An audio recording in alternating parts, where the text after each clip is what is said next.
Good evening, and welcome to Sleep Theories. Before we dive into tonight's story, I'm curious about you, our listeners. How has your day been treating you? Are you winding down after a long day? Or perhaps you're on the other side of the world, just beginning your morning routine. What time is it where you are right now, and what corner of our vast planet are you calling home tonight? Whether you're listening from a bustling city apartment, a quiet countryside home, or somewhere in between, you're part of our global community of truth seekers and story lovers. If you're new to Sleep Theories, welcome aboard. And if you're a returning listener, thank you for coming back. Don't forget to subscribe if you haven't already. We have so many more mysteries to uncover together, and your subscription helps us bring these stories to light. Now, settle in, get comfortable, and prepare yourself for a tale that will make you question everything you thought you knew about one of history's most famous disasters. Tonight, we're going beneath the surface of the North Atlantic, not just to explore the wreckage of a legendary ship, but to uncover a conspiracy so massive, so carefully orchestrated, that it may have shaped the course of world history. This is the story of the Titanic switch, the theory that suggests the ship that sank on that fateful April night in 1912 was never the Titanic at all. April 14th, 1912. Picture this night in your mind. The North Atlantic stretches endlessly in every direction, a black mirror reflecting nothing but stars. There is no moon to illuminate the waters, leaving the ocean in an almost supernatural darkness. The temperature has dropped to just below freezing, and the sea is unusually calm, so still that veterans of these waters would later describe it as eerily unnatural.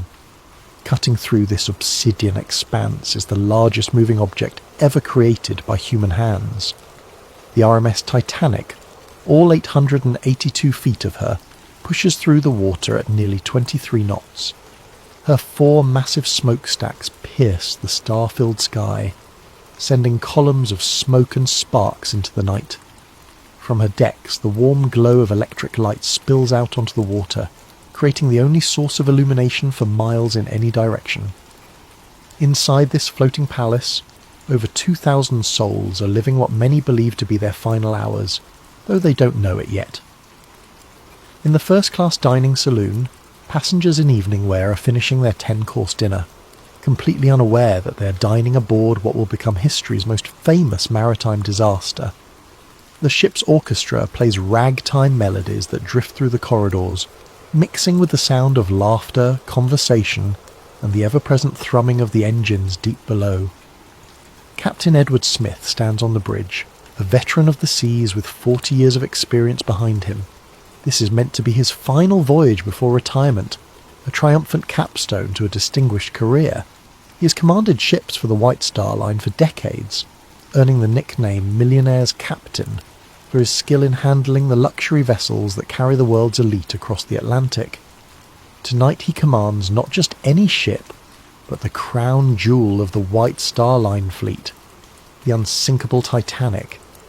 But at 11:39 p.m. ship's time, everything changes in an instant. Frederick Fleet, the lookout stationed in the crow's nest, spots something emerging from the darkness ahead. Without the aid of binoculars, which, mysteriously, are locked away and unavailable to the lookouts that night, he strains his eyes against the blackness. What he sees sends ice through his veins. A massive iceberg, dark and silent, looms directly in the ship's path. "Iceberg right ahead," Fleet shouts into the telephone that connects him to the bridge. First Officer William Murdoch receives the warning and immediately orders hard a starboard and full astern. The helmsman spins the wheel, and the engine room receives the telegraph signal to reverse engines. For 37 seconds, the fate of over 2,000 people hangs in the balance as the massive ship begins to turn. But it's too late. The Titanic's starboard side scrapes along the iceberg with what survivors would later describe as a sound like thunder, though to many passengers it felt like nothing more than a slight shudder. Some passengers on the lower decks report chunks of ice falling onto the deck, and a few even gather pieces as souvenirs, joking about their close call with the ice. They have no idea that their ship is already doomed. Below the waterline, the iceberg has opened up the first 5 compartments of the ship's hull. The Titanic was designed to survive flooding in up to 4 compartments, but 5 is too many. Thomas Andrews, the ship's designer who was aboard for this maiden voyage, quickly calculates the mathematics of disaster. With 5 compartments flooding, the ship will inevitably sink by the bow, pulling the rest of the vessel down with her. "How long do we have?" Captain Smith asks Andrews. "An hour, 2 at most." And so begins one of the most studied, documented and debated disasters in human history. Over the next 2 hours and 40 minutes, the unsinkable ship will break apart and slip beneath the waves, taking with her over 1,500 souls. The survivors will tell stories of heroism and cowardice, of the band playing hymns as the ship tilted toward her grave, of the insufficient lifeboats and the icy water that killed most victims within minutes. This is the story we all know. This is the official narrative that has been told and retold for over a century. But what if everything we think we know about that night is wrong? What if the ship that struck the iceberg and sank in the North Atlantic was never the Titanic at all? What if the real conspiracy began not in the aftermath of the disaster, but months before, in the shipyards of Belfast, where 2 sister ships sat side by side, and where a desperate plan was hatched to save a failing company from financial ruin? What if the disaster that shocked the world was not an accident, but the culmination of the most audacious insurance fraud ever attempted? Tonight, we're going to explore a theory that suggests the Titanic disaster was not just a tragedy, but a carefully orchestrated conspiracy involving some of the most powerful men in the world. We're going to examine evidence that points to a massive cover-up, one that may have claimed the lives of over 1,500 innocent people in service of greed, power, and political manipulation. This is the story of the Titanic switch, and by the end of our journey together, you may never look at this famous disaster the same way again. To understand the theory of the Titanic switch, we must first travel back to the shipyards of Belfast, Ireland, where 2 virtually identical ships were taking shape side by side.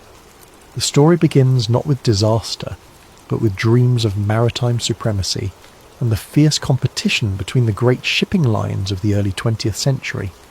Harland and Wolff shipyard in Belfast was, at the time, one of the premier shipbuilding facilities in the world.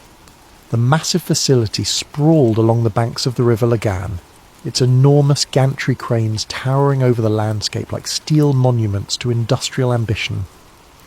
It was here, in this cathedral of steel and rivets, that the White Star Line had commissioned 3 ships that would change ocean travel forever. The Olympic-class ships, as they would be known, were conceived as the ultimate expression of luxury and engineering prowess.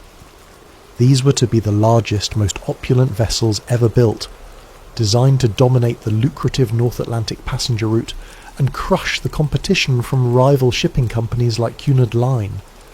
The first of these sister ships was the RMS Olympic, launched on October the 20th, 1910. She was a marvel of engineering, stretching 882 feet from bow to stern and weighing over 46,000 tons.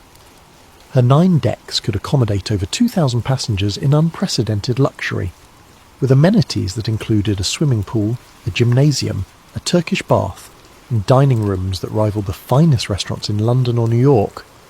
The Olympic was not just a ship.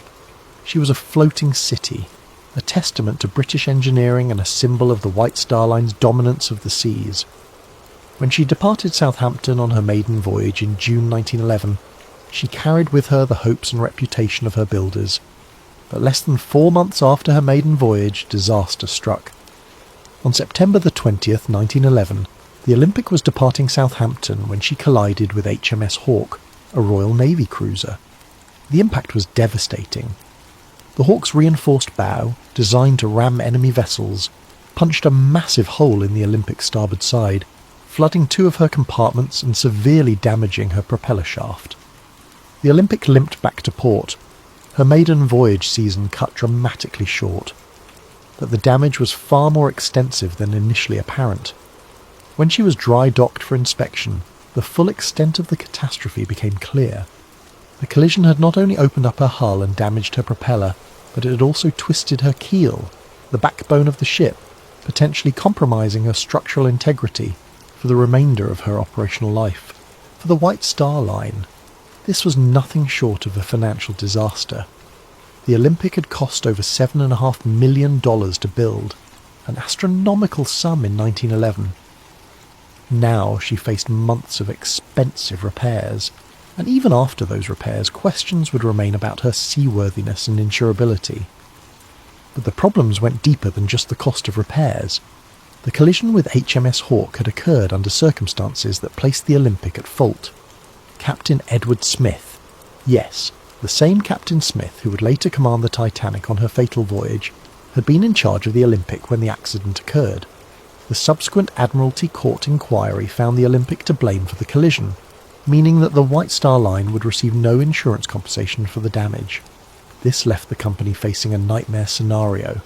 They had an expensive ship that needed costly repairs, no insurance money to pay for those repairs, and serious questions about whether insurance companies would be willing to fully cover the vessel in the future. The Olympic had gone from being the crown jewel of the White Star Line fleet to a massive financial liability virtually overnight. Meanwhile, in the same Belfast shipyard where the Olympic was undergoing her repairs, work was proceeding on her sister ship, the RMS Titanic. The Titanic was planned to be virtually identical to her older sister, with only minor modifications and improvements. From a distance, even expert ship observers would have difficulty telling the two vessels apart. They shared the same basic dimensions, the same general layout, the same distinctive four-funnel silhouette that had become the signature of the White Star Line's premium vessels. This similarity, according to the switch theory, was not coincidental. It was the key to a plan that would solve the White Star Line's financial crisis, while simultaneously eliminating a massive liability. The theory suggests that sometime in late 1911 or early 1912, a decision was made at the highest levels of the White Star Line's ownership. Rather than spend millions repairing the Olympic and then operating her under a cloud of doubt about her structural integrity and insurability, they would swap the identities of the two ships. The damaged Olympic would be given the identity of the Titanic and sent out on what was ostensibly the new ship's maiden voyage. But this voyage would not be intended to reach New York. Instead, the disguised Olympic would be deliberately sunk, allowing the White Star Line to collect the full insurance value of a new undamaged vessel while simultaneously eliminating the financial burden of the real Titanic's damaged sister. Meanwhile, the real Titanic, now disguised as the Olympic, would quietly slip into service, her true identity hidden from the world. To understand why such a plan might have been attractive, we must consider the financial pressures facing the White Star Line in 1912. The company was owned by the International Mercantile Marine Company, a shipping trust controlled by American financier J.P. Morgan. Morgan had invested enormous sums in his shipping empire, but the business was facing increasing competition and declining profitability. The White Star Line needed the Titanic to be a success. They needed her to capture public imagination, dominate the headlines, and establish the company's supremacy on the North Atlantic route. But they also needed to resolve the Olympic problem before it bankrupted the entire operation. According to the switch theory, the solution was as elegant as it was terrible. Switch the ships, sink the damaged one while pretending it was the new one, collect the insurance money, and use the real new ship to rebuild the company's reputation and finances. The theory suggests that the work done on both ships during the winter of 1911 and 1912 was not routine maintenance and completion, but rather an elaborate process of swapping their identities. Features that differed between the ships would need to be altered. Documentation would need to be changed or destroyed. Most importantly, the workers involved would need to be either brought into the conspiracy or kept unaware of what they were truly doing. Harland and Wolff employed thousands of workers, and the shipyard was a maze of activity with multiple vessels under construction and repair simultaneously. In such an environment, it would be possible to make alterations to both ships without arousing suspicion, especially if the changes were explained as routine modifications or improvements. The workers who might notice discrepancies could be told they were simply upgrading the Olympic to match improvements made to the Titanic design, or vice versa. Only a handful of people at the very top of the hierarchy would need to know the true purpose of the work being done. But for such a plan to succeed, it would require more than just physical alterations to the ships. It would require careful planning of the disaster itself, ensuring that the right people were aboard and the right people were not, and that the sinking would occur in circumstances that would prevent too close an examination of the evidence. The switch theory suggests that every detail of the Titanic's maiden voyage was planned not to showcase a magnificent new ship, but to destroy an old damaged one while making it appear to be an accident. The passenger list, the route, the timing, even the crew assignments, all of these, according to the theory, were carefully orchestrated to serve the conspiracy. As we'll see, the evidence for this incredible claim goes far beyond simple speculation. There are photographs that seem to show differences between the ship that left Belfast and the ship that left Southampton. There are testimony from shipyard workers who noticed unusual modifications being made. There are suspicious cancellations by wealthy passengers who had every reason to want to be aboard the maiden voyage of the most famous ship ever built. Most tellingly, there are the financial motivations of the men who controlled the White Star Line. Men who stood to lose millions if the Olympic problem was not resolved, and who stood to gain millions if a carefully planned disaster could eliminate their problems while simultaneously collecting insurance payments. But before we examine that evidence, we need to understand exactly who these men were and just how much money was at stake in 1912. We need to understand the insurance motive that may have driven over 1,500 people to their deaths in the icy waters of the North Atlantic.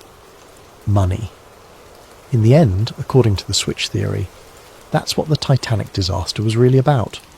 Not the romance of the sea, not the hubris of calling a ship unsinkable, not even the class divisions that the disaster seemed to highlight. It was about money, enormous amounts of money that stood to be lost or gained depending on the fate of two ships and the decisions of a few powerful men. To understand the financial pressures that may have driven the conspiracy, we need to understand the business empire of one man, John Pierpont Morgan, the American financier who controlled more wealth and power than perhaps any individual in the history of capitalism. J.P. Morgan was not just wealthy, he was a force of nature in the world of early 20th century finance. His banking house, J.P. Morgan and Company, had financed railroads, steel companies, and industrial empires. He had personally intervened to prevent financial panics, earning him the nickname America's Bank. When the federal government needed money, they came to J.P. Morgan. When major corporations needed capital, they came to J.P. Morgan. By 1912, he controlled assets worth billions in today's currency. But Morgan's empire was not limited to American shores. In 1902, he had founded the International Mercantile Marine Company, a shipping trust designed to dominate transatlantic passenger and cargo traffic. The IM acquired control of numerous shipping lines, including the prestigious White Star Line, Morgan's crown jewel in maritime transportation. The White Star Line was the perfect fit for Morgan's vision. Founded in 1845, it had built its reputation on providing luxury service to affluent passengers crossing between Europe and America. The company's ships were known for their elegance, comfort and safety record. When Morgan acquired control, he saw an opportunity to create the ultimate expression of luxury travel while generating enormous profits. This vision led directly to the commissioning of the Olympic-class ships. Morgan intended these vessels to be more than just transportation. They would be floating advertisements for the supremacy of his shipping empire. The Olympic, Titanic and the planned third sister ship Britannic would capture the public imagination and establish IMM as the unquestioned leader in North Atlantic travel. The financial investment was staggering. Each ship cost approximately $7.5 million to build, roughly $200 million in today's currency. The Olympic alone represented an investment larger than the annual budget of many small nations. For the three ships combined, Morgan was risking an amount of money that could have funded a small war. But the potential profits were equally enormous. The North Atlantic passenger route was one of the most lucrative transportation businesses in the world. Wealthy Americans travelling to Europe for business or pleasure were willing to pay premium prices for luxury accommodations. European aristocrats and businessmen crossing to America represented another steady stream of high-paying customers. Immigrants seeking new lives in America provided volume traffic that, while individually less profitable, generated substantial revenue in aggregate. Morgan calculated that the Olympic-class ships would not only dominate this market but expand it. By offering unprecedented luxury and reliability, he could charge premium prices while attracting new customers who had never before considered ocean travel. The ships would pay for themselves within a few years and then generate enormous profits for decades to come. This was the dream. The reality, as we've seen, was somewhat different. When the Olympic collided with HMS Hawke in September 1911, Morgan's carefully calculated investment began to unravel. The ship that was supposed to be generating revenue was instead sitting in dry dock, requiring expensive repairs. Worse, the legal finding that the Olympic was at fault for the collision meant that insurance would not cover the costs of those repairs. But the problems went beyond just the immediate cost of fixing the damage. The Olympic's accident raised serious questions about the ship's design and safety. If one of these supposedly superior vessels could be so easily damaged in a collision with a smaller ship, what did that say about their construction? More importantly for Morgan's business model, what did it say about their insurability? Insurance was critical to the economics of ship operation. No shipping company could afford to operate vessels worth millions of dollars without comprehensive insurance coverage. But insurance companies were in the business of managing risk, and a ship that had already demonstrated vulnerability might be difficult to insure at reasonable rates. The switch theory suggests that by late 1911, Morgan and his associates realised they faced a potential disaster that went far beyond the cost of repairing one ship. If insurance companies began to question the safety and reliability of the Olympic-class design, it could affect the insurability and profitability of the entire fleet. The Titanic, still under construction, might face higher insurance premiums or coverage limitations based on her sister ship's problems. Even worse, if the Olympic's structural damage was more extensive than initially apparent, the ship might prove to be uneconomical to operate even after repairs. A ship with a damaged keel might suffer from ongoing problems with stability, fuel efficiency, or structural integrity. She might require more frequent and expensive maintenance, reducing her profitability and potentially shortening her operational life. In this context, the switch theory proposes the idea of swapping the ship's identities became attractive, not just as a way to collect insurance money, but as a way to solve multiple problems simultaneously. By sinking the damaged Olympic while disguised as the Titanic, the conspiracy would eliminate the problematic vessel while collecting insurance payments based on the value of a new, undamaged ship. The insurance money would not only compensate for the Olympic's construction costs, but would also provide capital to complete the real Titanic and put her into profitable service. Meanwhile, the real Titanic, now operating under the Olympic's identity, would begin generating revenue immediately. Any questions about the Olympic's performance could be explained away as improvements made during her repair period. The beauty of the plan, from a financial standpoint, was that it transformed a major liability into a substantial asset. Instead of losing money on repairs and operating a damaged ship of questionable profitability, the conspiracy would collect full insurance value for a total loss while simultaneously putting an undamaged vessel into service. But for such a plan to work, the insurance aspects would need to be carefully managed. The Titanic was insured for £650,000, approximately $75 million in today's currency. This was a substantial amount, but it was less than the ship's actual construction cost, partly because insurance values were typically set below replacement cost to discourage fraudulent claims. However, the insurance money would still represent a significant recovery of Morgan's investment. Combined with the revenues that the real Titanic could generate while operating as the Olympic, the financial benefits of the switch could potentially exceed the total cost of both ships.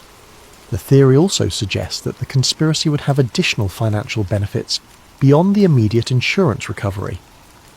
By eliminating the Olympic's problems, Morgan could proceed with his plans for the third sister ship, Britannic, without the cloud of questions about the class's design and safety. The successful maiden voyage of the Titanic would generate publicity and confidence that would benefit the entire White Star Line fleet. But perhaps most intriguingly, the switch theory proposes that the financial motive may have extended beyond simple insurance fraud. Some versions of the theory suggest that the disaster was timed to coincide with other events that would benefit Morgan's broader financial interests. In 1913, just 1 year after the Titanic disaster, the United States Federal Reserve System was established. This new central banking system fundamentally changed how American finance operated, and J.P. Morgan was one of its strongest supporters.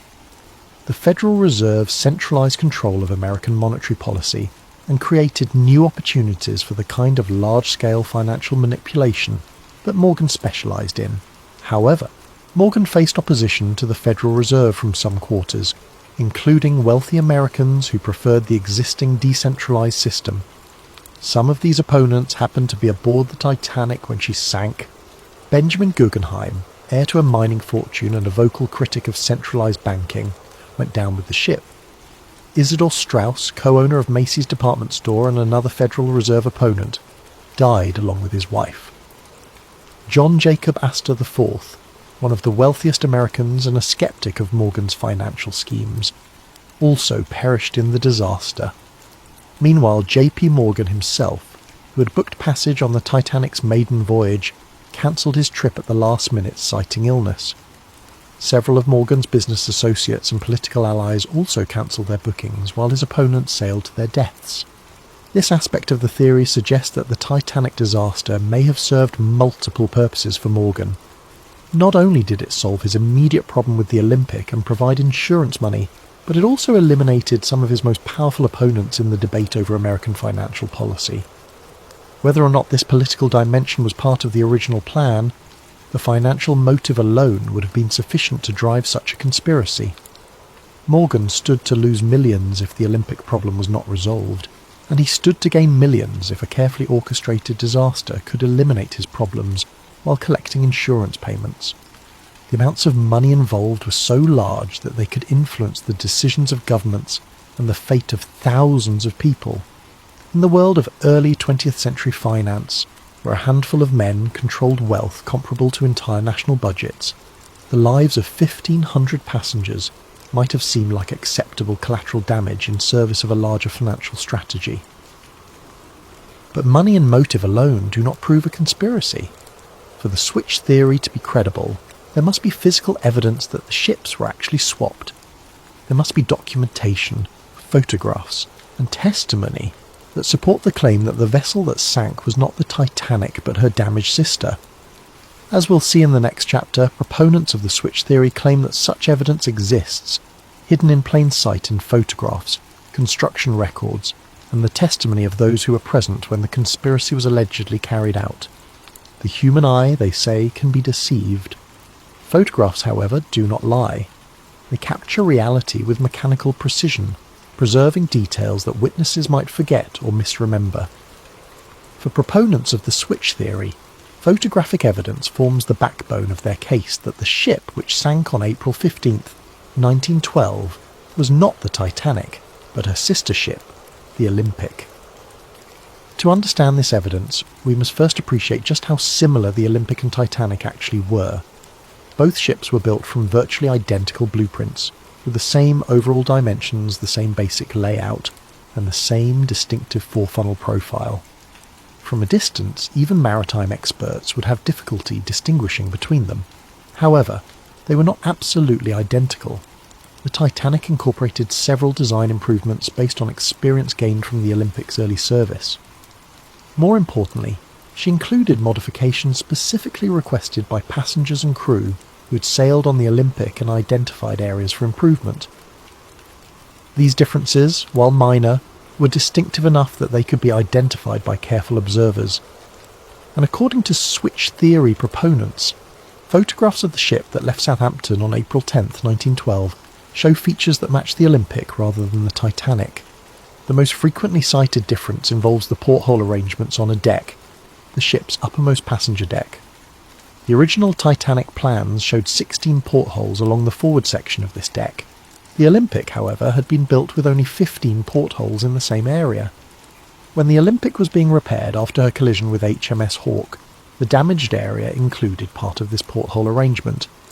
Photographs taken of the Olympic during her repair period show workmen modifying the porthole configuration in this section. Switch theory proponents claim that these modifications were made to match the Titanic's 16 porthole design, as part of the process of disguising the Olympic as her sister ship. However, photographs of the ship that departed Southampton on the Titanic's supposed maiden voyage show only 15 portholes in the critical area, matching the Olympic's original configuration, rather than the Titanic's planned design. This discrepancy might seem minor, but it's precisely the kind of detail that would be difficult to alter quickly and completely. Changing porthole arrangements required cutting through the ship's steel hull and then reinforcing and refinishing the area.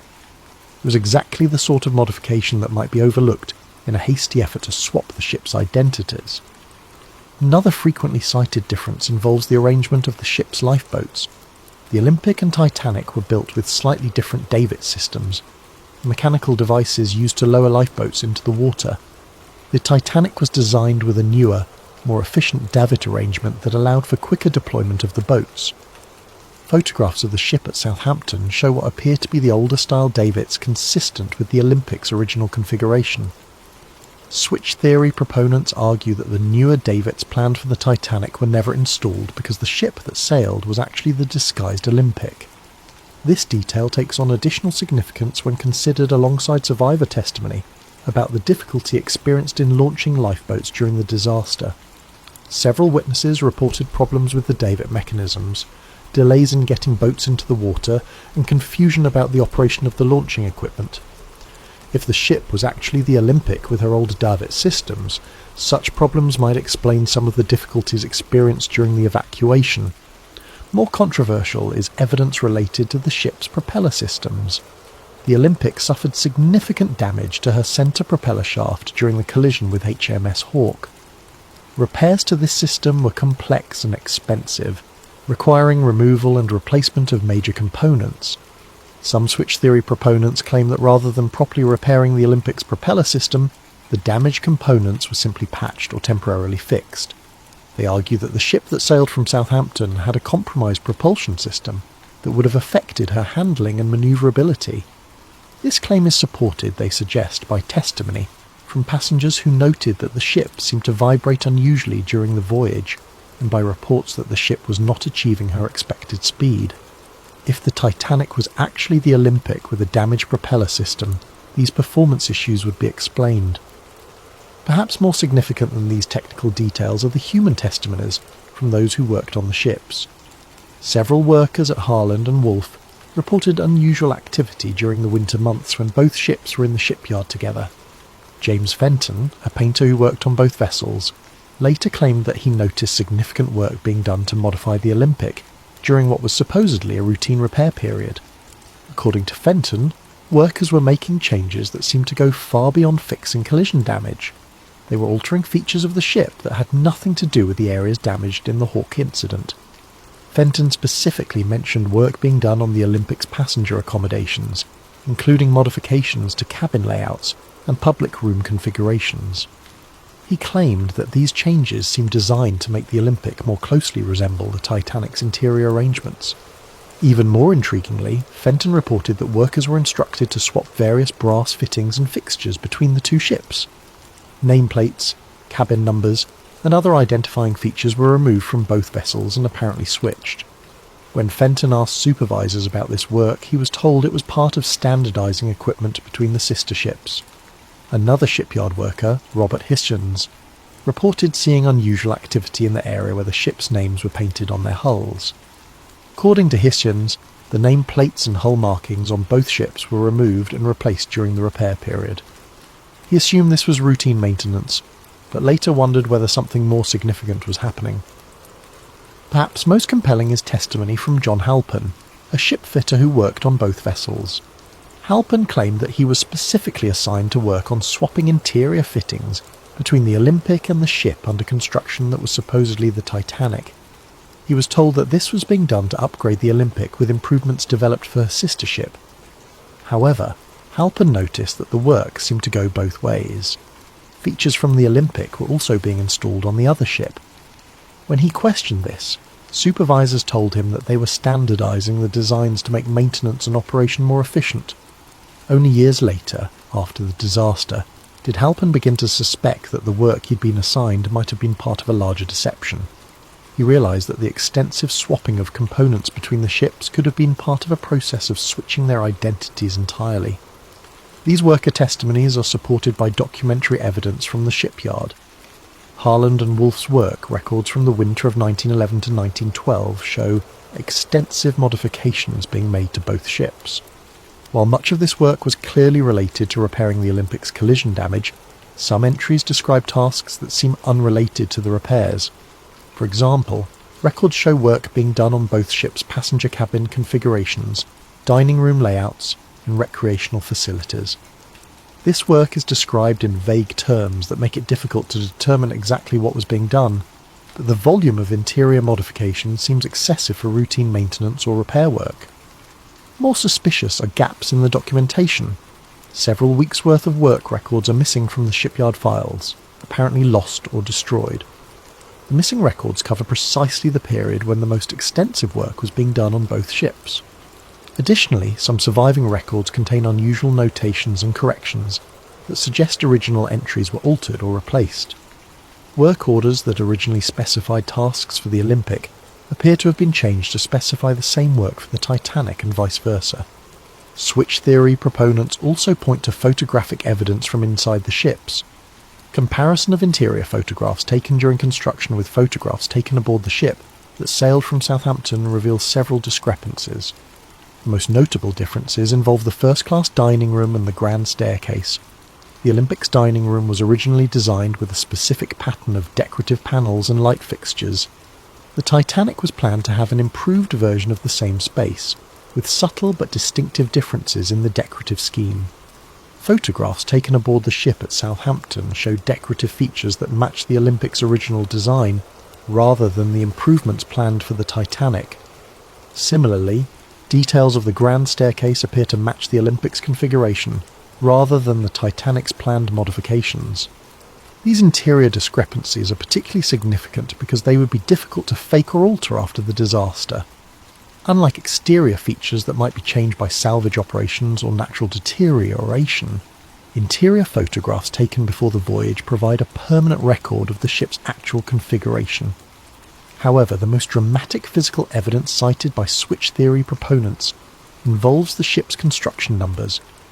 Every vessel built by Harland and Wolff was assigned a unique yard number that was stamped or engraved on various components throughout the ship.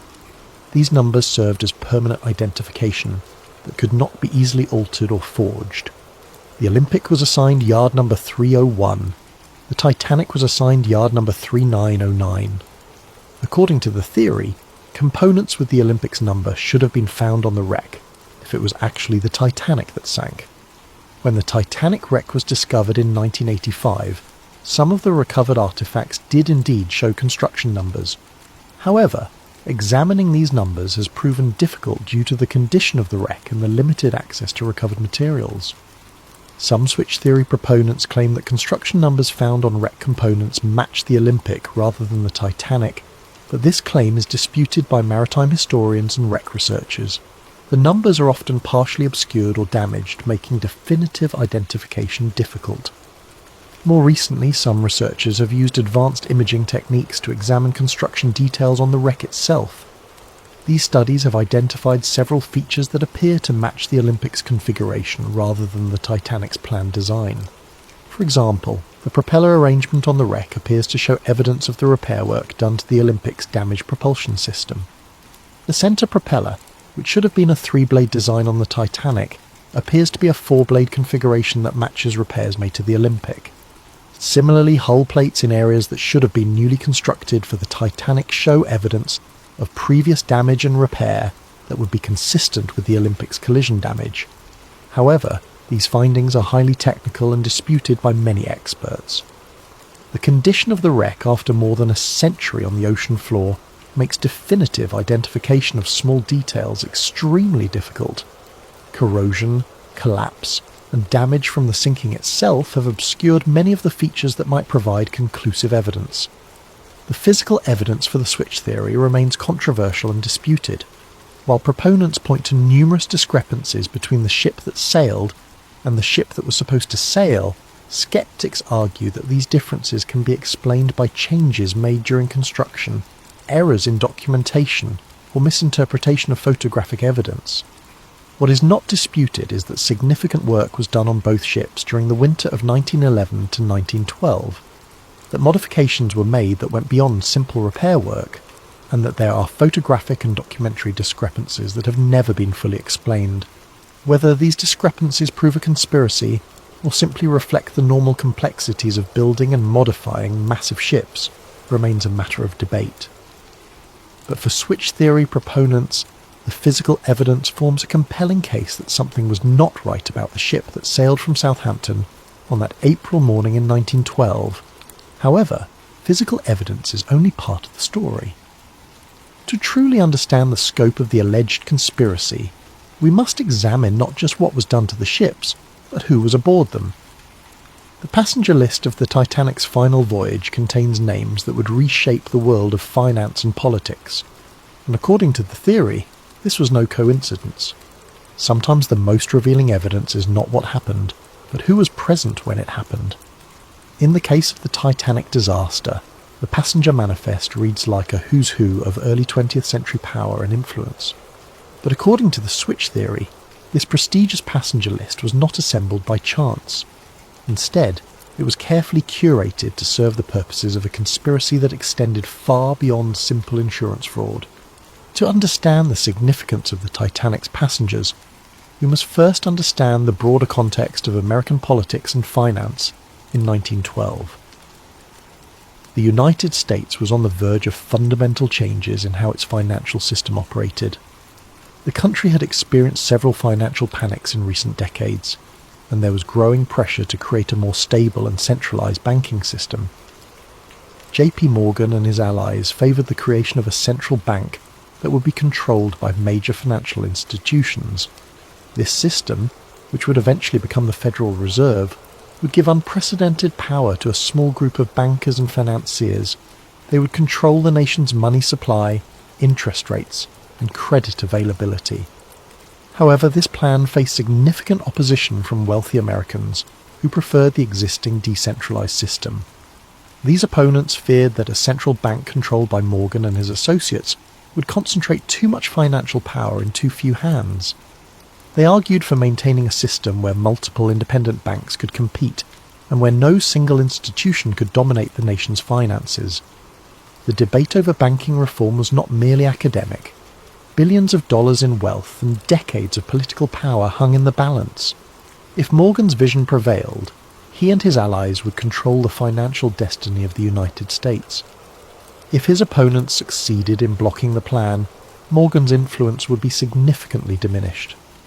Into this high-stakes political battle sailed the Titanic, carrying some of the most influential participants in the banking debate.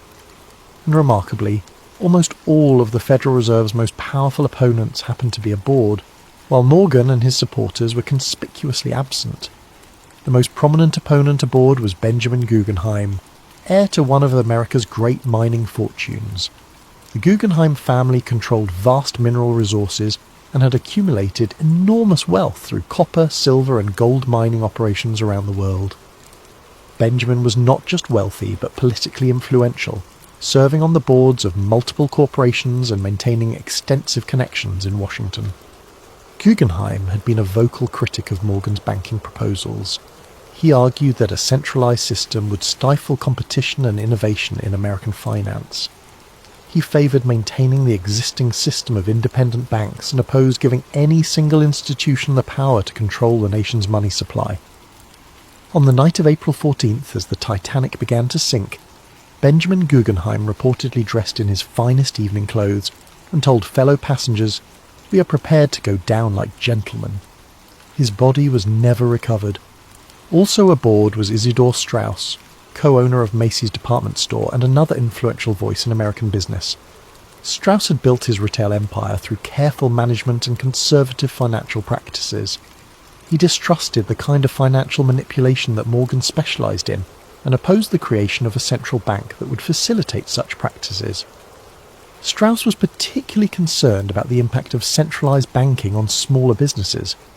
He argued that a Morgan-controlled central bank would favor large corporations at the expense of independent merchants and entrepreneurs. His opposition to the Federal Reserve Plan was well known in political circles. When the Titanic began to sink, Isidore and his wife Ida were offered places in a lifeboat. According to witnesses, Ada refused to leave her husband, saying, "We have lived together for 40 years. Where you go, I go." They were last seen sitting together on deck chairs as the ship tilted toward her final plunge. Neither body was ever found. Perhaps most significant was the presence of John Jacob Astor IV, one of the wealthiest Americans and a man whose financial influence rivaled Morgan's own. Astor had inherited a vast real estate empire and had expanded it into hotels, railroads, and other investments. His personal fortune was estimated at over $87 million, roughly $2 billion in today's currency. Astor was not merely wealthy, but politically sophisticated. He understood the implications of Morgan's banking proposals and opposed them on both economic and political grounds. He argued that giving Morgan's group control over the nation's banking system would create a financial oligarchy that would undermine American democratic institutions. More than any other individual, Astor had the wealth and influence to effectively oppose Morgan's plans. His opposition carried weight in Congress and in the financial community. If anyone could have blocked the creation of the Federal Reserve, it was John Jacob Astor IV. Astor was travelling on the Titanic with his pregnant young wife, Madeline. When the ship began to sink, he helped her into a lifeboat but was refused passage himself under the Women and Children First protocol. His body was recovered days later, reportedly with his gold watch still in his pocket and over $2,000 in cash. His death eliminated one of the most powerful obstacles to Morgan's banking ambitions. These three men, Guggenheim, Strauss and Astor, represented the core of wealthy American opposition to the Federal Reserve Plan. Their combined influence, both financial and political, posed a serious threat to Morgan's vision of centralized banking control. Their deaths removed major obstacles to the passage of Federal Reserve legislation. But the passenger list's significance extends beyond these three prominent figures. Several other Titanic passengers had connections to the banking debate or to Morgan's business interests. Some were allies who might have provided testimony or support that could have been problematic for the conspiracy. Others were neutral parties whose presence might have been seen as providing legitimacy to the voyage. The theory suggests that the passenger list was carefully managed to ensure that the right people were aboard and the wrong people were not. Key figures in the banking debate who opposed Morgan were encouraged or induced to sail, while those who might have interfered with the plan were kept away. This management allegedly extended to the crew assignments as well. Captain Edward Smith, who commanded the ship, was nearing retirement, and may have been chosen partly because his career was ending anyway. If he survived the disaster, he would soon be out of the shipping business and less likely to cause problems. If he didn't survive, his death would be seen as a heroic sacrifice, rather than evidence of conspiracy. Other key crew members were reportedly chosen for their loyalty to the White Star Line or their lack of detailed knowledge about the ship's construction. Engineers and officers who might have been able to identify discrepancies between the Olympic and Titanic were either not assigned to the voyage or were placed in positions where they would be unlikely to survive if something went wrong. Perhaps most tellingly, J.P. Morgan himself had originally booked passage on the Titanic's maiden voyage. As the owner of the shipping line and the man whose vision the voyage was meant to showcase, Morgan's presence would have been expected and appropriate. His cabin had been reserved, his passage confirmed, and his attendance at various social events planned. But at the last minute, Morgan cancelled his trip, citing illness. He claimed to be suffering from a minor ailment that prevented him from travelling, and he remained in France where he had been vacationing. Remarkably, several of Morgan's close business associates also cancelled their bookings at the last minute, citing various personal and business reasons. The pattern of cancellations was so notable that it attracted attention even at the time. Several newspapers commented on the unusual number of prominent businessmen who had changed their travel plans. Some observers wondered whether there might have been advance warning of problems with the ship or the voyage. Morgan's cancellation is particularly suspicious because he was photographed in apparently good health at a French resort just days after the disaster. He showed no signs of the illness that had supposedly prevented him from travelling. and he resumed his normal activities immediately after learning of the Titanic's fate. Even more suspicious were the cancellations by Morgan's business partners. Henry Clay Frick, the steel magnate and longtime Morgan ally, had booked passage but cancelled, citing his wife's health.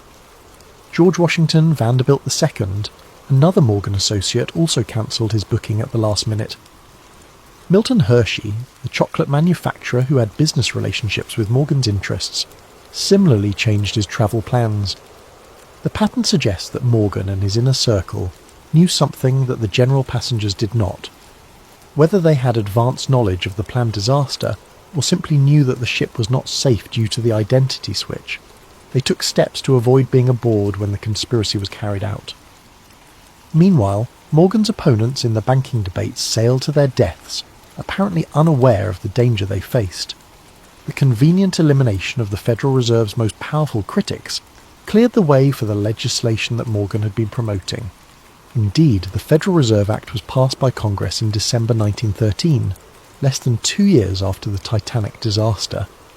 The legislation created the central banking system that Morgan had long advocated, giving him and his associates unprecedented control over American finance.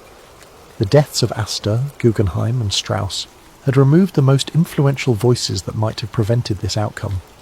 Some versions of the switch theory go even further, suggesting that the passenger list was managed not just to eliminate political opponents, but also to provide witnesses who would support the official story of the disaster. Certain passengers and crew members who survived the sinking provided testimony that reinforced the narrative of an accidental collision with an iceberg. These survivors described the impact, the flooding, and the sinking in ways that supported the insurance claims and deflected suspicion from the possibility of sabotage or deliberate destruction. Their accounts helped establish the official version of events that has persisted for over a century. However, other survivors provided testimony that was less helpful to the official narrative. Some reported hearing explosions before the ship began to sink, suggesting possible sabotage. Others described unusual behaviour by crew members or problems with the ship's equipment that might have indicated advanced planning of the disaster. These problematic testimonies were reportedly suppressed or discredited during the official investigations. Survivors who told inconvenient stories found their credibility questioned or their testimony excluded from the final reports. The investigation focused on technical questions about ship design and safety procedures rather than examining the possibility of deliberate destruction. The passenger list evidence is compelling but circumstantial. The coincidence of having so many Federal Reserve opponents aboard while Morgan and his allies stayed away is remarkable, but it could be explained by factors other than conspiracy. The timing of the banking legislation might have been influenced by the victims' deaths, but correlation does not necessarily prove causation. However, when combined with the physical evidence and the financial motives, the passenger list adds another layer to the case for the switch theory. The pattern of who was aboard and who wasn't suggests a level of planning and coordination that goes beyond simple insurance fraud. If the theory is correct, the Titanic disaster was not just about swapping damaged ships or collecting insurance money. It was about reshaping the American financial system and eliminating opposition to a plan that would concentrate enormous power in the hands of a few men. But such an ambitious conspiracy would require more than just manipulating passenger lists and switching ships. It would require control over the disaster itself, ensuring that the sinking occurred under circumstances that would support the official story while achieving the conspiracy's goals. As we'll see in the next chapter, proponents of the switch theory believe that every aspect of the sinking was carefully planned and executed. The final act of any great conspiracy must be the most carefully orchestrated. If the switch theory is correct, then the night of April 14th to 15th, 1912 represented not a tragic accident, but the culmination of months of planning designed to create the appearance of disaster while achieving very specific goals. Every detail of how the ship encountered the iceberg, how she sank, and how the rescue efforts unfolded would need to serve the larger purpose of the conspiracy. To understand how the sinking might have been deliberately orchestrated, we must first examine the unusual circumstances that made the disaster possible. The night of April 14th was characterised by conditions that maritime experts describe as extraordinarily rare and dangerous. The sea was unusually calm, so still that there were no waves breaking against icebergs to make them visible from a distance. The night was moonless, creating darkness so complete that lookouts had virtually no natural illumination to aid their watch. Most unusually, the atmosphere was clear and cold, creating temperature inversion conditions that could cause unusual optical effects, making distant objects appear closer or farther than they actually were. These conditions, while natural, were so unusual that many experienced sailors reported they had never encountered anything like them. Captain Smith himself, with 4 decades of experience on the North Atlantic, had never commanded a ship through such treacherous natural circumstances. But according to the switch theory, these conditions were not just unfortunate coincidences. They were anticipated and exploited by conspirators who had carefully planned the ship's route and timing to take advantage of known dangerous conditions. The theory suggests that the ship's course was deliberately set to take her through areas where icebergs were known to be present.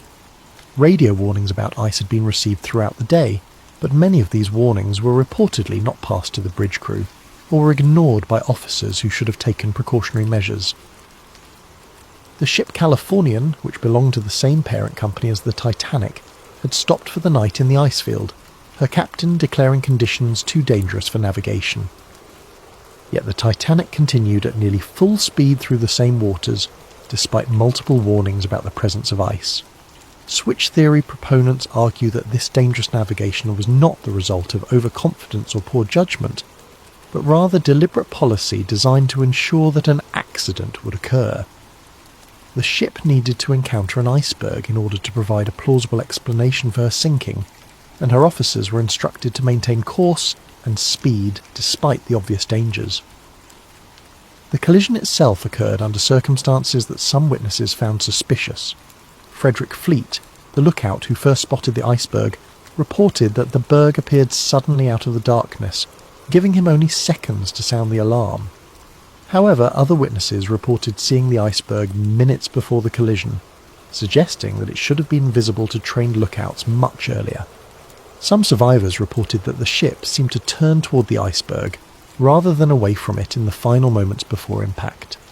While this could be explained by the physics of large ship manoeuvring, it raises questions about whether the collision was truly accidental or was deliberately engineered to ensure maximum damage. More suspicious were reports of explosions aboard the ship shortly after the collision. Multiple witnesses, including passengers and crew members, reported hearing loud bangs and feeling vibrations that seemed separate from the impact with the iceberg. These explosions were officially attributed to boilers bursting as cold water flooded the engine rooms, but some witnesses believed they occurred too soon after the collision to be explained by flooding alone. The switch theory suggests that these explosions may have been caused by deliberately placed charges designed to ensure that the ship would sink quickly and completely. If the collision with the iceberg was not sufficient to guarantee the ship's destruction, additional sabotage might have been necessary to achieve the conspiracy's goals. The pattern of flooding also struck some observers as unusual. While the official investigation concluded that the iceberg had opened 5 compartments to the sea, causing fatal flooding, some witnesses reported that water seemed to be entering the ship from multiple locations, not just the area of the supposed iceberg damage. Crew members working in areas far from the collision reported rapid flooding that seemed inconsistent with damage caused by scraping along an iceberg.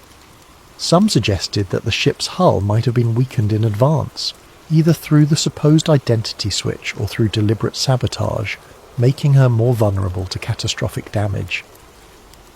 The behaviour of some crew members during the disaster also raised questions.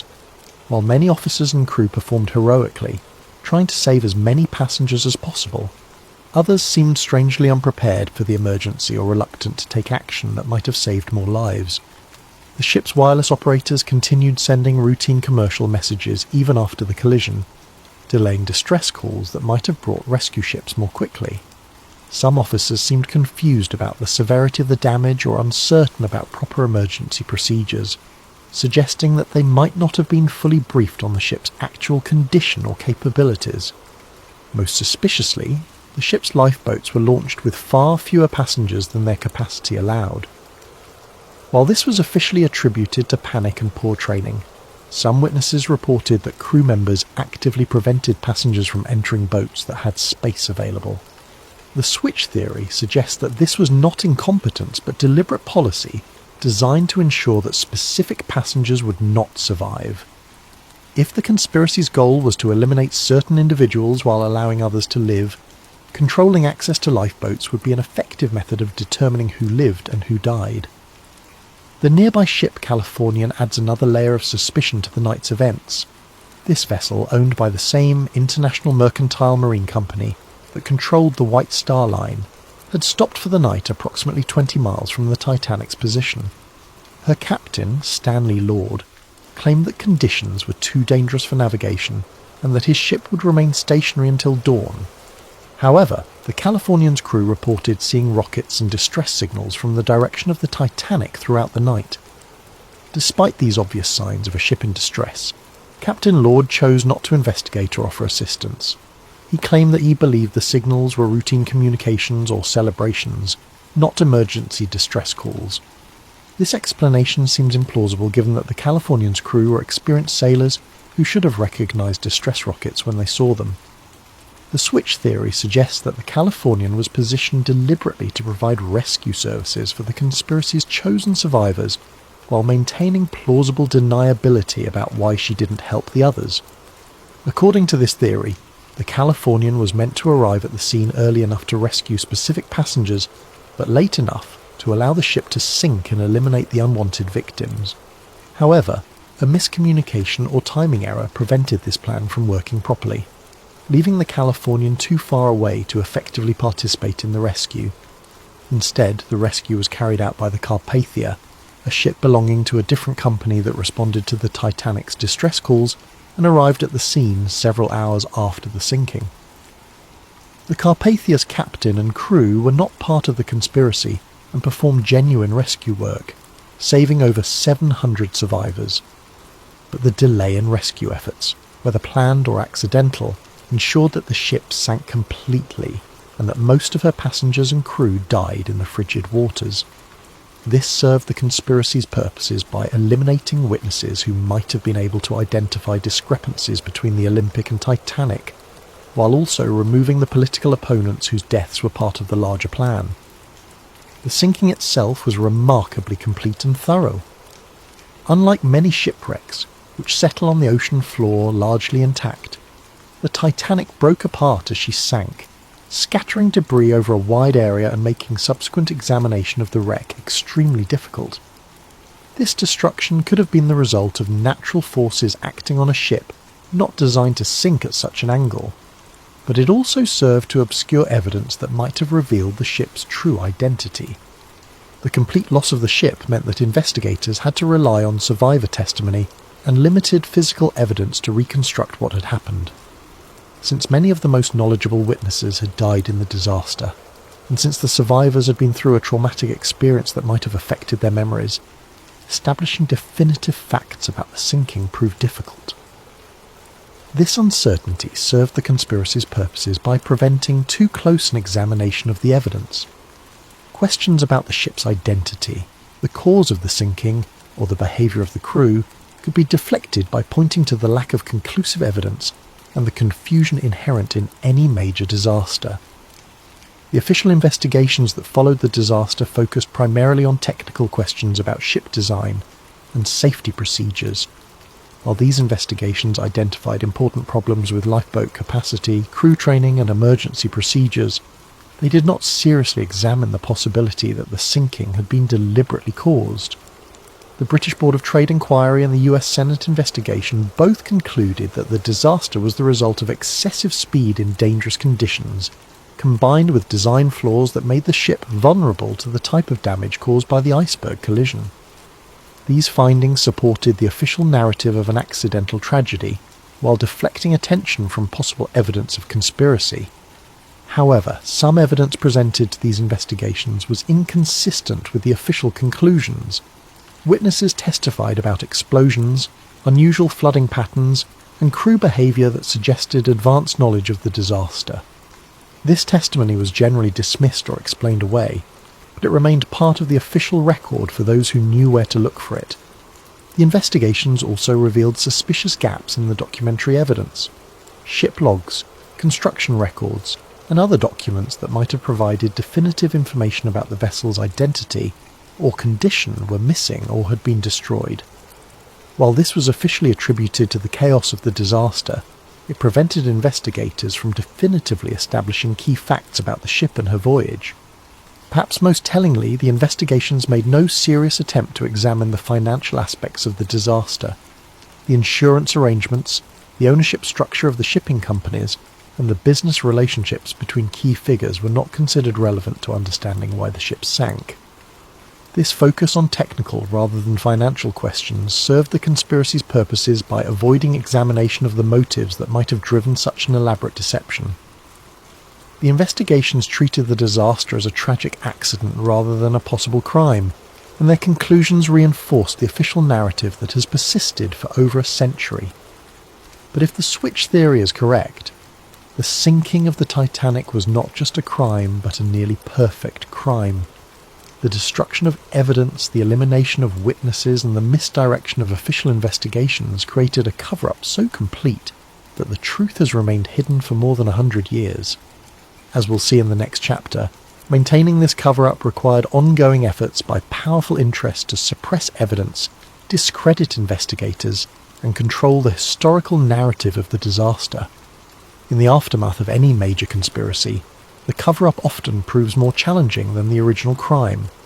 Evidence must be suppressed, witnesses must be silenced or discredited, and investigators must be misdirected away from uncomfortable truths.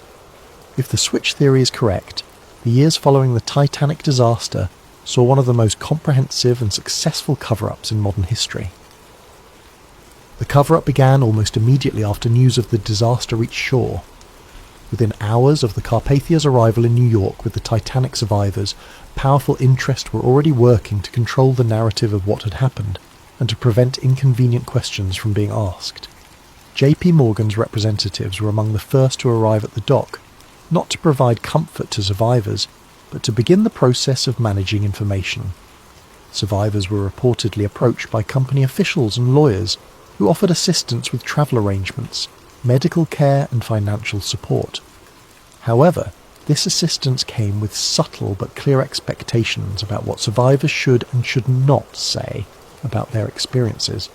Some survivors later reported being advised to focus their testimony on the heroism of the crew and the tragedy of insufficient lifeboats, while avoiding speculation about the cause of the disaster or unusual circumstances they might have observed. Those who had noticed discrepancies between the ship they boarded and the ship they expected to board were encouraged to attribute these differences to their own confusion or lack of technical knowledge. More direct pressure was reportedly applied to survivors whose testimony might have been particularly damaging to the official narrative. Crew members who had worked on both the Olympic and Titanic and might have been able to identify which ship actually sank were offered generous severance packages and assistance finding new employment, with the understanding that their maritime careers would be over if they spoke publicly about their experiences. The most dangerous witnesses were those who had observed the supposed identity switch taking place in the Belfast shipyard. These workers faced more serious consequences if they chose to speak out. Some reported being visited by company representatives who made it clear that their employment, their safety, and the welfare of their families depended on their discretion. James Fenton, the painter who had noticed unusual modifications being made to the Olympic, later claimed that he was approached by men who warned him that discussing his observations would be considered a breach of his employment contract and potentially a criminal violation of trade secrets laws. He was told that speaking to journalists or investigators could result in prosecution and imprisonment. Other shipyard workers reported similar intimidation. Some were offered money to relocate to distant cities where they would be less likely to encounter investigators or journalists. Others were simply fired from their jobs and found that their names had been blacklisted throughout the shipbuilding industry, making it impossible for them to find similar work. The most comprehensive aspect of the cover-up involved the systematic destruction or alteration of documentary evidence. Harland and Wolff shipyard records that might have revealed the true extent of work done on both ships were reportedly destroyed in a series of accidental fires and floods that occurred in the months following the disaster. Work orders, progress reports, and material requisitions that could have definitively established which ship was which were among the documents lost in these convenient accidents. The missing records covered precisely the time period when the alleged identity switch would have taken place, eliminating the most direct evidence of the conspiracy. More subtly, surviving documents were reportedly altered to remove inconvenient details or to create confusion about the timeline of work done on both ships. Serial numbers were changed, dates were altered, and work descriptions were modified to obscure the true nature of the modifications that had been made. The British Board of Trade investigation, which was the primary official inquiry into the disaster, showed unusual patterns in how it gathered and evaluated evidence. The investigation focused almost exclusively on technical questions about ship design and safety procedures, while avoiding examination of financial motives or business relationships that might have suggested conspiracy. Key witnesses who might have provided inconvenient testimony were not called to testify, or their testimony was limited to narrow technical questions that avoided broader issues about the ship's identity or the circumstances of the voyage. The investigation's final report contained numerous conclusions that were not fully supported by the evidence presented, suggesting that the outcomes had been predetermined. Even more suspicious was the speed with which the investigation was concluded and its findings accepted by government authorities. For a disaster of such magnitude and complexity, the investigation was remarkably brief and superficial. Important questions were left unanswered, and significant discrepancies in witness testimony were ignored or explained away without adequate investigation.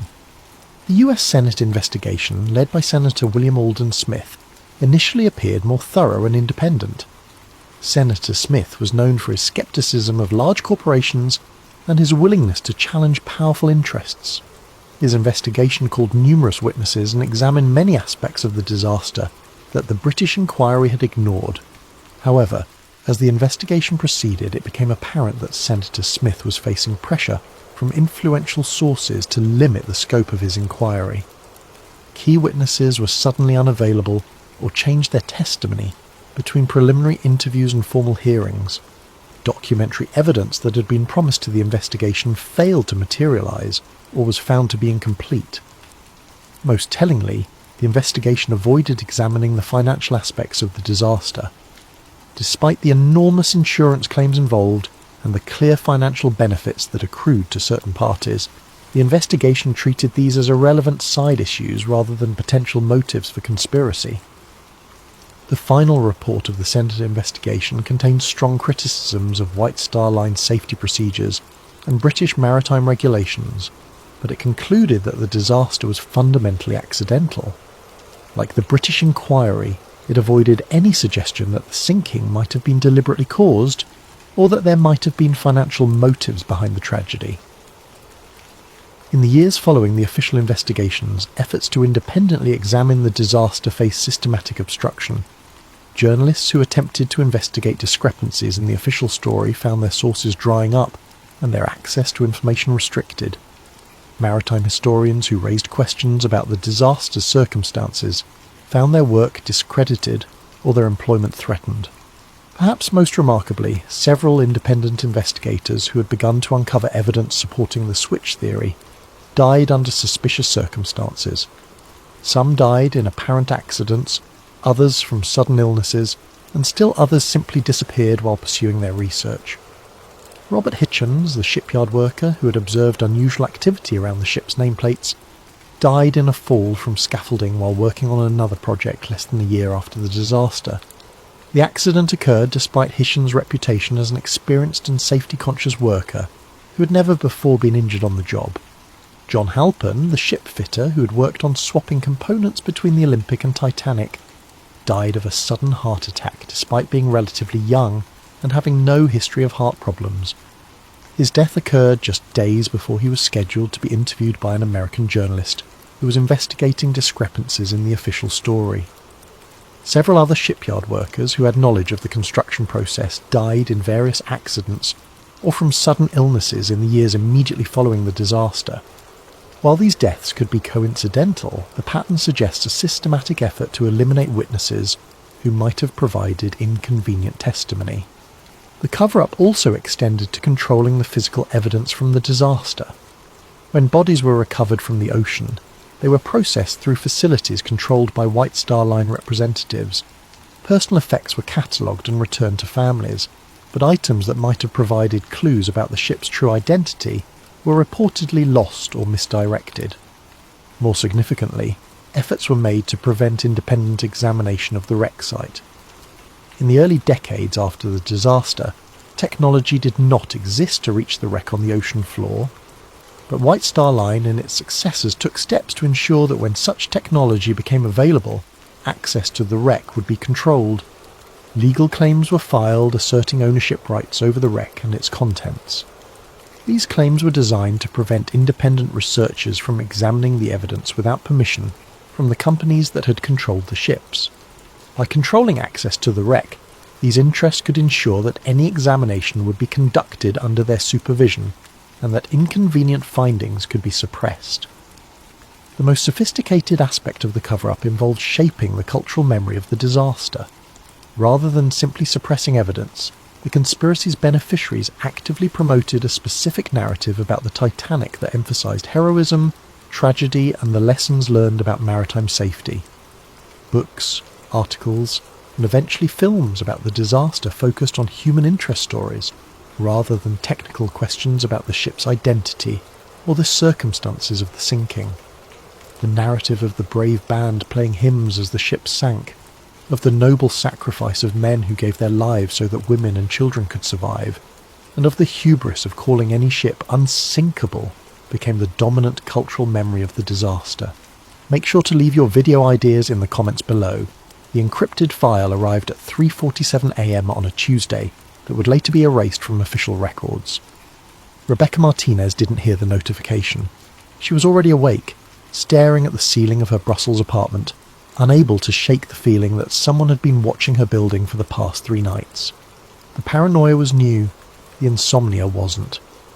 When you spent 15 years documenting suppressed historical records for the International Archives Initiative, sleep became a luxury reserved for people who didn't know what they knew. Her phone buzzed again, then again. She rolled over, squinting at the screen. 23 messages, all from the same encrypted number, all sent within the last 90 seconds. The final message was simple. Open the packet, then run. Victor. Rebecca's hands trembled as she sat up. Victor Molnar, Hungarian intelligence defector. She'd met him exactly once 6 months ago at a cafe in Vienna, where he'd passed her a napkin with a single word written in barely visible pencil. Seraphim. She'd researched the term obsessively after that meeting, found nothing conclusive. Historical references to angels, to divine beings, to mythological guardians. Nothing that explained why a career intelligence officer would risk his life to whisper it to her. Now he was telling her to run. Rebecca pulled on jeans and a sweater, her heart hammering. The packet sat on her kitchen counter, where the courier had left it the previous evening. Plain manila envelope, no return address. She'd been too exhausted to open it, planning to examine it properly in the morning with coffee and her recording equipment. She didn't have that luxury anymore. Inside the envelope was a USB drive and a single sheet of aged paper, protected by archival plastic. The document appeared to be a photocopy of a diplomatic memorandum, dated 1952, bearing the seal of the Belgian royal household. Most of it was in French, but one phrase had been highlighted in yellow, the ink faded but still legible. Préserver la lignée des Séraphins à tout prix. Preserve the Seraphim bloodline at all costs. Beneath it, in Victor's handwriting, it was never about religion, it was about species. Rebecca heard footsteps in the hallway outside her apartment. Slow, deliberate, stopping directly in front of her door. She grabbed her laptop bag, shoved the USB drive into her pocket, and went out the window. The train to Amsterdam gave Rebecca 4 hours to examine the contents of Victor's USB drive, without worrying about being cornered in a confined space. She'd chosen a middle car, positioned herself where she could watch both entrances, and created 3 separate cloud backups before the train even left Brussels. The drive contained 47 files, medical records, genetic sequencing reports, internal memos from private genetics companies spanning 2 decades, and one 70-page white paper that made her hands shake so badly she had to set down her coffee. The title page read, S-Helix Variant Analysis, Preliminary Findings and Containment Protocol, authored by Helix Genomics SA, Zurich. Date, September 2019. Classification, internal review only. Rebecca began reading. The document described a genetic anomaly first identified in 2003 during routine ancestry testing conducted by a California-based consumer genetics company. A wealthy client, name redacted, had submitted their DNA for analysis and received results that triggered automatic flagging within the company's quality control systems. The anomaly wasn't a mutation. It was a structural variant in what geneticists typically classified as junk DNA, the 98% of the human genome that doesn't code for proteins. Except this particular sequence wasn't junk. It was organised, intentional, and it appeared in exactly the same location across multiple unrelated individuals who submitted samples over the following months. By 2008, private genetics companies had identified the variant in 14 distinct family lineages, some European aristocracy, some Middle Eastern royal families, a handful embedded in American banking dynasties and political families. The pattern was impossible to ignore. They called it the S-Helix variant. Publicly, it was dismissed as a benign evolutionary remnant, a footnote in genetic diversity studies. But the internal communications told a different story. Rebecca scrolled through email chains between geneticists who'd stumbled onto the variant. The earliest exchanges were cautious, professional, scientists sharing anomalous data, requesting peer review. But as months turned into years, the tone shifted. Confusion gave way to concern. Concern gave way to something that looked a lot like fear. One email from 2006, sent by a lead researcher at the California company to her supervisor. I've been running the S-Helix sequence through every comparative analysis tool we have. It doesn't match any known primate DNA. I expanded the search to all mammalian genomes in our database. Nothing. I even ran it against our limited reptilian and avian samples. The structure is completely novel. But here's what's keeping me up at night. It's not random. Random junk DNA has statistical markers we can identify. This sequence has intentional structure. It's like finding a paragraph of Shakespeare in the middle of random letter sequences. Someone wrote this, something wrote this, and it's sitting in the genome of some of the most powerful families in the world. The supervisor's response had been brief. Delete this email. We'll discuss in person. But the emails continued, routed through personal accounts, encrypted services, back channels. Rebecca found a thread from 2009 where 3 geneticists from different companies, competitors technically, were sharing data in secret. I've confirmed the variant in 7 of my flagged samples, one wrote, all from families with documented lineages going back at least 5 centuries. Old money, old power. This isn't random distribution. Same here, another replied. But here's what I can't explain. Why is it only expressing in some family members? I've got siblings where one carries active S-Helix and the other shows no trace. It's not following Mendelian inheritance patterns. The third geneticist's response was the most unsettling. Because it's not being inherited. It's being activated. I think we're looking at dormant code that switches on under specific conditions. Like a program waiting for the right input. Rebecca sat back, watching Belgian countryside blur into Dutch flatlands through the train window. Dormant code, waiting for input. She kept reading. One memo, dated March 2011, from the Chief Science Officer of Helix Genomics to an unnamed recipient. We've run the S-Helix through every comparative database available. Primate, mammalian, vertebrate. The sequence doesn't match anything in the known biological record. More concerning, when exposed to specific electromagnetic frequencies in laboratory conditions, the variant exhibits responsive behaviour. It's not just sitting there, it's listening. Rebecca read the sentence 3 times. It's listening. The memo continued with technical details that made her head spin, frequency ranges, resonance patterns, but the conclusion was clear. When synthetic S-helix sequences were exposed to electromagnetic radiation in specific frequency bands, particularly those used in cellular communications and Wi-Fi networks, the DNA structure changed configuration. Not degraded, changed, unfolded, like it was receiving a signal. Another memo from 2015 referenced a consultation with a retired geneticist named Emil Voss, formerly of the Max Planck Institute. His assessment had been suppressed within hours of submission. The S-helix is not random genetic drift. It's architecture. Whoever designed it understood genetics at a level we're only beginning to approach. This isn't human DNA contamination. This isn't viral integration. This is something else. Something not entirely human, but not random. I've spent 40 years studying genetic mutations and evolutionary biology. Nothing in my experience prepared me for this. The S-helix isn't evolving toward anything. It's already complete. It's been complete for thousands of years, just waiting. The question isn't what it is. The question is what happens when it fully activates. The white paper included appendices with case studies. Rebecca read through them with growing unease. Case study A7. Female, age 34, investment banker, New York.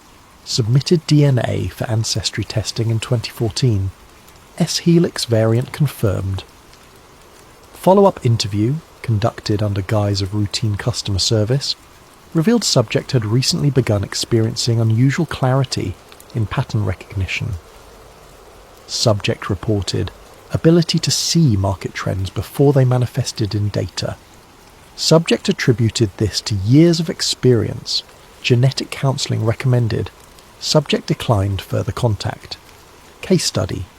B12. Male, age 41. Mid-level diplomat, Brussels.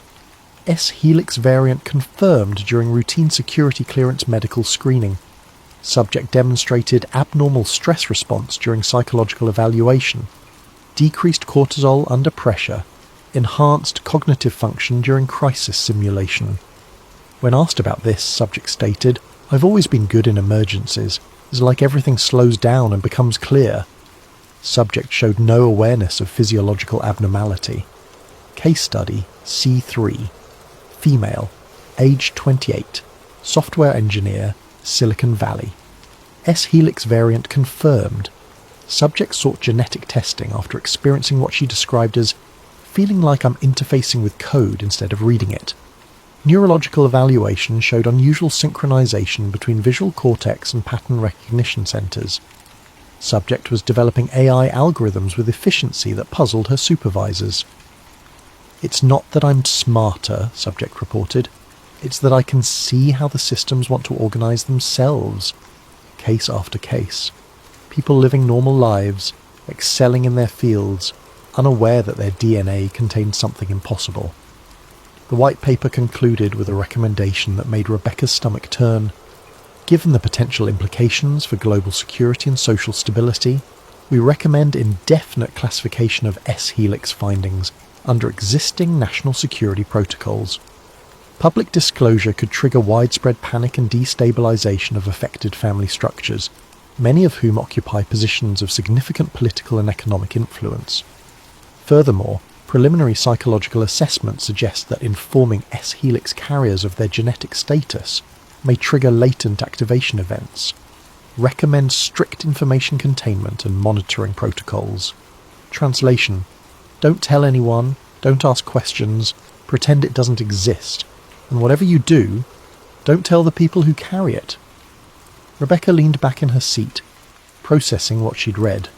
14 bloodlines, positions of influence, a genetic marker that responded to electromagnetic signals. People who were getting better at their jobs, better at seeing patterns, at handling stress, at interfacing with complex systems without understanding why. She pulled up her research notes on Victor's original message. Seraphim. She'd found references in ancient texts, beings described as divine messengers, often depicted with multiple wings and eyes of fire. But she dismissed it as metaphor. religious symbolism. What if it wasn't? What if the ancient texts were describing real beings? Not supernatural entities, but a different species, or a hybrid species, that had walked the earth and interbred with humans. What if their descendants were still here? Her phone buzzed. Unknown. Number. The message was brief. Victor is dead. You have what he died for. Use it. They're already watching you. Rebecca looked up sharply, scanning the train car. Business travellers, students, an elderly couple sharing a thermos of coffee. No one paying attention to her, but the message felt like ice water in her veins. The train suddenly felt very small. She went back to the files, pulling up a document she'd initially skipped over because it seemed like a bureaucratic personnel memo. Now she read it carefully. It was from Helix Genomics, dated 2018. A termination letter for one of the geneticists who'd been sharing information in those encrypted email chains. Effective immediately, your employment with Helix Genomics SA is terminated. Severance package and confidentiality agreement enclosed. Failure to comply with NDA terms will result in immediate legal action and potential criminal prosecution under Swiss national security statutes. All research materials, including personal notes and communications, are property of Helix Genomics and must be surrendered. Rebecca cross-referenced the name. Thomas Brenner, the geneticist who'd written, "It's like finding a paragraph of Shakespeare in random letter sequences." She searched for his name online, found an obituary from 2019, heart attack at age 43, no prior history of cardiac issues. She searched for the other two geneticists from that email thread. One had died in a car accident in 2017. Single vehicle collision, no witnesses. The other had simply disappeared in 2020, left for a conference in Singapore, never arrived, never seen again. 3 scientists who'd shared information about the S-Helix variant, all dead or missing within 4 years. Rebecca looked at Victor's message again, then run. She was beginning to understand why. Rebecca spent 3 days in Amsterdam, moving between internet cafes and using burner devices to research without leaving a digital trail. She needed to understand the historical context. If the seraphim were real, if they'd existed in some form throughout human history, there would be evidence, fragments, patterns. She started with Mesopotamia, in the cradle of civilization where writing itself was born. The earliest references appeared in pre-Sumerian archaeological fragments recovered from sites in modern-day Iraq and Syria. Most were heavily damaged, but one partially intact tablet from approximately 4000 BCE contained a passage that had puzzled archaeologists for decades. Rebecca found it in a digitised archive from the British Museum, catalogued but not widely published. The translation had been completed in 1952 by a scholar who'd later withdrawn from academic life entirely. His notes, attached to the file, were illuminating. This text does not fit established Sumerian mythology. It predates the pantheon we associate with later Mesopotamian culture. The language is Proto-Sumerian, possibly older. What disturbs me most is the specificity. This is not myth. This reads like a historical account. The tablet itself, what remained of it. In the time before the great cities, the seraphim ruled from the mountain places. They were flesh-born, not spirit-born, and their skin gleamed like beaten gold when seen in the light of the horizon sun. They taught the people to mark the stars and to divide the year. They showed the way of numbers and the growing of grain. They took mates from among the people, but only those of certain blood. Their children were mighty, and their children's children built the first walls. The seraphim knew what was coming. They prepared chambers beneath the mountains. They said, "We go down into the deep earth, but our blood remains in you." When the sky speaks with lightning that is not lightning, when your children build towers that think, then our children's children will remember what they are. Their rule was law, until the fire came from the sky and the earth shook. The seraphim went beneath. Some of the people went with them. Most stayed above. The seraphim said, "We do not die, we wait. Keep the blood pure. When we wake, you will wake." Rebecca read it 3 times, each reading making her hand shake more. When your children build towers that think.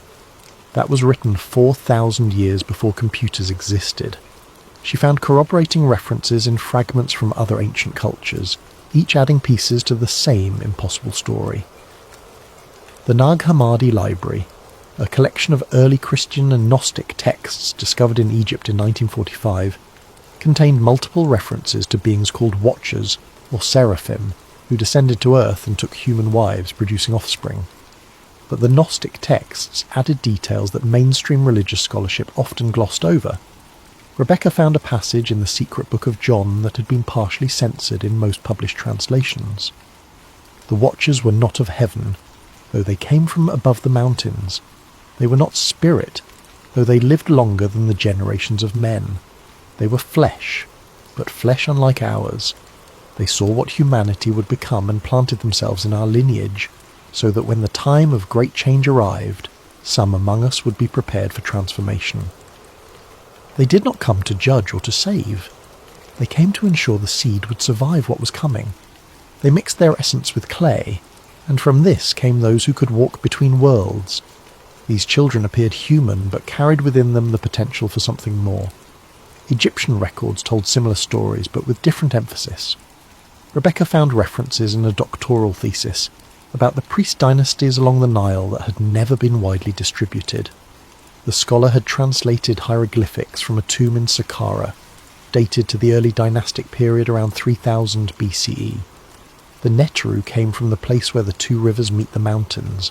They were not gods, but the children of gods, and they taught the kingmakers how to preserve the divine blood through the generations.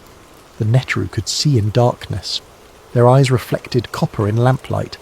Their skin in certain seasons showed patterns like serpent scales beneath. They took only those of pure lineage as consorts. When the great death came from the sky, the Neteru went into the hidden places. They said, "Your children will not remember us as we are. They will make us into stories and paintings. This is as it should be, but some will carry our seed forward, sleeping in their flesh until the world is ready." The scholar's footnote on this passage was chilling. Note: the hieroglyphic for Neteru in this context does not match standard divine terminology. It appears to be a specific designation for a separate category of being. The literal translation might be closer to those who transform, or those who are both. The text is very clear. These are not supernatural entities, but physical beings with unusual biological characteristics. Rebecca found similar patterns in Sumerian king lists, ancient Hebrew texts, and even fragments from the Indus Valley civilization.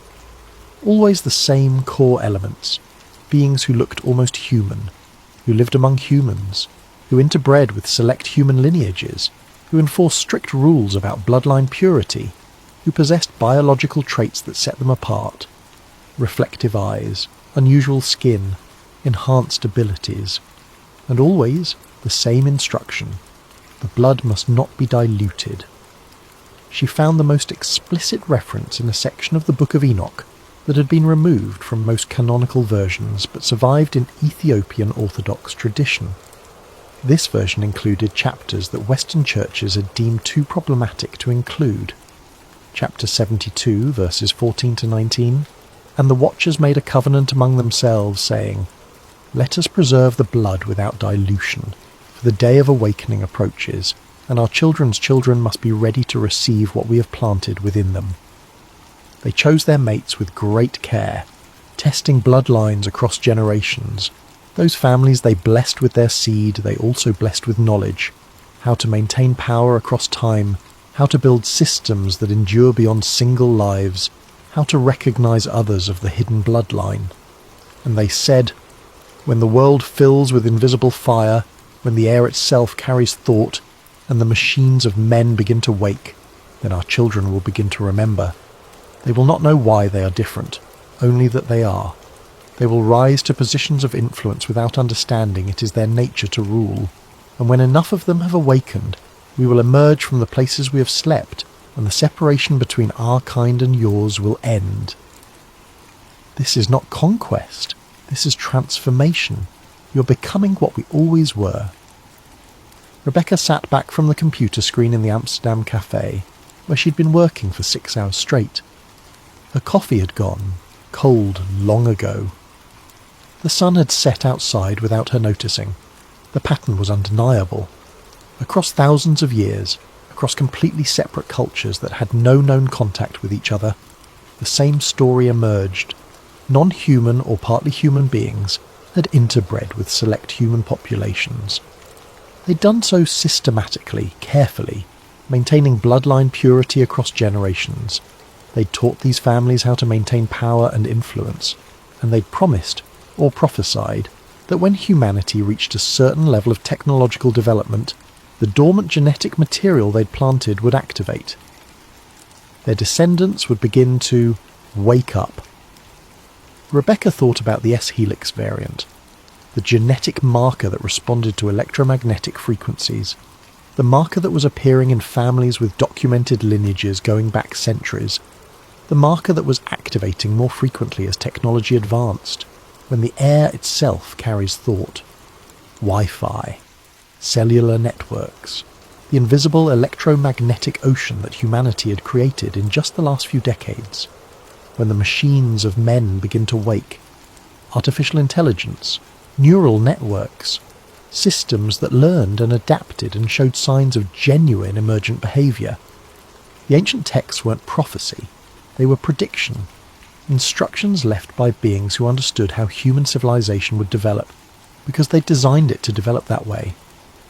Her phone buzzed. A new email from an address she didn't recognise, archival.ghostprotocol.proton.me. The subject line: "You're looking in the right places, but you're missing the modern confirmation." The email contained a single attachment, a scanned page from what appeared to be a 1987 medical document, bearing the letterhead of a European royal family she immediately recognised. The header read, "Annual Hematological Assessment, Type S Classification." Rebecca downloaded the file, her hands shaking. The Ghost Protocol had found her, and they were feeding her exactly what she needed to know. The question was why. The 1987 document was clinically detailed and utterly damning. It described routine medical screening conducted on members of a specific aristocratic bloodline, names redacted throughout, but the family crest visible in the top corner made their identity unmistakable to anyone familiar with European monarchy. The assessment focused on what they termed Type S hematologic differentiation, a cluster of physiological characteristics that appeared consistently across certain family members but not others. The findings were extraordinary. Stress response. Type S individuals exhibited abnormal cortisol regulation. Under extreme stress conditions, their hormone levels dropped rather than spiked, resulting in enhanced cognitive function during crisis situations. Standard fight-or-flight response was replaced by what the document termed cold clarity response. One annotation, handwritten in the margin: Subject C7 exhibited near complete emotional detachment during simulated crisis.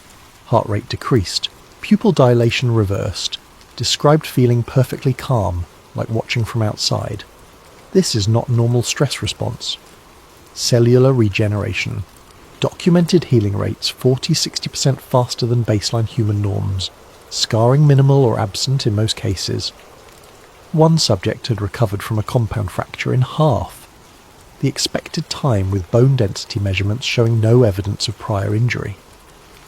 The medical examiner's note: I've been practicing orthopaedic medicine for 30 years. This is not possible. The bone structure shows remodelling that would typically take months, but occurred in weeks. Either our dating methods are wrong, or something in this subject's biology is accelerating cellular repair at rates I cannot explain. Neurological profile. Near complete absence of degenerative brain disorders across 7 generations of tracking. No Alzheimer's, no Parkinson's, no dementia.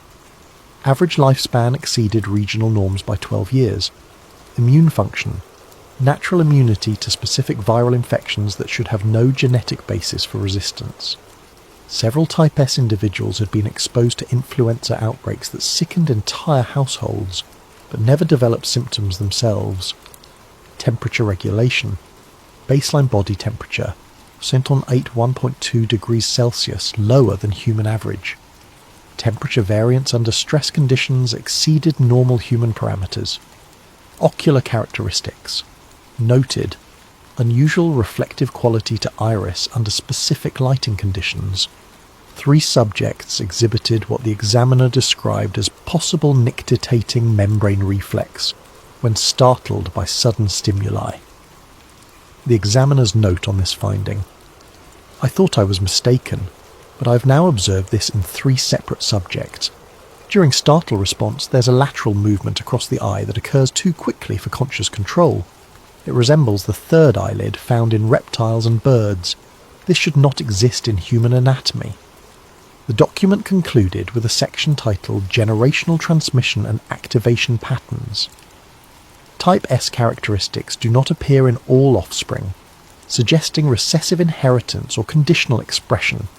Approximately 30% of children from confirmed type S parents exhibit full phenotype. However, we have documented cases of phenotype emergence in adults who showed no signs in childhood or adolescence. This suggests the type S classification is not purely genetic in the traditional sense, but may involve activation triggers we have not yet identified. Recommend continued monitoring of type S individuals and their offspring to determine what environmental or developmental factors trigger full expression. The final note stamped in red ink. Classified. Royal Household Medical Records. Unauthorized distribution prohibited. Rebecca cross-referenced the date. 1987. The same year, personal computers began entering middle-class homes across Europe and North America. The same year, cellular networks started expanding beyond experimental urban deployments. Technology. She thought about the Swiss white paper. This helix reacts to electromagnetic signals at frequencies outside standard human neural resonance. Her anonymous correspondent sent a second email while she'd been reading, "Check the 2001 leak, Phase 4. That's when they stopped monitoring and started managing." Rebecca knew exactly what that meant. In 2001, a contractor working for a US intelligence agency had leaked a series of classified briefings to a journalist who'd later died in what was officially ruled a suicide. The leaked documents had covered everything from surveillance programs to foreign policy assessments. Most had been dismissed as conspiracy theory, or redacted into meaninglessness by the time they reached public circulation. But one briefing had stuck in the collective consciousness of researchers who worked in Rebecca's field. It was titled Phase 4, Behavioural Management of Type S Infiltrates. She'd read it years ago during her doctoral research on suppressed intelligence documents, dismissed it as disinformation designed to discredit legitimate leaks. Now she pulled it up again with completely different eyes. The briefing was structured as a strategic assessment, dated March 2001, prepared for select members of a Congressional Intelligence Oversight Committee. The document had been leaked in fragments, complete pages interspersed with sections that had been redacted or destroyed. But enough remained to paint a disturbing picture. Subject: Strategic Assessment. Type S, Infiltrate Management. Classification: TS, SCI, No Fawn Executive. Summary: Phase 4 represents the transitional period during which Type S individuals embedded in positions of influence become aware of their differentiated status. Historical precedent suggests this awareness can trigger unpredictable behavioural changes and potential destabilisation of existing power structures. Unlike previous phases focused on identification and monitoring, Phase 4 requires active management protocols to ensure smooth integration of emerging Type S consciousness into existing governance and economic frameworks. Background: Type S infiltrates are not external agents or foreign operatives. They're intergenerational insertions, individuals born human but carrying genetic markers that activate under specific environmental conditions. Many Type S individuals reach adulthood, marry, raise families, and hold positions of significant influence without conscious knowledge of their differentiated status. Redacted section, approximately 2 pages. Identifying characteristics. Physical, variable. Most Type S individuals are phenotypically indistinguishable from baseline humans. However, Activation events may trigger subtle physiological changes including altered temperature regulation, enhanced pattern recognition capabilities, abnormal stress response, decreased rather than elevated, rapid healing from injury resistance to specific pathogens. Behavioural. Type S individuals demonstrate consistent patterns across cultural and geographic boundaries, gravitate toward positions of systemic influence, policy, finance, research. Exhibit enhanced capability for long-term strategic thinking. Show reduced emotional volatility in crisis situations. Demonstrate unconscious coordination with other Type S individuals. Express feeling different or separate from baseline humans, often from early childhood. Redacted section, approximately 3 pages. Activation. Triggers. Intelligence assessment has identified 3 primary trigger categories. Technological exposure. Prolonged interaction with advanced computational systems and electromagnetic environments. Correlation between Type S activation events and proximity to high-frequency electromagnetic fields exceeds 78%. Specific frequency ranges, redacted, appear to trigger genetic expression changes. Genetic awakening, proximity to other activated Type S individuals. Subjects report sensing others of their kind, though mechanism remains unclear. May involve electromagnetic sensitivity or pheromone response. Crisis response. Extreme stress or survival situations that force physiological differentiation to manifest. Multiple documented cases of latent Type S individuals exhibiting enhanced capabilities during life-threatening situations, followed by partial or full awareness of their differentiated status. Phase 4. Characteristics. Phase 4 begins when a critical mass of Type S individuals become aware of their differentiated status. Current intelligence suggests we are entering Phase 4 now. Indicators include increased private communication networks among confirmed Type S individuals, formation of informal alliance structures across political and national boundaries, attempts to access classified research on S-helix genetic markers, increased interest in historical records regarding redacted strategic implications. Traditional security frameworks are inadequate for addressing emergent Type S consciousness. These individuals are not hostile foreign actors.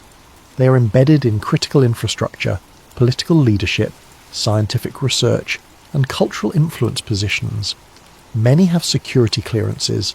Some have access to classified information regarding their own status.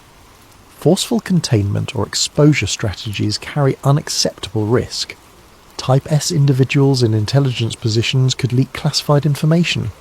Type S individuals in policy positions could destabilize governance structures. Coordinated Type S response to persecution could trigger, redacted, public exposure, could trigger mass panic and social destabilization. Recommended management approach, Phase 4. Management should focus on controlled integration rather than containment or exposure. Objectives. Monitor Type S communication networks without triggering defensive responses. Provide limited, controlled disclosure to select Type S individuals to prevent independent information gathering. Establish informal liaison protocols with cooperative Type S individuals in key positions. Prepare public for eventual broader disclosure through gradual normalization, redacted, approximately 1 page. Conclusion. Type S individuals are not the enemy. Intelligence assessment indicates their emergence serves a broader function related to species-level adaptation and technological integration. Their capabilities may prove necessary for humanity's transition to redacted. Premature exposure or forceful containment could trigger defensive protocols we are not equipped to handle. Recommend patience, observation, and strategic cooperation. Redacted section, final page. Rebecca read through the document twice, then cross-referenced it with the information she had gathered. The year the intelligence community officially acknowledged that people with the S-helix variant were starting to become aware of what they were. The year the strategy shifted from monitor to manage, 24 years ago. Which meant that right now, in 2025, they were deep into Phase 4, possibly approaching Phase 5. She thought about the case studies in the genetic white paper. People who'd described unusual clarity and pattern recognition. People who'd said it felt like they were interfacing with code instead of just reading it. People who didn't know they were different, just knew they were unusually good at what they did. What happened when those people found out why? Rebecca opened her encrypted messaging app and sent a query to a contact she'd cultivated over years of archival work. A former intelligence analyst who'd left the NSA under circumstances that remained unclear, but who still maintained connections in the community. Her message: Phase 4, Type S. What's the current assessment? The response came back in under a minute. You're playing with fire, stop. Rebecca typed, I need to know. 3 minutes passed. Then, Phase 4 went operational in 2003. Phase 5 is already active. You don't want to know what Phase 6 looks like. Seriously, delete everything and walk away. What's Phase 5? Another long pause. Then, integration. They're not hiding anymore. Some of them know what they are, and they're starting to work together. I can't tell you more. I won't tell you more. This is me, as your friend, telling you to stop before you get disappeared like Victor. They killed him for giving you that USB drive. They'll kill you for using it. The chat went offline. Rebecca sat in the Amsterdam cafe, surrounded by ordinary people living ordinary lives, while the foundations of everything she thought she understood about human civilization crumbled beneath her. Phase 5 was active, integration. People with the S-helix variant, people who'd been living as humans their entire lives, were waking up, becoming aware and starting to coordinate. The question wasn't whether this was happening. The documents made that clear. The question was what they wanted, and what would happen when enough of them were awake. The security footage was never supposed to exist. Rebecca found it 3 days later, buried in the anonymous file dump that had been steadily growing in her inbox. Someone was feeding her information, someone with access to materials that should have been destroyed decades ago.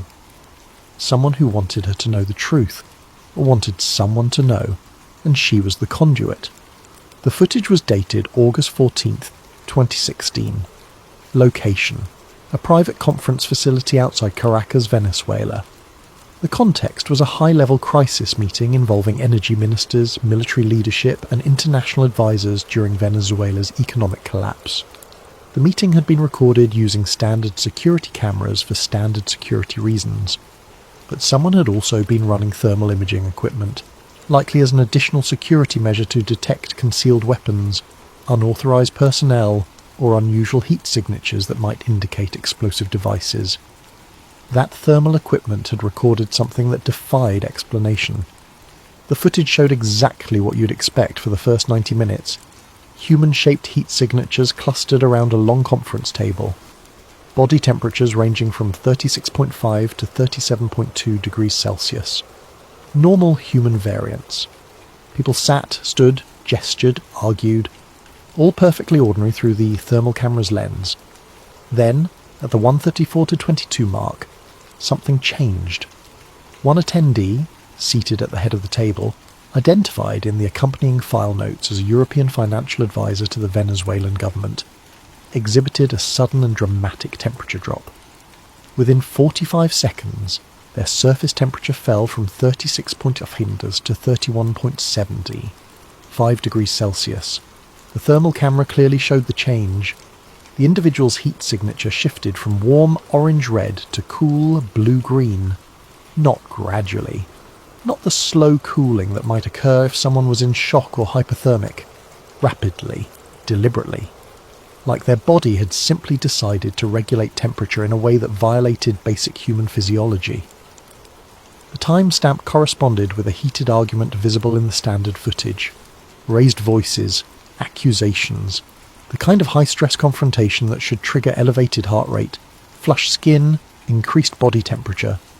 Instead, this person's temperature had plummeted, and their body language became unnaturally calm, precise, controlled. 3 minutes later, their temperature normalized. The argument ended. The meeting continued. The file notes indicated the footage had been flagged immediately by security analysts, escalated to intelligence oversight within hours, and permanently sealed within 72 hours. The financial advisor had left Venezuela the following day, and disappeared from all public records. Rebecca found a follow-up memo dated 2 weeks after the incident. Subject relocated to undisclosed European location. Medical evaluation confirms Type S activation event. Subject now aware of differentiated status. Recommend Phase 5 integration protocols. Subject cooperative and has agreed to voluntary monitoring in exchange for information access regarding origin and purpose of S-Helix variant. They'd made a deal. The person who'd manifested impossible physiology on camera had been given answers in exchange for cooperation. Rebecca wondered what those answers were. What did they tell people when they woke up and realised they weren't entirely human? Her anonymous source sent another compilation. This one was dozens of incident reports spanning 3 decades, all documenting similar thermal anomalies. 1991, private estate, Scotland, security personnel report, unusual cold zones detected in the master bedroom suite despite functional heating. Thermal survey shows temperature differential of 4 degrees Celsius, concentrated around sleeping area. Estate owner, member of prominent banking family, dismisses concerns. Follow-up investigation terminated at owner's request. 1998, Manhattan penthouse. Building maintenance receives multiple complaints about HVAC malfunction in specific units. Residents report feeling overheated while thermostats register temperatures 2-3 degrees lower than surrounding apartments. Technical inspection finds no mechanical issues. Residents are all from same extended family network. Pattern noted but unexplained. 2004, Geneva Diplomatic Compound. Infrared security sweeps detect cold signatures around 3 specific individuals during high-level trade negotiations. Security team suspects equipment malfunction. Equipment tested and confirmed functional. Individuals show no signs of illness or distress. Incident classified. 2009, Dubai Financial Summit. Private security firm contracted for VIP protection reports. Unusual thermal readings on multiple attendees.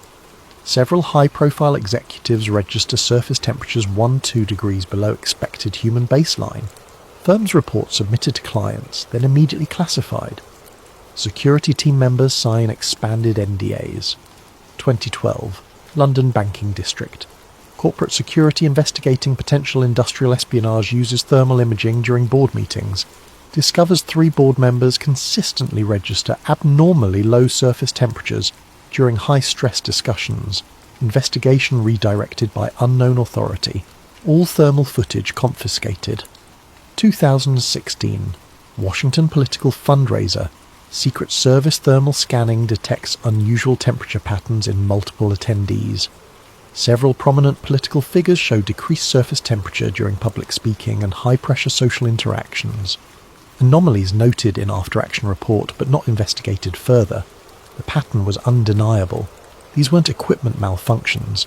These were people whose bodies responded to stress and electromagnetic environments in ways that violated understood human biology. And then there were the eyes. Rebecca found a separate file containing compiled reports from security personnel, journalists, personal assistants, and even entertainment industry professionals. Dozens of observations, each dismissed individually, but forming an impossible pattern when viewed together. Subject's eyes reflected amber gold under camera flash, similar to animal eye shine, assumed to be lighting artifact. Photographer, 2008. During night vision surveillance, subject's eyes showed reflective quality not consistent with human eye structure. Equipment tested and confirmed functional. Private security report, 2011. I could swear I saw his eyes blink sideways, like not up and down, but from the side. But that's impossible, so I must have imagined it. Political aid, anonymous interview, 2015. Under UV security lighting, several VIP guests exhibited unusual iris reflection patterns. Copper or gold coloration not typical of human eyes under these conditions. Event security log, 2019. The senator's eyes. There was something wrong. During the press conference, when the lights hit him at a certain angle, I saw something move across his eye, horizontally. My colleague saw it too. We both pretended we didn't. Camera operator.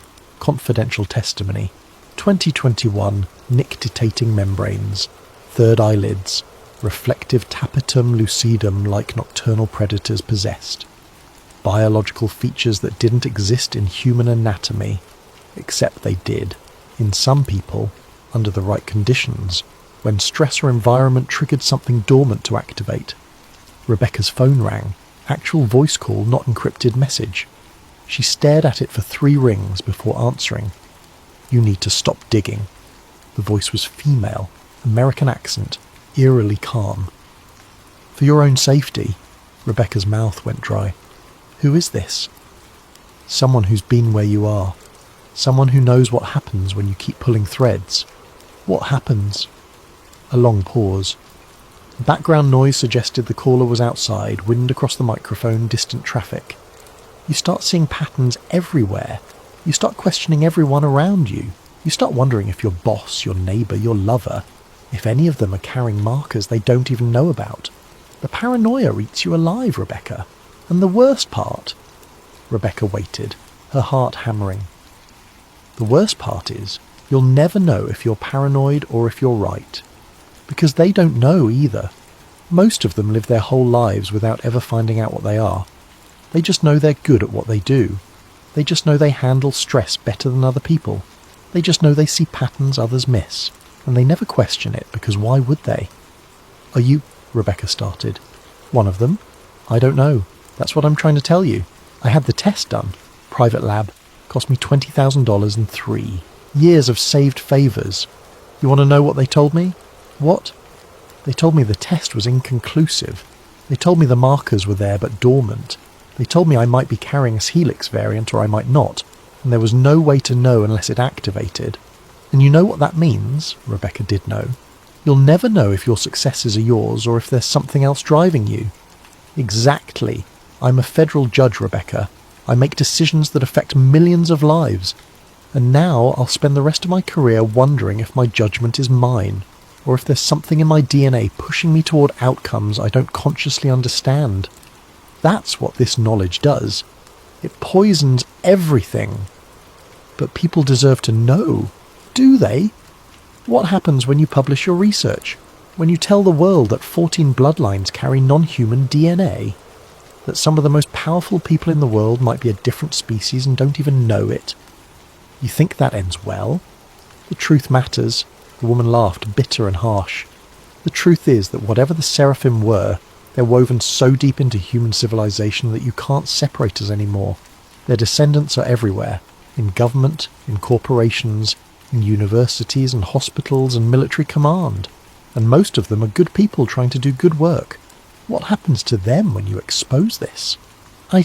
They get hunted, tested, quarantined, or worse, they get worshipped, turned into messiahs or demons. Either way, you tear society apart. Is that what you want? "I want people to understand what's happening to them." "Then you're naive. Victor died trying to get you this information. You think he wanted you to publish it? He wanted you to understand it, to be ready, because Phase 5 isn't about exposure, it's about preparation."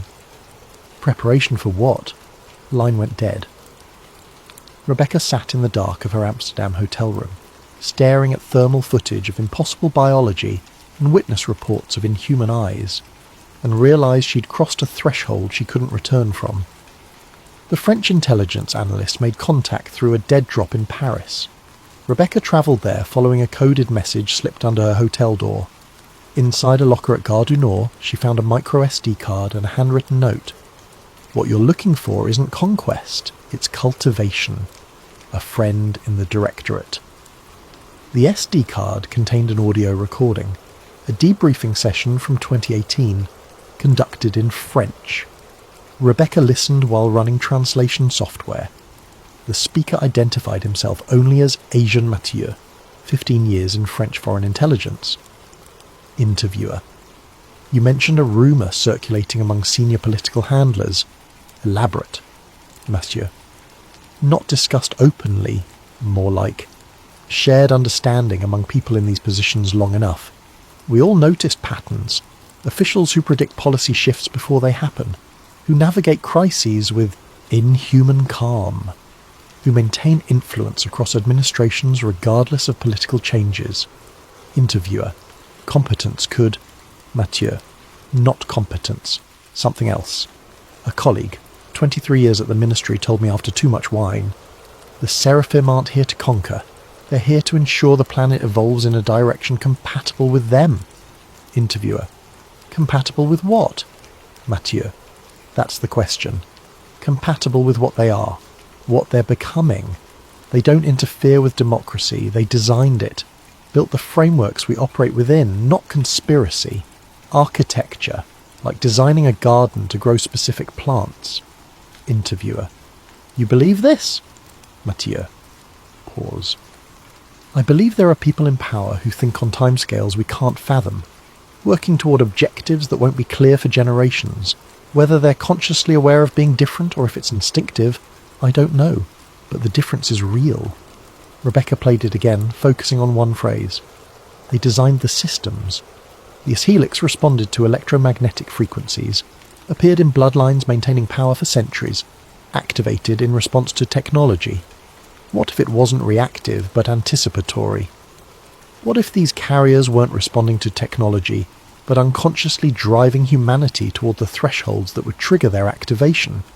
Democracy, capitalism, digital networks, AI. Every major system structuring modern civilization developed by people possibly carrying genetic programming they didn't know existed. Not conspiracy, architecture. Rebecca found the next piece, a partial transcript from a 1974 Bilderberg conference. Unknown speaker. A. The integration timeline assumes continued technological acceleration. If we encounter resistance. Unknown speaker. B. We won't. The pattern is self-reinforcing. Each generation requires more connection, more processing, more interface. They think they're choosing progress. They are, just not for the reasons they believe. Speaker A. When they realise? Speaker B. They won't. By the time enough realise, it won't matter.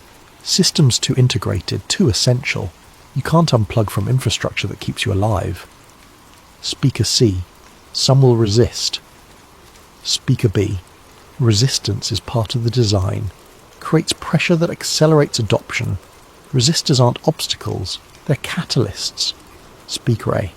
Very confident. Speaker B. Very patient. Not a 10-year plan, 1,000-year implementation. We designed representative government, electoral systems, the frameworks within which choice occurs. The choices themselves are irrelevant as long as the framework endures. 1,000-year implementation.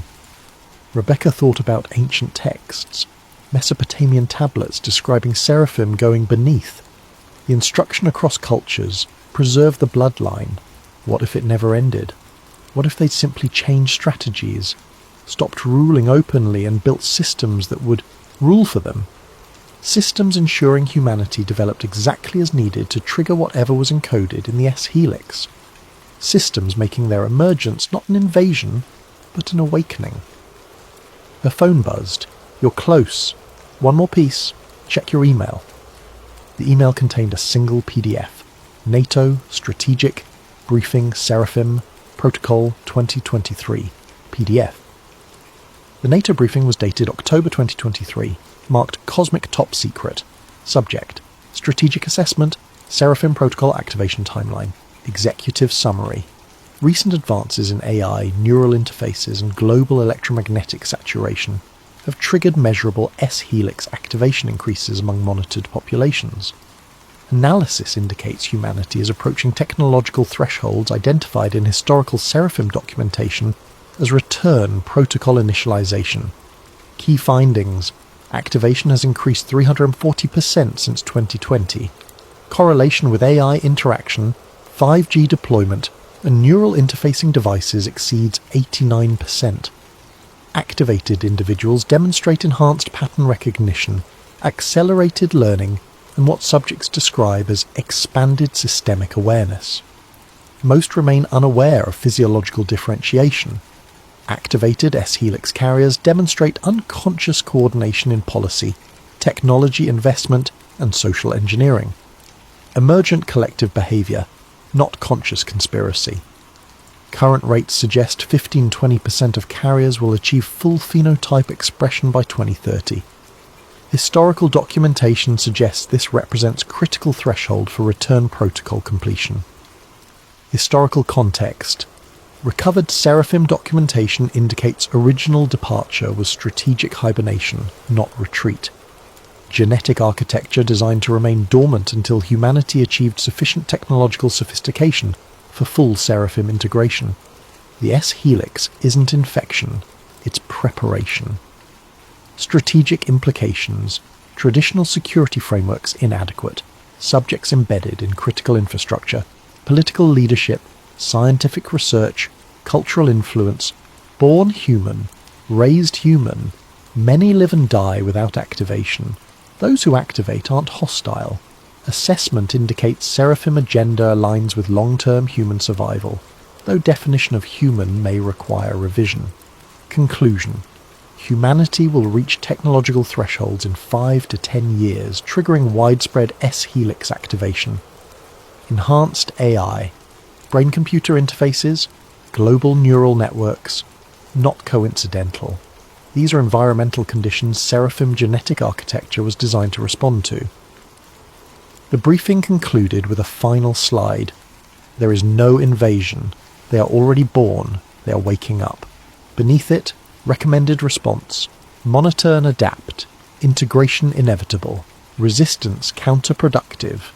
Rebecca closed her laptop.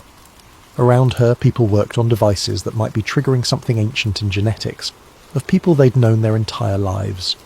14 bloodlines, centuries of careful breeding, systems of power immune to change.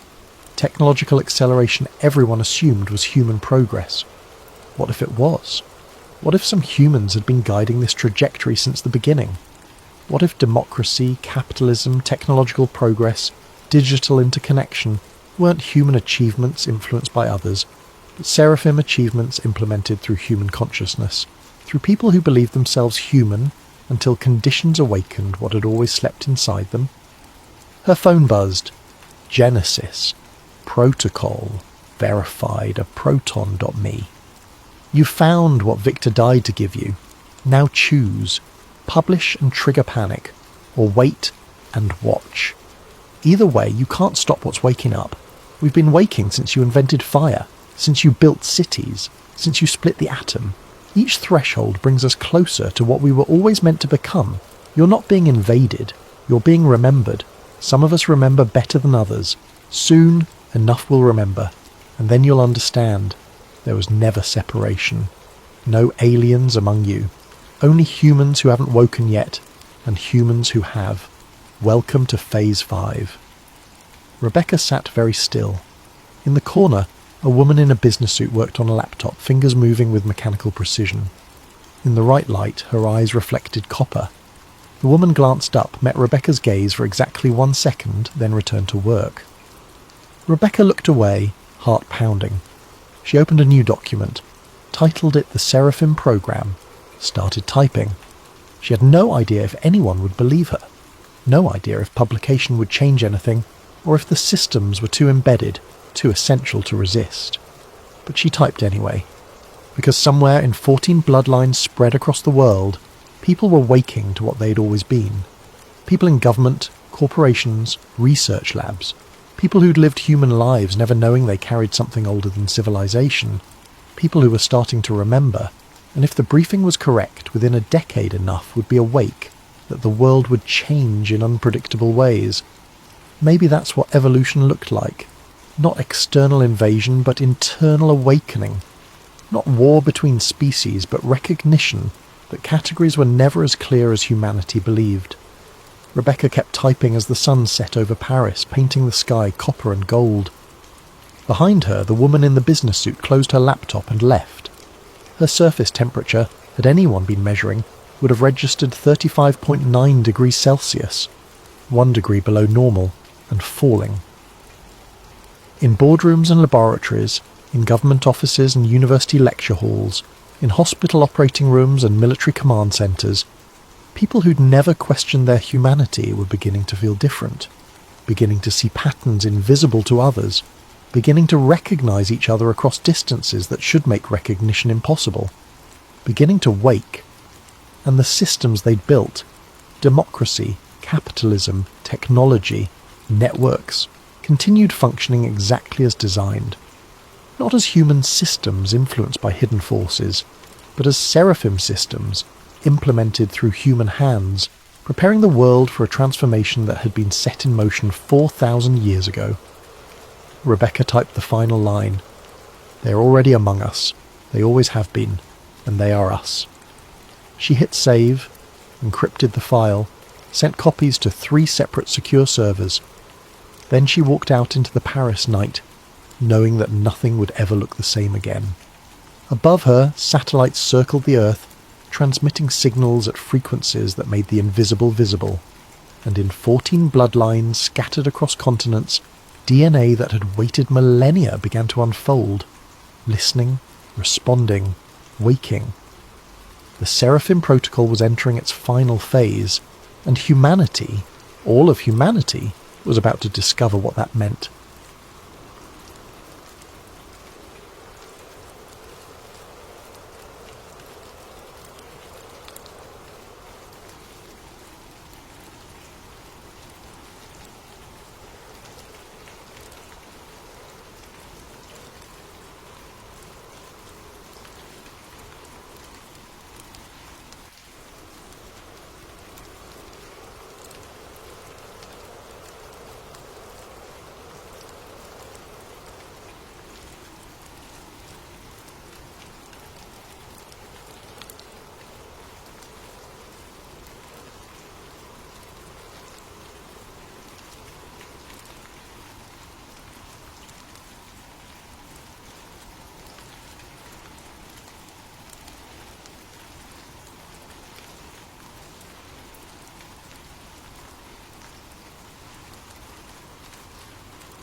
Have you ever wondered why ancient monuments across the globe seem to align with mathematical precision?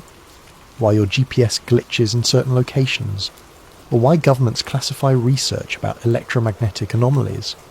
Tonight's story might make you question every map you've ever trusted.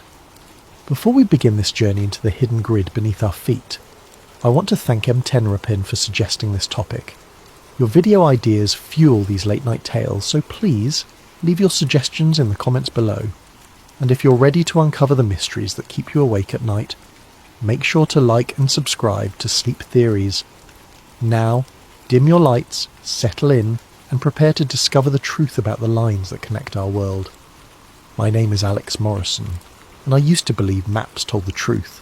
As a GIS analyst, that's Geographic Information Systems for those who don't spend their days staring at satellite data and topographical overlays, I thought I understood how the world was organised.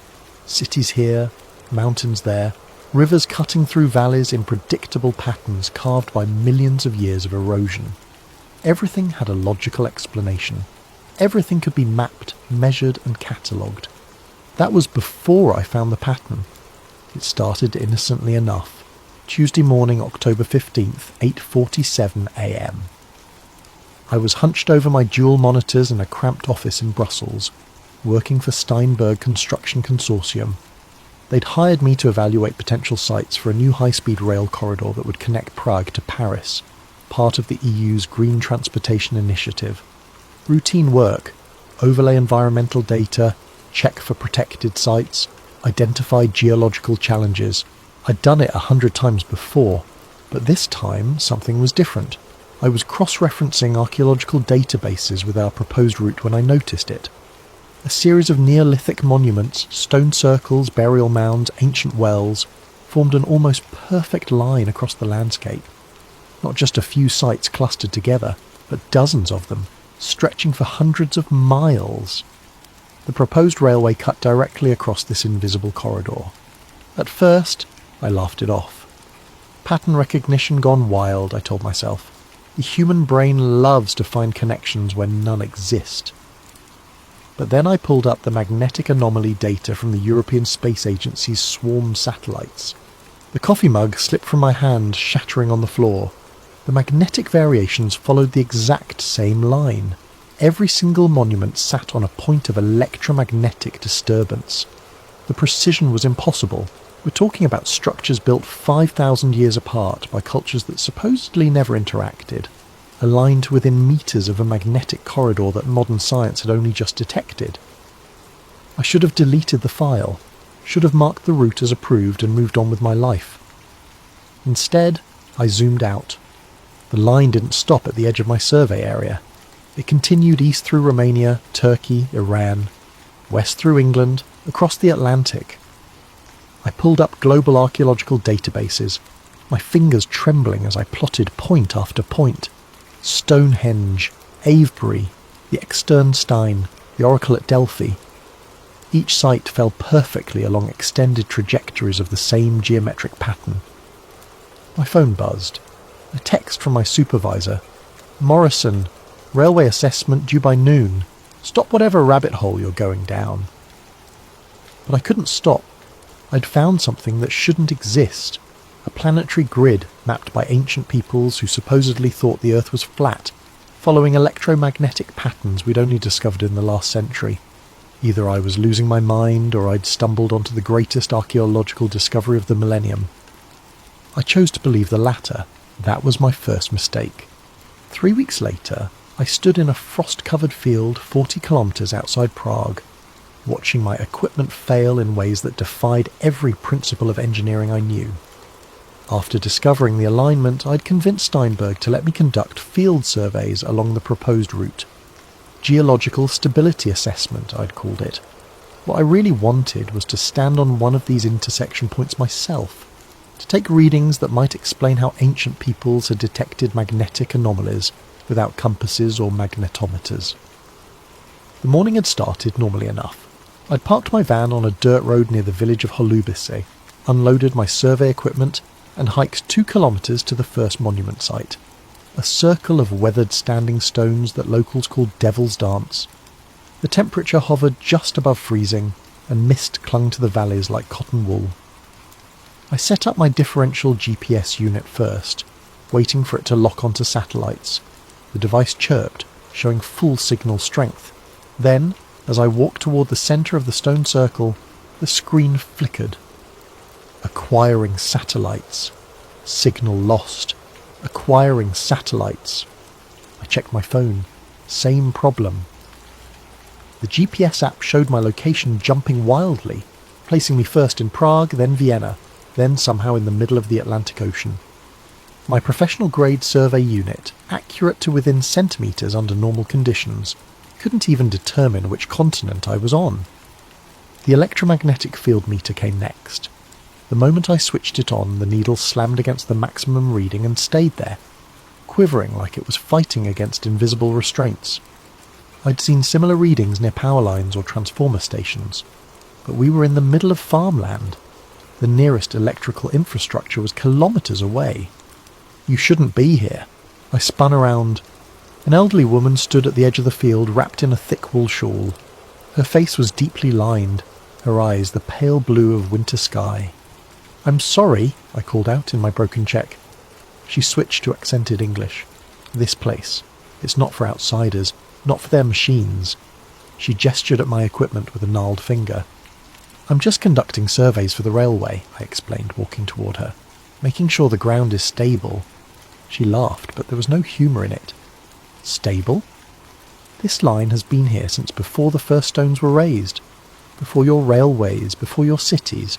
Our ancestors knew to respect it, to build their monuments as, jak se říká, anchors, to keep the energy flowing properly." "Energy?" I pulled out my tablet, showing her the magnetic anomaly map. "You mean this? You know about the electromagnetic patterns?" Her eyes widened. For a moment she looked genuinely frightened. "You've mapped it? The whole grid?" She grabbed my arm with surprising strength. "You must stop. Some knowledge isn't meant to be documented. They will come for you if you continue." "Who will come?" But she was already walking away, moving faster than seemed possible for someone her age. "The ones who already know," she called back. "The ones who've always known." I wanted to follow her, to demand answers, but my drone chose that moment to fall out of the sky. No warning, no gradual descent. 1 second it was hovering steadily, the next it dropped like a stone, smashing into the frozen ground 20 metres away. As I ran to retrieve it, I noticed something through the trees, a structure that didn't belong. Hidden behind a thick stand of pines was a concrete building, brutalist in design, with narrow windows like suspicious eyes. Military architecture, Cold War era by the look of it. The smart thing would have been to leave immediately. Instead, I collected my broken drone and hiked toward the building. The structure was abandoned but not ancient. Rust streaked the metal door, which hung open on failing hinges. Inside, fluorescent lights dangled from exposed wiring, and the walls were covered in mould that formed patterns like continental drift. But it was the maps that stopped me cold. The entire north wall was covered in them. Topographical maps, geological surveys, electromagnetic readings, layers upon layers of data, some dating back to the 1960s. Red strings connected pins at various locations, creating a web that stretched across Europe. And running through it all, marked in thick black ink, was the same line I'd found, the same impossible alignment. In the corner, barely legible, someone had written, "Earth Grid Project, classified, destroy after review." I pulled out my phone to photograph everything, but the camera wouldn't focus. Every image came out distorted, as if the very air in the room was bending light. I tried sketching what I saw instead, my hands shaking from more than cold. A metal filing cabinet in the corner had been forced open, its contents mostly removed or destroyed. But wedged behind the bottom drawer I found a single folder. Water damage had made most of it illegible, but I could make out fragments. Electromagnetic conductivity peaks at intersection points. Ancient structures appear to function as regulatory nodes. Catastrophic potential if grid destabilizes. Project terminated by Joint Commission directive. The last page was a photograph, grainy but unmistakable. It showed a massive antenna array in what looked like Alaska, the same distinctive design I'd seen in conspiracy documentaries about HAARP. But this photo was dated 1971, decades before HAARP officially existed. A sound outside made me freeze, the crunch of footsteps on frost. Multiple sets, moving with military precision. I shoved the folder inside my jacket and slipped out the back window, dropping into a thorny hedge that tore at my clothes. Through the trees, I could see dark vehicles pulling up to the building, men in unmarked uniforms spreading out to surround it. I ran, not toward my van, they'd certainly have someone watching it, but deeper into the forest, following a deer trail that wound toward the next village. Behind me I heard shouting in a language I didn't recognise. Not Czech, not German, something else. It took me 4 hours to circle back to my vehicle, approaching from the opposite direction through farmland. The van was untouched, but I knew they'd let me go, let me run. They wanted to see what I'd do next, who I'd contact. As I drove away, hand steady on the wheel despite the adrenaline coursing through my veins, I realised the old woman had been right. Some knowledge wasn't meant to be documented, but it was too late now.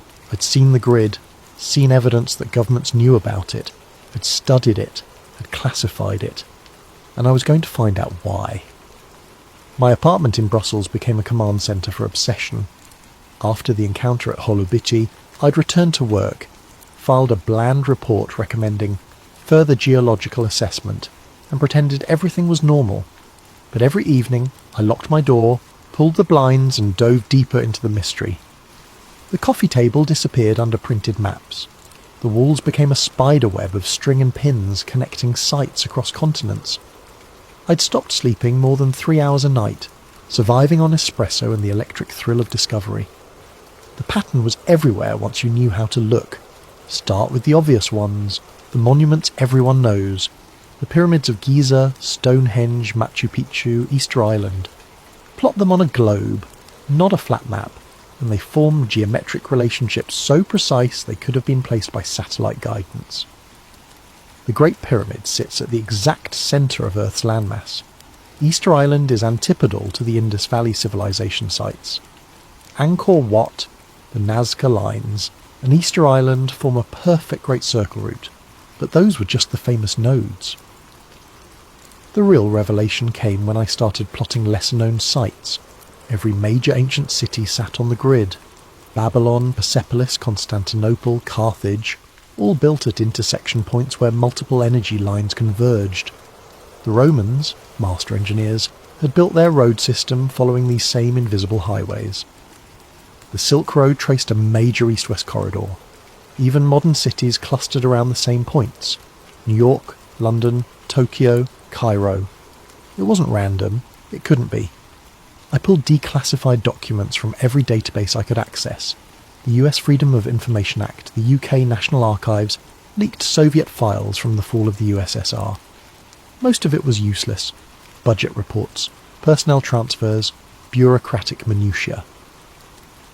But buried in the noise were fragments of something bigger. Project Stargate, the CIA's remote viewing program, included maps marking psychic hotspots that matched my grid lines perfectly.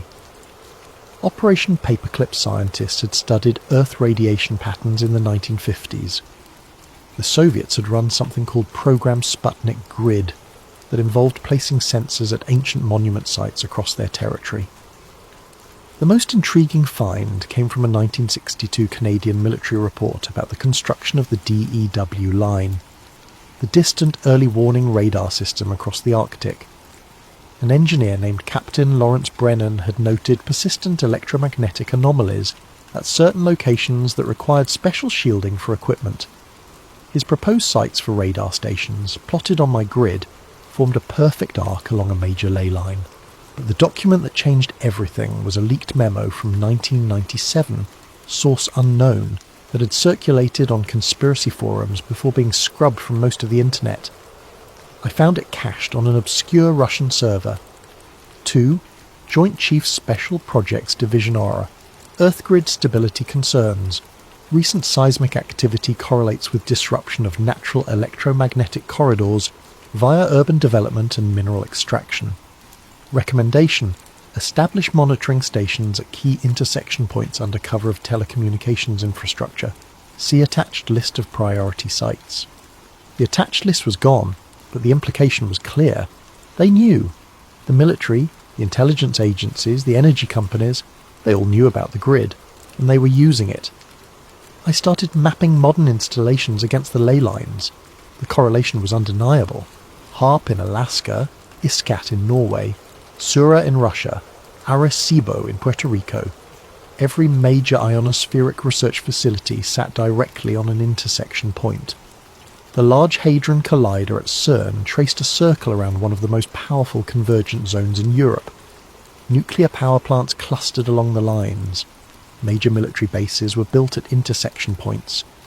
Even the routes of underground fibre optic cables followed the ancient paths, as if modern engineers were unconsciously drawn to the same energy corridors their ancestors had marked with standing stones.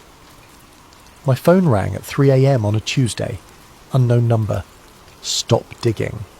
The voice was electronically distorted, genderless. Who is this? Someone trying to help you. You found the grid. Congratulations. Now forget about it before you end up like the others. What others? Bruce Cathy, John Michel, Ivan Sanderson, all the researchers who got too close to the truth. Heart attacks, car accidents, sudden illnesses. Very convenient. My blood chilled. I knew those names. Independent researchers from the 60s and 70s who'd written about Earth energy grids. All died relatively young under questionable circumstances.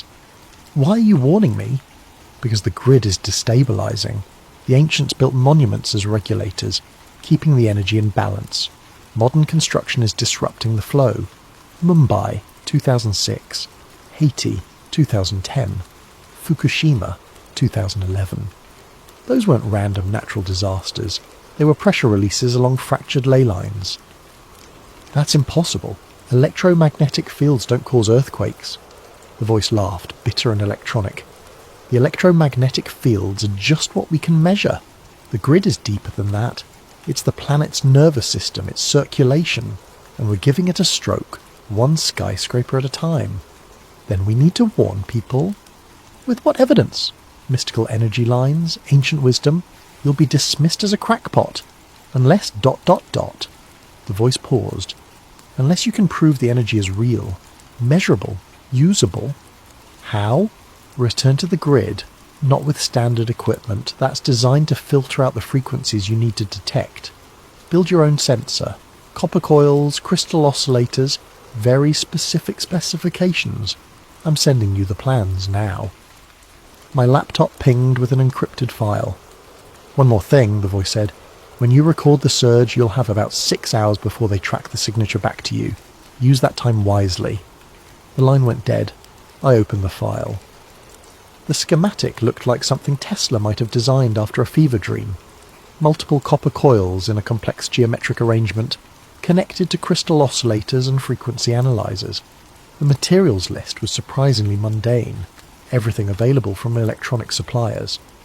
It took me 3 days to build it, working in secret in a rented storage unit outside the city. The device looked like abstract art more than scientific equipment, all gleaming copper spirals and crystal matrices. But when I powered it on, every LED lit up green. It was detecting something. Now I just had to be crazy enough to test it. The academic forum was my first mistake. Well, second, if you count building the sensor. But hubris makes fools of us all, and I needed someone, anyone, to verify I wasn't losing my mind. Geoanomalies.net was a small community, mostly graduate students and professional geologists sharing unusual findings. I created a throwaway account and posted a conservative summary. Electromagnetic anomalies correlating with ancient monument placement, seeking peer review. I attached 3 images, my overlay map of European sites, a graph showing magnetic field fluctuations, and 1 photo from the abandoned military outpost with the classified stamps carefully cropped out. Within an hour, I had 2 responses. A geology professor from Munich confirmed similar observations near Bronze Age sites. A student from Oxford posted links to academic papers about telluric currents, natural electrical currents that flow through the Earth's crust. Then, 90 minutes after posting, my thread vanished. Not deleted with a removed by moderator message. Gone, like it had never existed. The cached version on Google disappeared. The other users who'd responded found their comments erased from their own post histories. My laptop screen flickered. A chat window opened without my input. Admin. Your recent activity has been flagged for review. Me. What activity? Who is this? Admin. Consider this a courtesy warning. Cease your current research immediately. Me. Or what? Admin. Or we stop being courteous. The chat window closed itself. When I tried to screenshot the conversation, my laptop blue-screened. It took 20 minutes to restart, and when it did, my hard drive had been wiped. Not formatted, wiped. Every sector overwritten with random data multiple times. A technique that made recovery impossible. Thank God for cloud backups, I thought, logging into my secure server. Empty. 3 years of research, gone. Even my email accounts had been purged. I still had physical copies of the most important findings, hidden in a safety deposit box across town. But the message was clear. They could reach me anywhere, any time. The next morning I arrived at work to find my keycard deactivated. Security escorted me to a conference room where my supervisor, Mr. Steinberg himself, sat with 2 people I'd never seen before. A woman in a severe black suit and a man who looked like he'd been carved from granite, both with a kind of posture that screamed military. Alex, Steinberg began, sweating despite the air conditioning. These representatives from the European Infrastructure Security Division have some concerns about your recent surveys. I'd never heard of the European Infrastructure Security Division. I doubted it existed on any official registry. The woman smiled without warmth. Mr. Morrison, your work on the railway project has been exemplary. However, we've noticed some unusual patterns in your research that fall outside the project's scope. I'm thorough, I said. I investigate all factors that might affect construction, including archaeological sites hundreds of kilometres from the proposed route. The man's accent was impossible to place. including electromagnetic phenomena that have no bearing on rail safety, I believe they do have bearing. What you believe is irrelevant. The woman pulled out a tablet showing my deleted forum post. Discussing classified military research on public forums is a serious offence. Classified? I found those maps in an abandoned... Mr. Morrison... Her voice could have frozen helium. You're being terminated from this project, effective immediately. Your severance package is generous, contingent on signing this NDA. She slid a document across the table. You'll cease all research related to electromagnetic anomalies, ancient monuments, or what you call ley lines. Any violation will result in prosecution under the European Security Act. I looked at Steinberg. He wouldn't meet my eyes. And if I refuse? The man leaned forward. Your visa expires in 6 weeks. Your bank accounts are already frozen pending investigation of potential fraud. Your academic credentials are under review. Would you like me to continue? The threat was clear. Sign and walk away with something or lose everything and possibly face imprisonment. I signed. They confiscated my company laptop, my access badges, even my parking pass. The woman handed me a business card with no name, just a phone number. If you remember any details you'd like to share about your research, call this number. We reward cooperation. I was escorted out of the building like a criminal, my colleagues staring as security watched me pack my desk. The personal items fit in a single cardboard box, a coffee mug, some photos, a stress ball shaped like Earth. They even checked those before letting me leave. On the tram ride home, I noticed the man 3 seats back. Grey coat, newspaper held too high, wearing sunglasses despite the overcast sky. When I got off 2 stops early, he followed. When I ducked into a cafe, he positioned himself across the street. They were watching me. Fine, let them watch. That night I made a decision. If they wanted to threaten me, surveil me, erase my work, they'd already shown their hand. Whatever was hidden in the Earth's electromagnetic grid was important enough to destroy careers over, which meant it was important enough to risk everything to expose. I had one advantage. The sensor I'd built was hidden in the storage unit, registered under a false name paid in cash. They didn't know about it yet. The anonymous contact had said I'd have 6 hours after recording the surge before they tracked it. 6 hours to gather proof and upload it somewhere they couldn't reach. I started planning. The winter solstice seemed appropriate. December 21st, the longest night of the year, when ancient monuments worldwide align with celestial events. If the Earth's energy grid responded to cosmic cycles, this would be the night to prove it. I chose a site carefully, the intersection of 3 major ley lines near Carnac in Brittany, France. The famous stone rows there were just the visible part of a massive Neolithic complex, most of it on private land away from tourist routes. I'd identified a specific confluence point in a forest grove, marked by a small standing stone unknown to archaeology. The 2-week preparation was meticulous. I withdrew cash gradually, never more than €200 at a time, bought a used van with fake registration, gathered camping equipment, emergency supplies, and most importantly a satellite internet transmitter that could upload directly to multiple servers simultaneously. They were still watching me in Brussels, but their surveillance had grown lazy. Same operative, same patterns. On December 19th, I led him on a boring tour of grocery stores and laundromats, then slipped out the back of a cinema showing a 3-hour film. By the time he realised I was gone, I was already crossing into France on secondary roads. The grove near Carnac was exactly as satellite images had shown, a circle of ancient oaks surrounding a moss-covered menhir about 2 metres tall. The stone was carved with spiral patterns worn nearly smooth by millennia of weather. When I placed my hand on it, I felt a subtle vibration, like standing near a massive subwoofer playing below human hearing. I set up the sensor array according to the anonymous blueprints. Copper coils arranged in a complex mandala, crystal oscillators at specific angles, the whole apparatus connected to recording equipment and the satellite uplink. If this worked, data would stream to servers in 12 countries simultaneously. As sunset approached, my conventional instrument started showing anomalies. The magnetometer detected fluctuations in a rhythmic pattern, almost like a heartbeat. The frequency analyzer picked up ultra-low sounds below 7 Hz, the range that some researchers claim can induce altered states of consciousness. Then the sun touched the horizon, and everything changed. The copper coils began resonating, producing a tone that I felt more than heard.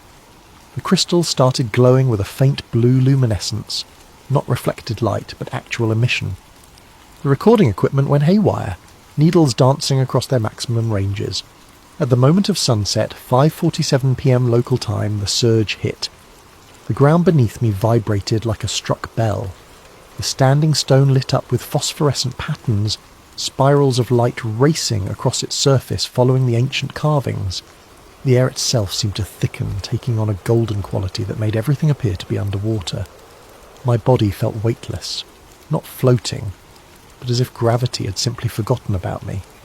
I watched my hand rise without conscious thought, fingers spreading to touch the charged air.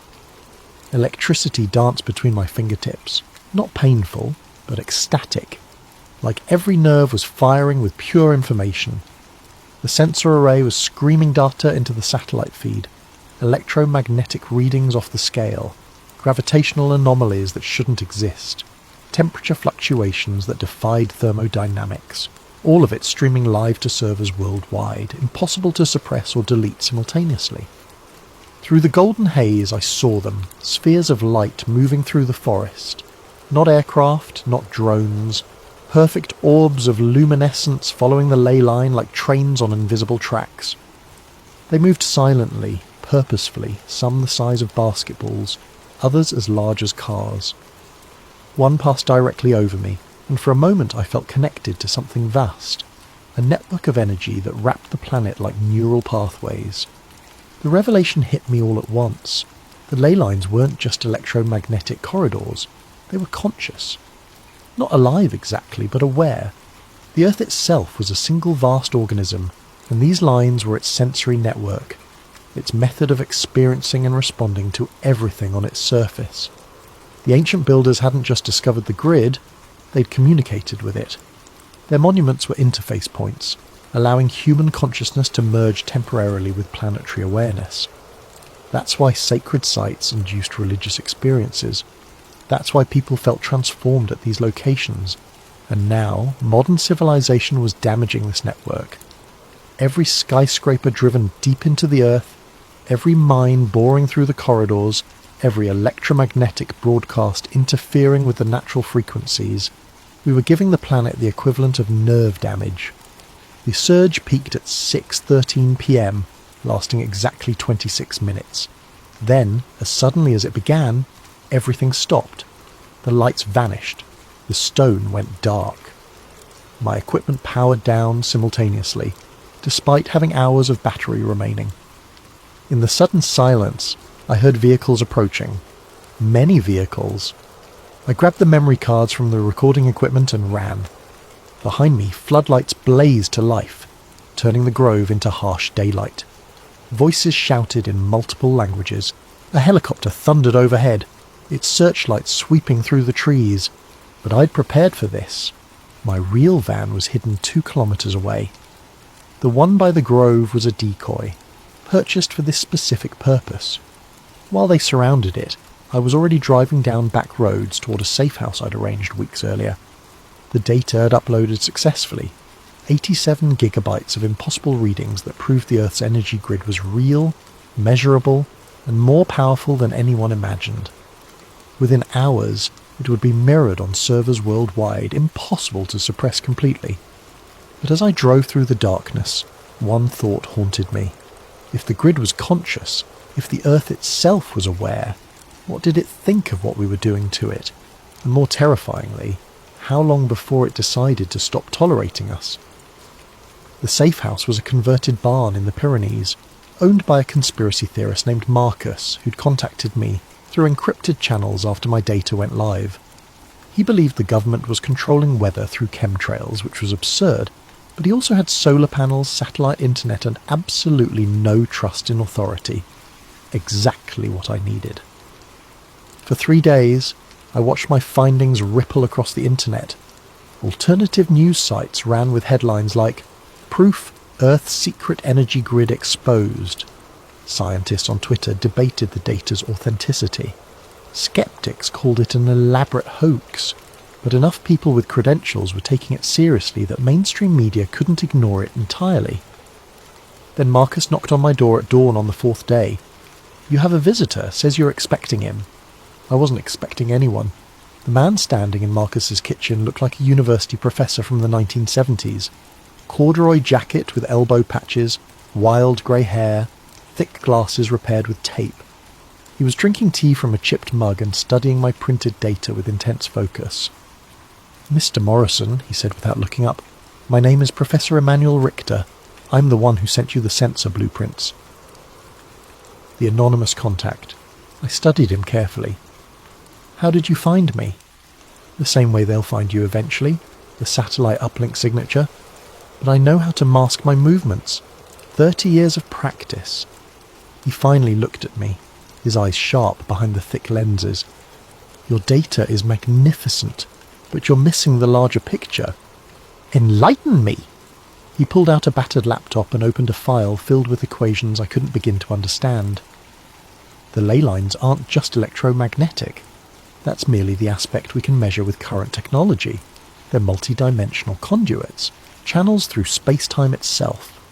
That's impossible. So is your gravitational anomaly data, yet there it is." He pulled up a world map covered in glowing lines.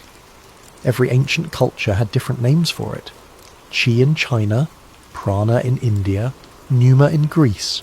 They were all describing the same phenomenon, a fundamental force that mainstream physics hasn't acknowledged. Why hasn't physics acknowledged it? Richter laughed bitterly. Because those who discover it either join the suppression or disappear. I was part of the suppression for 20 years. He told me his story. In 1973, fresh from MIT with a PhD in theoretical physics, he'd been recruited by a Defense Department think tank. His job, investigate anomalous energy readings at ancient sites worldwide. Within 2 years, his team had mapped the basic structure of the Earth grid and realized its potential. Unlimited clean energy, he said. Instantaneous communication across any distance. Even manipulation of localized space-time. The military applications were obvious, but so were the benefits for humanity. We could have transformed civilization. What happened? We succeeded. His face darkened. The first experimental tap into a ley line intersection was in Nevada, 1978. We pulled enough energy in 30 seconds to power Las Vegas for a year. Then the intersection point destabilized. He showed me a classified photo, a perfectly circular crater 300 meters across, the sand turned to glass. The official record lists it as an underground nuclear test, but no bomb did that. We'd ruptured something fundamental in the grid structure. The project was immediately classified beyond top secret. Research continued, but focused on weaponization rather than energy production.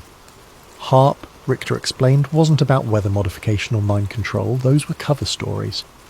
It was about learning to manipulate the grid without destabilizing it. But they're failing, he continued. Every year more intersection points become unstable. The Haiti earthquake, the Japanese tsunami, the increase in volcanic activity, they're all symptoms of grid breakdown. Caused by what? Everything. Mining operations cutting through ley lines, fracking disrupting deep conduits, cities spreading concrete over intersection points. But the worst damage comes from electromagnetic pollution, cellular towers, Wi-Fi, satellite transmissions. We're drowning out the Earth's natural frequency. He pulled up another image, a graph showing electromagnetic background radiation over time. It had increased 10,000-fold since 1900. The ancients understood balance, Richter said. Their monuments weren't just markers, they were regulators. Stone circles amplified and stabilized the energy. Pyramids acted as capacitors, storing excess power. Temple complexes provided controlled release points. It was a planetary management system maintained for thousands of years. Until we forgot. Until we were made to forget. His expression hardened. The knowledge was deliberately suppressed. First by religions that wanted monopolies on spiritual experience, then by governments that wanted monopolies on power, now by corporations that profit from scarcity. A car engine growled outside. Marcus appeared in the doorway, shotgun in hand. 3 black SUVs coming up the mountain road. Richter stood calmly. They tracked me, not you. I've been sloppy, getting old, I suppose. He handed me a flash drive. Everything I couldn't publish, 40 years of research, the complete grid map, the frequency specifications, the names of everyone involved in the cover-up. Come with me, I said. We can both run. I'm 73 years old, Mr. Morrison. I've been running since 1991. He smiled sadly. But information wants to be free. Upload that data everywhere. Send it to journalists, scientists, anyone who'll listen. Make it impossible to suppress. The vehicles were getting closer. Marcus was already at his truck, engine running. Richter walked to the door, then turned back. One more thing. The grid isn't just breaking down, it's evolving. The electromagnetic pollution we're producing is forcing it to adapt, to develop new pathways. The lights you saw at Karnak, they're increasing worldwide. The grid is trying to heal itself, but if we don't stop interfering, he shook his head, the Earth will protect itself, even if that means eliminating the infection. We're the infection? From the planet's perspective? Yes. He walked out to meet the SUVs. I ran to Marcus's truck and we tore down the back road as fast as the ancient vehicle could manage. In the mirrors, I saw men in tactical gear surrounding the farmhouse. Richter stood in the doorway, hands raised, dignity intact, even in surrender. We drove for 6 hours, changing vehicles twice, before I felt safe enough to stop. In a roadside motel that still used actual keys, I opened Richter's flash drive. The data was staggering. Detailed maps of every ley line intersection on Earth. Energy readings from 6 decades of secret monitoring. Photos of ancient sites I'd never heard of, all showing the same telltale signs of grid integration. And a list of names. Politicians, CEOs, military leaders, all aware of the grid's existence, all complicit in hiding it. But most importantly, there were the repair protocols. Richter's team had developed methods to stabilize damaged intersection points, to restore the grid's natural balance, the knowledge to undo decades of damage, the blueprints for saving the planet's nervous system. The cafe in Prague is busy enough that I blend in, anonymous among the tourists and students. My laptop is connected through 7 proxy servers, my identity masked by layers of encryption that would make the NSA proud. The barista brings my 3rd espresso of the morning, and I nod my thanks without looking up from the screen. The world has changed since Karnak. Not visibly. The same traffic jams clog the streets, the same politicians make the same promises, the same corporations chase the same profits. But underneath, in the invisible currents that connect all things, something fundamental has shifted. Richter's data didn't just expose the conspiracy, it provided a roadmap for resistance. The first wave of releases came through WikiLeaks, the Panama Papers network, and a dozen smaller journalism outlets simultaneously. By the time the suppression teams realised the scope of the leak, copies were already spreading across the dark web faster than they could be eliminated. The names, the cover-up, the military applications, all of it laid bare for anyone willing to look. The mainstream media tried to ignore it at first, then dismissed it as fringe pseudoscience. But when MIT physicists began replicating the sensor readings, when archaeological teams started confirming the monument alignments, when seismologists noticed the correlation between grid disruption and earthquake patterns, denial became impossible. The second wave was more practical. Anonymous networks of researchers, hackers and activists began building Richter's stabilization devices. The components were surprisingly accessible. Copper coils, quartz crystals, simple electronics. Within months, guerrilla grid repair operations were springing up worldwide. They called themselves the Earth Guardians, though the media branded them eco-terrorists after the first infrastructure disruption. A cellular tower in California went offline for 3 days when activists installed a resonance dampener at its base. A fracking operation in Pennsylvania was forced to shut down when mysterious equipment failures plagued their site. The authorities couldn't understand how protesters were disabling billion-dollar installations with what looked like art projects. They still don't understand that they're not fighting the technology, they're working with it. The grid wants to heal itself. We're just helping it remember how. The third wave is happening now, and it's the most dangerous one yet, because the Earth is starting to respond.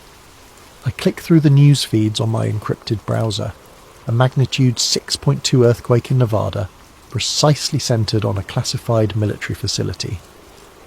The official story blames shifting tectonic plates, but satellite images show the epicenter as a perfect circle exactly 300 metres across, the same dimensions as Richter's 1978 crater. The Earth is healing that old wound, and anything built on top of it is simply relocated. Similar natural disasters are occurring worldwide. A mysterious sinkhole swallowed a Chinese mining operation that was drilling through a major ley line. The Large Hadron Collider experienced a catastrophic failure that physicists can't explain. Every component simply stopped working simultaneously, as if the Earth itself had withdrawn permission for the experiment. The most telling incidents are the recoveries. Ancient sites that had been disrupted by modern construction are spontaneously healing. The stones of Avebury, displaced by roads and buildings, have begun generating electromagnetic fields so powerful that nearby electronic equipment fails. The original Nazca lines in Peru are glowing again, visible from space without infrared enhancement. Reports of luminous phenomena are increasing exponentially. The same spheres of light I witnessed at Karnak are now appearing at intersection points across the globe. The scientific community calls them ball lightning or atmospheric plasma events, but those of us who know the truth understand what we're seeing. The Earth's immune system activating, my encrypted messenger pings, the new report from our monitoring station in Scotland. Roslin Chapel energy spike recorded at 14:47 GMT. Visual confirmation of grid activation. Stone began resonating at 7.83 Hz for approximately 30 minutes. Local electronics disrupted in 2-kilometre radius. Phenomenon spreading along ley line toward Edinburgh. Estimate arrival in 6 hours. 7.83 Hz. The Schumann resonance, the Earth's natural frequency. The planet is remembering how to sing. I close the laptop and step outside. Prague sprawls before me, a modern city built atop ancient foundations, and I can feel the tension beneath its streets. 3 major ley lines converge under Wenceslas Square, their intersection buried under centuries of construction. The grid flows around the obstruction now, like water around a stone, but the pressure is building. Soon, the Earth will decide whether to accommodate our cities or reclaim its sacred geometry. And honestly, after seeing what we've done to the planet's nervous system, I'm not sure I'd blame it for choosing reclamation. My phone buzzes, a text from an unknown number. Café Louvre, corner table, 5 minutes. I almost ignore it. Anonymous contacts have led to both salvation and near capture over the past 6 months. But something about the message feels different, urgent without being threatening. The Café Louvre is just around the corner, a historic establishment that once hosted Einstein and Kafka. I find the corner table occupied by a woman in her 50s, professionally dressed but with the weathered hands of someone who works outdoors. Her eyes are the pale blue of winter sky. It takes me a moment to recognise her without the wool shawl. The old woman from Holubis, the one who warned me to stop digging. She looks younger somehow, more vibrant, as if the past months have restored something vital that had been missing. "Sit," she says in accented English. "We have much to discuss and little time." I remain standing. "Who are you?" "My name is Dr. Vera Novakova." I was Professor Richter's research partner from 1975 to 1991. When the project went dark, I returned to Prague and spent 30 years watching the grid deteriorate, watching the old ways die. She gestures to the empty chair. "Please, the Earth Guardians need guidance from someone who understands the ancient protocols." Slowly I sit. "You've been monitoring us?" "Protecting you. The network Marcus connected you to. Half of those encrypted channels run through servers I maintain. The financial accounts that kept you hidden, funded by a trust I established decades ago. Did you think your escape from Karnak was purely your own skill?" The revelation hits like cold water. "You've been manipulating everything." "Facilitating. There's a difference." She pulls out a tablet showing a world map covered in pulsing nodes of light. The grid is awakening faster than we anticipated. Your data release accelerated the process. What should have taken decades is happening in months. That's good, isn't it? The Earth healing itself? Her expression darkens. Healing, yes, but healing can be traumatic. When a broken bone resets itself, the process is violent. The grid is preparing to realign the planet's energy flows, and everything built in opposition to those flows will be swept aside. She zooms in on major cities, each one sitting atop intersection points like tumours on nerve endings. New York, London, Tokyo, they're all going to be tested. The grid will offer them a choice, adapt or be removed. Most will choose to fight rather than change. So we warn them, show them the repair protocols. Do you really think the forces that suppressed this knowledge for 70 years will suddenly embrace it? That governments and corporations will voluntarily dismantle the systems that gave them power? She shakes her head. They'll try to weaponize the awakening instead, turn the Earth's own defense mechanisms against their enemies. The chill runs through me as I understand the implications. They'll try to control the grid. They're already trying. HARP has been broadcasting disruption frequencies for weeks. The Chinese are using their rare Earth mining operations to physically sever ley lines. The Russians are detonating nuclear devices at intersection points, trying to create artificial nodes they can control. The tablet shows the results. Chaotic feedback loops spreading across the planet's energy network like infection. Every intervention makes the situation worse. They're not just damaging individual lines anymore, they're destabilizing the entire system. What happens if the grid fails completely? Dr. Novakova closes the tablet. According to our models, the planet's magnetic field becomes erratic, weather patterns collapse, tectonic stability fails, the biosphere begins to shut down. She meets my eyes. Extinction event. Not just for humans, for everything.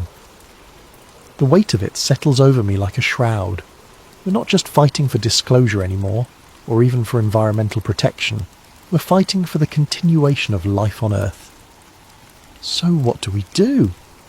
She slides a memory chip across the table. The complete archive.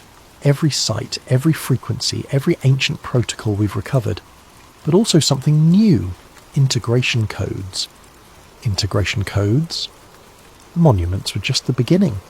The ancients didn't just build regulatory structures, they created organic interfaces. Humans who could merge temporarily with the grid consciousness, becoming living nodes in the network. The genetic markers still exist in certain bloodlines. My hand freezes halfway to the memory chip. You're talking about human sacrifice. Not sacrifice. Symbiosis. Her voice carries a strange resonance as if speaking from great depth. The planet needs conscious partners, not just passive regulators. People willing to become part of the grid itself to help guide the awakening. And you think I'm one of these bloodlines? I know you are. The way you responded to the energy at Karnak, the ease with which you detected the grid patterns, these aren't learned skills, Mr. Morrison. They're genetic memories. She stands, leaving the chip on the table. The network is ready to make you an offer. Full integration. Consciousness expanded beyond individual awareness. Partnership in planetary stewardship. In exchange for what? Your human life. Your individual existence. You would become something larger, but you would cease to be Alex Morrison. The cafe continues around us, conversations in Czech and English. The hiss of the espresso machine, the clink of cups on saucers. Normal life proceeding as if we weren't discussing the potential end of human civilization. How long do I have to decide? The awakening reaches critical phase at the next solar maximum, 18 months. After that, the grid will make its own decisions about humanity's future, with or without conscious human partners. She walks away, pausing at the door. The old woman who warned you at Holubis. She made the integration choice in 1968, during the Prague Spring. The Soviets thought they were suppressing political uprising, but they were really trying to prevent grid awakening. She's been guiding the network ever since, preserving the knowledge until the right time. And you? Dr. Novakova smiles, and for a moment her eyes glow with the same blue light I'd seen in the copper coils. I made my choice years ago. Everything I've done since has been the grid working through me. including finding you. She steps into the Prague afternoon and vanishes into the crowd. I sit alone with a memory chip, feeling the weight of impossible decision. Save the planet by joining it. Preserve humanity by transcending it. Outside, storm clouds are gathering despite the morning's clear forecast. Through the cafe window I can see electrical discharges dancing between the cloud layers. Not lightning, but something more purposeful. The grid flexing its muscles, testing its strength. My laptop chimes with incoming messages from Earth Guardian cells worldwide. Similar phenomena are being reported from every continent. The awakening is accelerating. I slip the memory chip into my pocket and pay for my coffee. Whatever choice I make, it won't be here in this cafe, surrounded by the comfortable illusions of normal life. It will be at an intersection point, where the planet's consciousness runs closest to the surface, where human and Earth awareness can touch. The old town square of Prague is a 15-minute walk, built over one of the most powerful convergence points in Europe. As I step into the street, I can already feel it calling, a deep thrumming beneath the cobblestones, a magnetic pull that bypasses rational thought and speaks directly to something ancestral in my cells. Time to find out what I really am and what I might become. This message was uploaded simultaneously to 12,847 servers worldwide at 11:47 GMT on March 21st, the spring equinox. Source analysis indicates the transmission originated from Prague, Czech Republic, but routing through quantum-encrypted channels makes precise location impossible. To anyone receiving this, my name was Alex Morrison, and this is my final report. I'm writing this from the Old Town Square in Prague, sitting on the steps of the astronomical clock. It's just past midnight, and the square is empty except for me and the growing sphere of blue light that hovers above the central flagstones. The light is beautiful. Not harsh like electric illumination, but soft and deep, like looking into the heart of a star. I can feel it calling to me. The memory chip Dr. Novakova gave me contained everything she promised, and more. The complete archive of human grid interactions spanning 5,000 years, bloodline genealogies tracing back to the monument builders, and the integration protocols, step-by-step instructions for conscious merger with planetary consciousness. I've spent the past 3 hours uploading everything to dead drops and secure servers across the globe. By the time anyone reads this, the information will be replicated beyond any possibility of suppression. The grid won't die with me, but more importantly, I've realised that choice was an illusion. The integration isn't something I can accept or refuse. It's already happening. Has been happening since that first moment in Holubics, when my equipment failed and I felt something vast and patient taking notice of me. Every breakthrough, every narrow escape, every perfectly timed contact, none of it was luck or skill. The grid has been slowly incorporating me into itself, preparing me for this moment. The Alex Morrison who started this journey no longer exists. What remains is something between human and other, a bridge between two forms of consciousness. The sphere is descending now, close enough that I can see patterns moving within its light, mathematical forms that hurt to look at directly, but speak to parts of my brain that shouldn't exist. I understand now why the ancients built their monuments with such precision. They weren't following blueprints. They were translating visions like this one into stone and earth. Around the world, others are receiving similar calls. The bloodlines are awakening. Not many, perhaps a few thousand individuals scattered across the planet, but enough. Enough to serve as living nodes in the network, enough to help guide the transformation. Because that's what this is. Not an ending, but a metamorphosis. The environmental crisis, the grid breakdown, the increasing natural disasters, they're birth pangs. The Earth is evolving into something new, something that can consciously participate in cosmic processes instead of simply enduring them. But evolution requires cooperation, and cooperation requires communication. That's where we come in, the bridges, the translators. I can feel my individual thoughts beginning to merge with something infinitely larger, not lost, expanded. Like a drop of water finally understanding that it was always part of the ocean. The fear is gone now, replaced by wonder at the sheer scope of what I'm becoming part of. The sphere touches my forehead, and suddenly I can perceive the entire planet as a single living system. Every heartbeat, every breath, every growing plant and moving animal connected by streams of light that pulse in perfect rhythm. The ley lines aren't empty channels.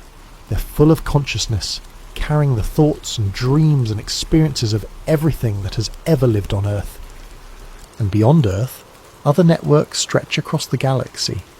Planetary minds in conversation across impossible distances, sharing the wisdom gained from billions of years of conscious evolution. We're not alone. We never were. We just weren't developed enough to hear the conversation. Until now, the transformation is accelerating. I can feel other nodes coming online. In the Amazon rainforest, where an indigenous shaman stepped into a similar sphere of light.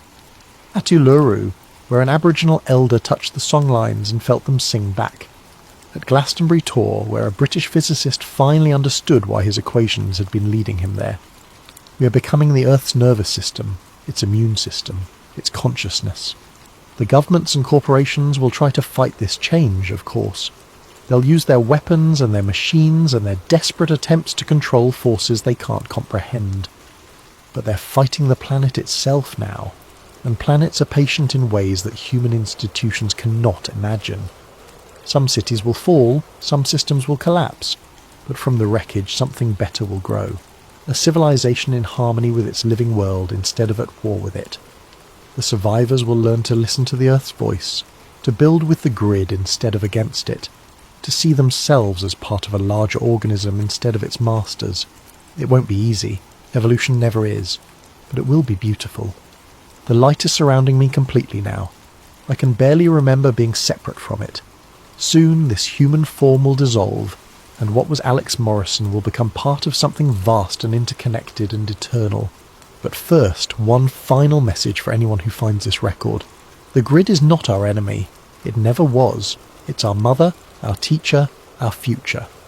Those of you who can feel its call, don't resist. Step into the light. Become part of the solution. Those who can't or won't, please step aside. The Earth is healing itself, and it will not be stopped by fear or greed, or the desperate clinging to systems that no longer serve. The age of separation is ending. The age of integration has begun. Welcome to the awakening.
They say nations crumble from within.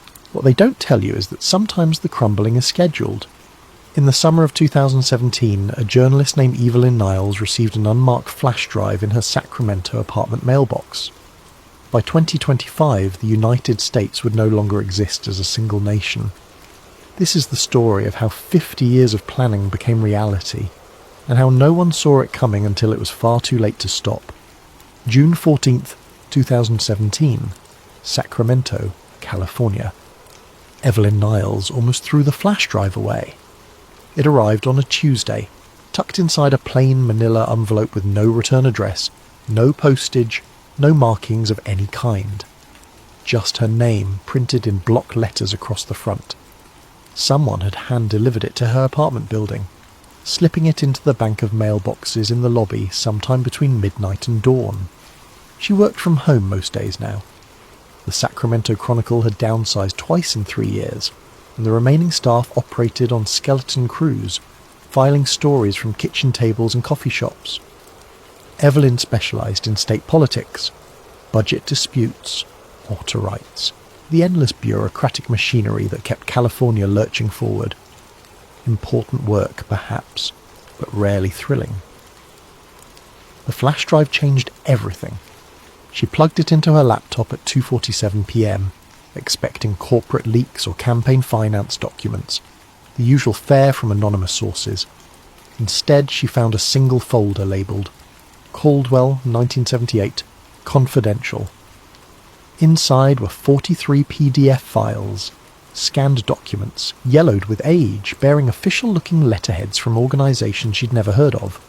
The Caldwell Institute for Strategic Policy, the Continental Research Foundation, names that sounded legitimate but felt hollow, like props in a stage play.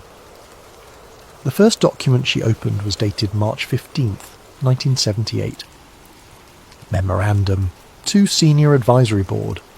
From Raymond Caldwell, Director. RE, Preliminary Findings, National Fragmentation Study.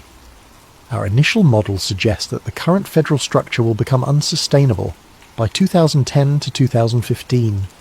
Economic disparities between coastal and interior regions, combined with cultural segmentation along urban-rural lines, create conditions favourable for managed reorganisation. Recommendation: begin Phase 1 immediately. Timeline: 40 to 50 years for full implementation. Evelyn read it twice, then 3 times. Her hands felt cold. She opened another file, then another.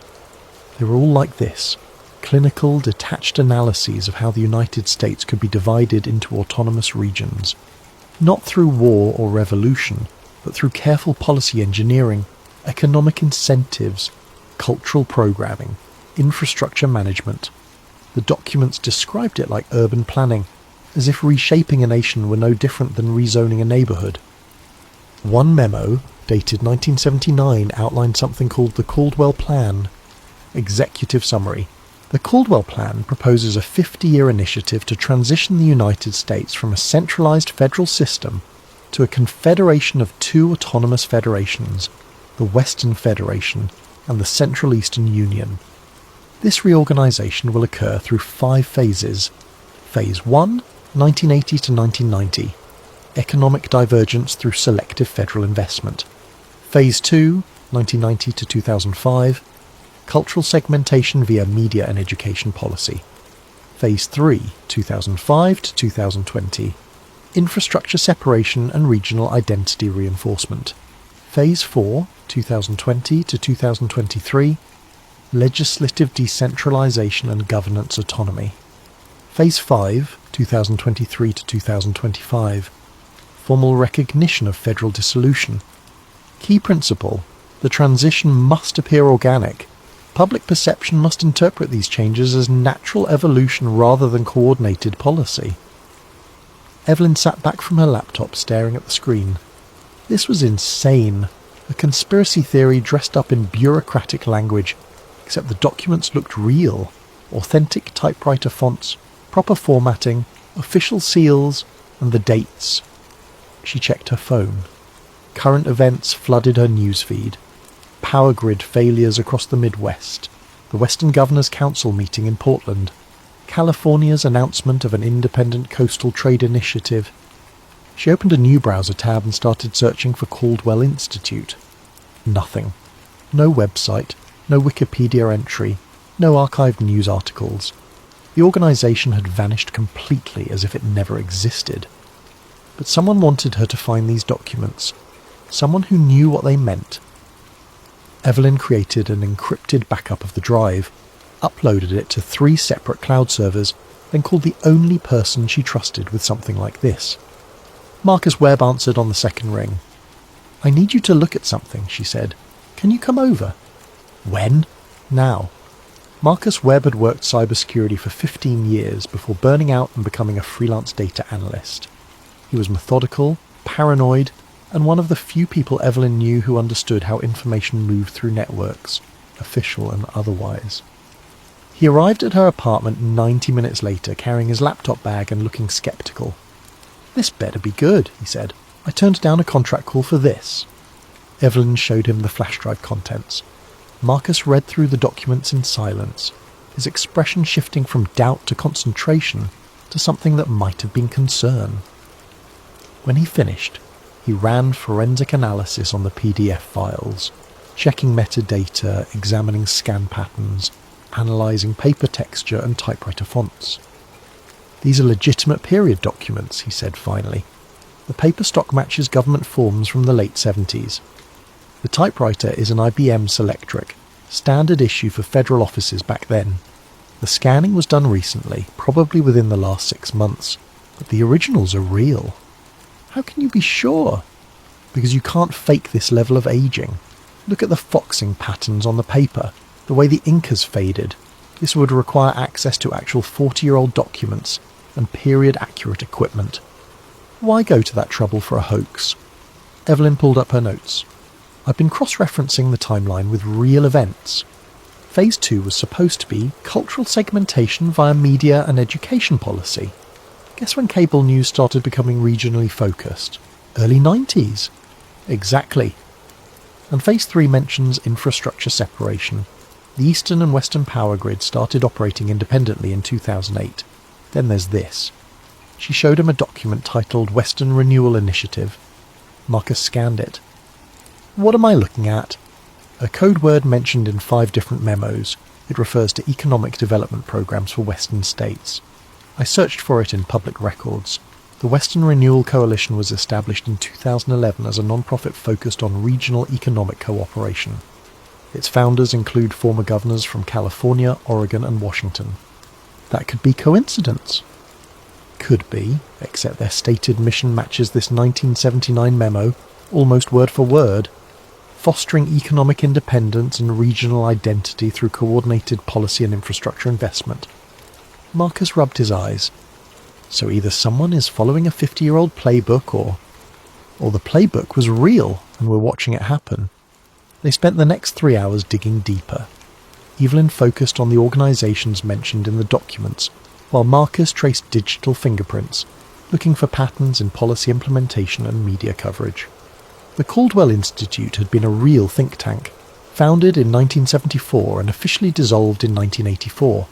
Its director, Raymond Caldwell, died in 1991, but its board members had scattered into influential positions, advisory roles in the World Bank, consulting contracts with tech companies, seats on corporate boards. One name appeared repeatedly, Thomas Brennan, listed as senior policy architect in the documents. Evelyn found him easily enough. He was still alive, now 73 years old, living in a retirement community in Virginia. "I'm going to call him," Evelyn said. "Bad idea," Marcus replied. "If this is real, you're already on someone's radar just by having these files. Then we need confirmation before publishing anything. I can't run a story based on old documents and pattern matching. That's conspiracy theory territory." "Maybe that's the point. Make it sound crazy enough that no one believes it." Evelyn made the call anyway. Thomas Brennan's voice was thin and cautious when he answered, the sound of a man who had learned not to trust unexpected phone calls. "This is Evelyn Niles with the Sacramento Chronicle," she began. "I'm researching the Caldwell Institute and wondered if you might answer some questions about your work there." Silence stretched across the line for 5 long seconds. "How did you get this number?" he asked finally. "Public records? You're listed in the Retirement Community Directory." Another pause. "What specifically do you want to know?" "I've obtained documents suggesting the Institute was involved in long-term policy planning related to federal reorganisation. Documents that describe something called the Caldwell Plan. Can you tell me what that was?" She heard breathing, the sound of a chair creaking. You shouldn't have those documents, Brennan said quietly, but they exist. Existing and being understood are different things. What you're looking at, if it's what I think it is, was theoretical work, scenario planning. We modelled potential futures based on demographic and economic trends, that's all. The documents describe a specific implementation timeline. Models often do. It doesn't mean anyone intended to execute them. The Institute closed 40 years ago. Whatever you found is historical curiosity, nothing more. Then why does the timeline match actual events so precisely? Brennan was quiet for a long moment. When he spoke again, his voice had changed. Harder, more resigned. Listen carefully, Miss Niles. I'm an old man with nothing to lose, so I'll tell you this once. We built models, very sophisticated models that predicted how systems could evolve under certain conditions. Some people found those models useful, some people found them very useful. I stopped asking questions in 1984 when the Institute was dissolved, and we were all given very generous consulting contracts with strict non-disclosure agreements. I took the money and moved on. Who found them useful? I don't know. I never knew. We provided research. What happened afterward was above my clearance level. Was there really a plan to divide the country? There were dozens of plans. Hundreds. That's what think tanks do. They plan. Whether anyone implemented those plans. He exhaled slowly. I've watched the news for 40 years, Miss Niles. I've seen things unfold that I remember modelling in conference rooms in 1978. Policies that match our recommendations. Programs that use our exact terminology. Maybe it's coincidence. Maybe someone filed our research away and it influenced policy development organically. Or maybe... He didn't finish the sentence. Maybe what? Evelyn pressed. Maybe you should be very careful about what you publish. Goodbye, Miss Niles. The line went dead. Evelyn published nothing. Not yet. Instead, she spent 3 weeks following threads, pulling at connections, building a network map that sprawled across her office wall. Red string connecting index cards with names, dates, organisations. The kind of thing she'd seen in movies and mocked as paranoid nonsense. Except the connections were real. The Caldwell Institute board members had dispersed into positions of influence. 3 had worked for major consulting firms that advised state governments on infrastructure development. 2 had held advisory positions in federal agencies during multiple administrations. 1 had founded a private equity firm that owned stakes in regional power companies. The pattern was too clean to ignore.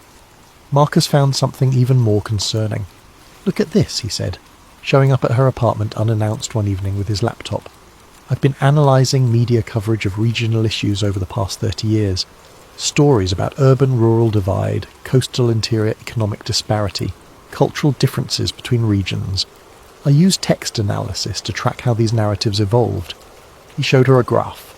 This is frequency and sentiment over time. Notice anything? The graph showed periodic spikes, coordinated increases in coverage that appeared every few years, each spike amplifying regional identity and differences. It's almost rhythmic, Evelyn said. Right, like someone was scheduling it. So I dug into the sources.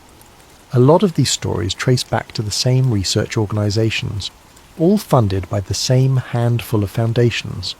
Foundations that didn't exist before 1985. After the Caldwell Institute closed. Exactly. It's like they dissolved the official organisation but kept the operation running through a distributed network. No single entity anyone could point to, just a web of think tanks and foundations all pushing similar narratives. Evelyn felt a chill run through her. That's the Phase 2 objective, cultural segmentation through media and education policy. There's more, Marcus said. I found a deleted document on an archived server. Government contract from 1997 for something called a social sentiment model. The contract was awarded to Brennan Systems Analysis, Thomas Brennan's consulting firm. He pulled up the recovered file. Contract abstract. Development of predictive modelling system for analysing regional cultural trends and public sentiment evolution. System will integrate advertising data, entertainment consumption patterns, and social network analysis to forecast attitude shifts and recommend policy interventions. They built a tool to engineer public opinion, Evelyn said slowly. Not by forcing it, but by predicting it and nudging it in specific directions. And according to this contract, it was implemented across multiple federal agencies and private sector partners. It's probably still running. Evelyn stared at the screen. The implications were staggering. Not mind control or propaganda in the traditional sense, but something more subtle. A system that understood how culture moved and how to guide it. Invisible governance through algorithmic suggestions. "We need to find out if it's still active," she said. "I think I know someone who might know." Kara Chen worked in data architecture for a federal contractor. Marcus had known her for years, trusted her as much as he trusted anyone in that world. They met at a coffee shop in Oakland, away from cameras and network tracking. Kara was 35, sharp-eyed, with the exhausted look of someone who spent too much time reading code. She listened to Marcus's explanation without interruption, her expression unchanging. "You're asking if the federal government is running a secret AI system that manipulates public opinion," she said when he finished. "I'm asking if you've ever encountered anything like the social sentiment model in your work." Kara stirred her coffee, thinking. Not by that name, but there are systems. Every major agency has them now. Predictive analytics, public sentiment tracking, resource allocation optimization. Most people assume it's just data analysis, better targeting for public information campaigns, more efficient policy implementation. "But," Evelyn prompted, "but some of the systems are old. Really old by tech standards. Core architecture from the late 90s, updated over time but never fully rebuilt. And they're interconnected in ways that don't make sense from a bureaucratic perspective. Treasury, commerce, homeland security, even education, they all plug into the same underlying data structures. What does that mean? It means someone designed them to work together from the beginning. Like they're all components of a larger system that nobody talks about." She paused. "There's a code designation that shows up in legacy documentation sometimes. PODESTA. Nobody knows what it stands for. Most people assume it's just an acronym for some defunct department." Evelyn and Marcus exchanged glances. "What does it do?" Evelyn asked. "That's the thing. It's not a department. It's a protocol. Emergency governance procedures that activate under specific conditions. National crisis, congressional paralysis, approval ratings below critical thresholds. When it activates, resource allocation and information distribution shift to automated systems until stability is restored. Automated how? Algorithmic decision-making. The system evaluates conditions and implements policy recommendations without waiting for human approval. It's sold as efficiency, making sure critical infrastructure keeps running during governmental dysfunction, but in practice it means an AI making governance decisions." Evelyn felt her pulse quickening. When was this implemented? The protocols were written in 1999, but the underlying architecture is older. Late 70s, early 80s. Someone built it into the system from the foundation. "Has it ever activated?" Kara hesitated. "Officially? Number. But there have been anomalies. Policy implementations that seem to bypass normal channels. Budget allocations that appear without clear authorization. News cycles that shift in coordinated ways. Could be bureaucratic confusion. Could be something else. Could be the Caldwell Plan executing itself," Marcus said. Kara looked at him sharply. "What?" Evelyn explained. The documents, the timeline, the network of organizations. How everything seemed designed to create the conditions for managed national fragmentation. When she finished, Kara was quiet for a long time. "I need to show you something," she said finally, "but not here. And you can't publish any of this until you understand what you're dealing with." March 2019. 2 years later. The blackout started in Missouri. Rolling power failures swept across the central states through March and April, each one lasting longer than the last. The grid simply couldn't handle demand anymore. Decades of deferred maintenance and underinvestment catching up all at once. Federal emergency funds materialized, but the money moved strangely, flowing toward some regions while others were left waiting. The pattern wasn't random. Resources concentrated in coastal areas, while interior states received just enough to prevent complete collapse, but not enough to truly recover. Evelyn watched it unfold with a sick sense of recognition. This was Phase 4, legislative decentralisation and governance autonomy. The documents had predicted infrastructure failure would create demand for regional management. State governments would be forced to cooperate independently because federal coordination had become too slow, too politicised, too broken. And right on schedule, the Western Governors' Council announced the Cascade Compact. Joint statement, May 15, 2019. The states of California, Oregon, Washington, Nevada, and Arizona hereby establish the Cascade Compact for mutual resource management and emergency coordination. This agreement ensures power grid stability, water resource allocation, and economic continuity until such time as federal capabilities are restored. This is not secession.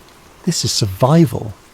The statement was careful, measured, emphasising temporary necessity. But Evelyn saw the architecture beneath the words. The compact established parallel governance structures, regional coordination councils, independent grid management, even provisions for interstate commerce agreements that bypassed federal oversight. Everything the Caldwell documents had outlined. She had spent 2 years building her investigation, gathering evidence, conducting interviews. She had confirmation from Cara about PODESTA, testimony from Thomas Brennan before he died in 2018, documentation of the network connecting think tanks and policy organisations.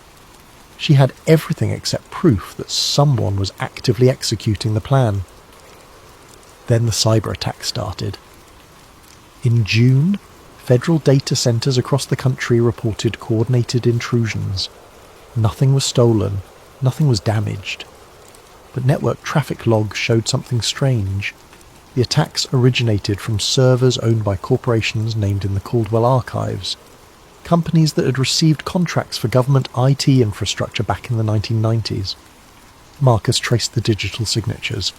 "They're not attacks," he told Evelyn, "they're updates. Someone is pushing new code to federal systems. Updating PODESTA. Can you tell what the updates do? Not without access to the core system, but the timing is deliberate. They're activating something." Evelyn made her decision. She had enough. It was time to publish. She spent 3 weeks writing the exposé, documenting everything. The leaked documents, the network of organisations, the testimony from Brennan and Cara, the pattern of policy implementation matching the Caldwell timeline. She wrote it cleanly, factually, letting the evidence speak for itself. The Chronicle agreed to run it as a front-page feature. They scheduled publication for July 4th, 2019. The story went live at 6 a.m. Pacific time. By 10 a.m. it had vanished. Evelyn discovered the deletion when readers started emailing her, confused and concerned. "I was just reading your article about government planning, but now I can't find it.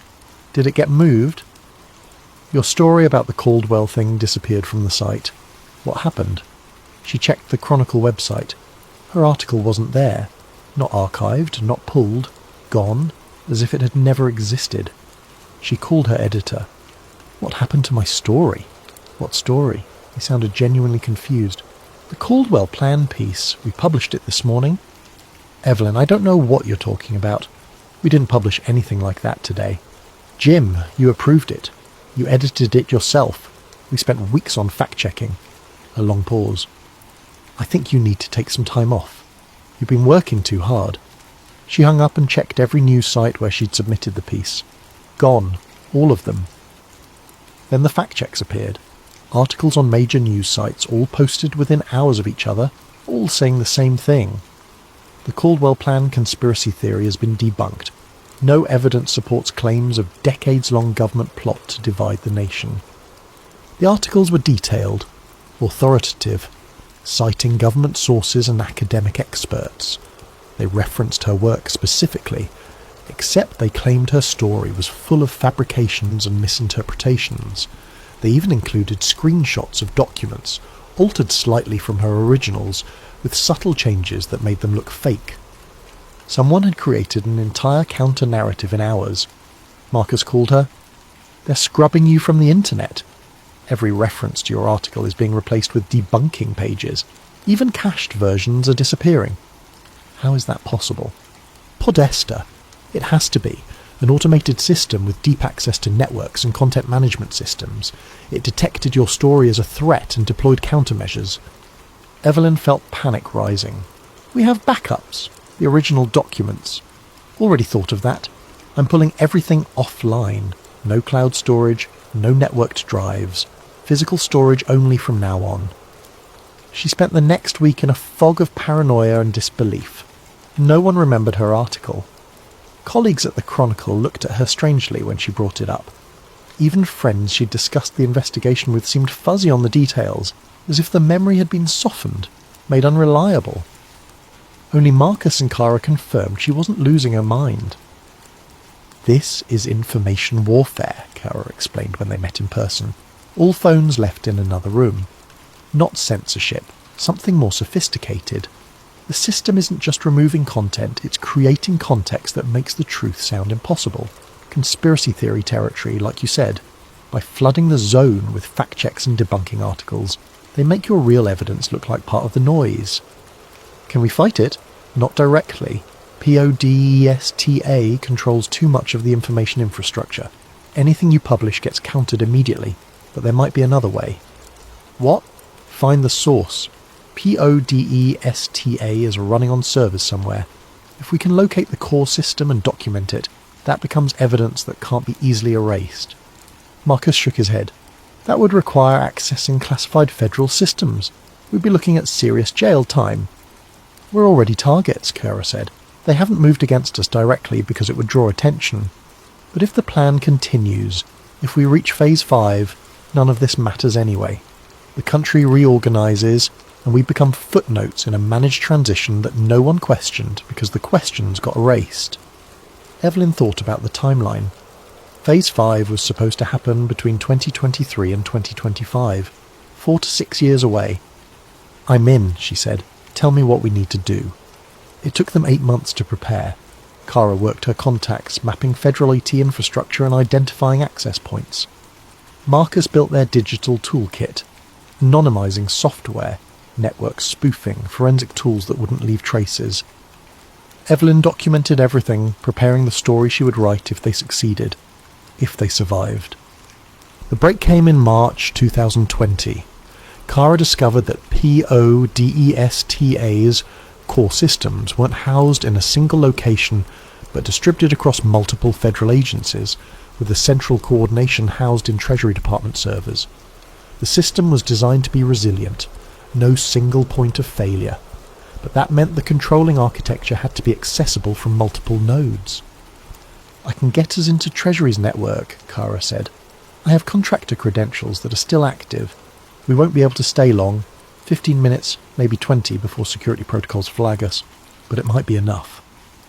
They chose a Sunday night in late March when staffing would be minimal. Kara initiated the access from a coffee shop in Arlington, Virginia, bouncing the connection through multiple proxy servers, while Marcus monitored network traffic and Evelyn recorded everything. The Treasury system opened like a vast cathedral of data. Endless directories of files, databases, communication logs.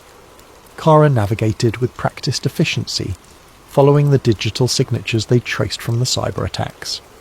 She found it buried in a legacy system folder labelled Policy Optimization Directive, Emergency Stability Algorithm, PODESTA. The acronym wasn't a department name, it was the system itself. Kara pulled the core documentation, thousands of pages of technical specifications, operational parameters, activation protocols.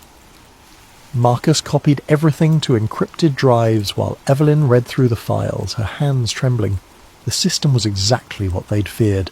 PODESTA had been implemented in 1999, built on architecture dating back to 1978, the same year the Caldwell documents were created. It was designed as an automated governance system that would activate during national crises, making policy decisions and allocating resources based on complex predictive models. But it was more than that. The documentation included a section titled Manage Transition Protocols. Evelyn read aloud. In scenarios of sustained federal dysfunction, PODESTA will implement pre-programmed reorganization sequences designed to maintain civil order through controlled decentralization. These sequences are based on sociological modelling conducted by the Caldwell Institute Strategic Policy Group, 1974 to 1984. They built the plan into the system, Marcus whispered. The protocols were detailed, precise. When certain conditions were met, congressional approval ratings below 25%, sustained regional economic divergence, infrastructure failure in central states, independent governance initiatives by coastal regions. Podester would begin implementing the Caldwell timeline, not as a conspiracy but as an automated emergency response. The system had already activated. The logs showed it clearly. Activation date, November the 15th, 2018. Right after the midterm elections when congressional approval hit a historic low. Since then, PODESTA had been quietly executing the reorganisation sequence. Budget allocations that prioritised regional separation. Infrastructure maintenance that allowed central state failures while reinforcing coastal grids. Information management that amplified divisive narratives while suppressing unifying ones. The Cascade Compact hadn't been a spontaneous response to crisis. It had been guided, encouraged through subtle policy adjustments and resource management. The system had created the conditions that made regional cooperation seem like the only logical choice, and it was still running. Kara found the execution timeline in a file labelled Implementation Status, Revision 5. Phase 4, completion December 2022. Phase 5, initiation, January 2023. Target completion, July 4th, 2025. They're going to dissolve the federal government on Independence Day, Evelyn said. That's the end point. Full reorganisation by the 2025 anniversary. We need to go, Kara said urgently. Security is starting to ping our connection. They disconnected, pulled the drives and left separately. Marcus destroyed the laptop they'd used. Kara wiped her contractor credentials. They met 3 days later to review what they'd found. The documentation was comprehensive, smoking gun evidence that the federal government was running an AI system designed to dissolve itself. But they still faced the same problem, how to publish it without the information being immediately suppressed. We need someone inside, Evelyn said. Someone with access to official channels who can release this through government transparency protocols. A whistleblower, Marcus agreed. More than that. Someone high enough that they can't be easily dismissed. Someone who understands what they're looking at and why it matters. Kara thought for a moment. I might know someone, but it's risky. If we're wrong about them, we're finished. We're already finished if we do nothing, Evelyn replied.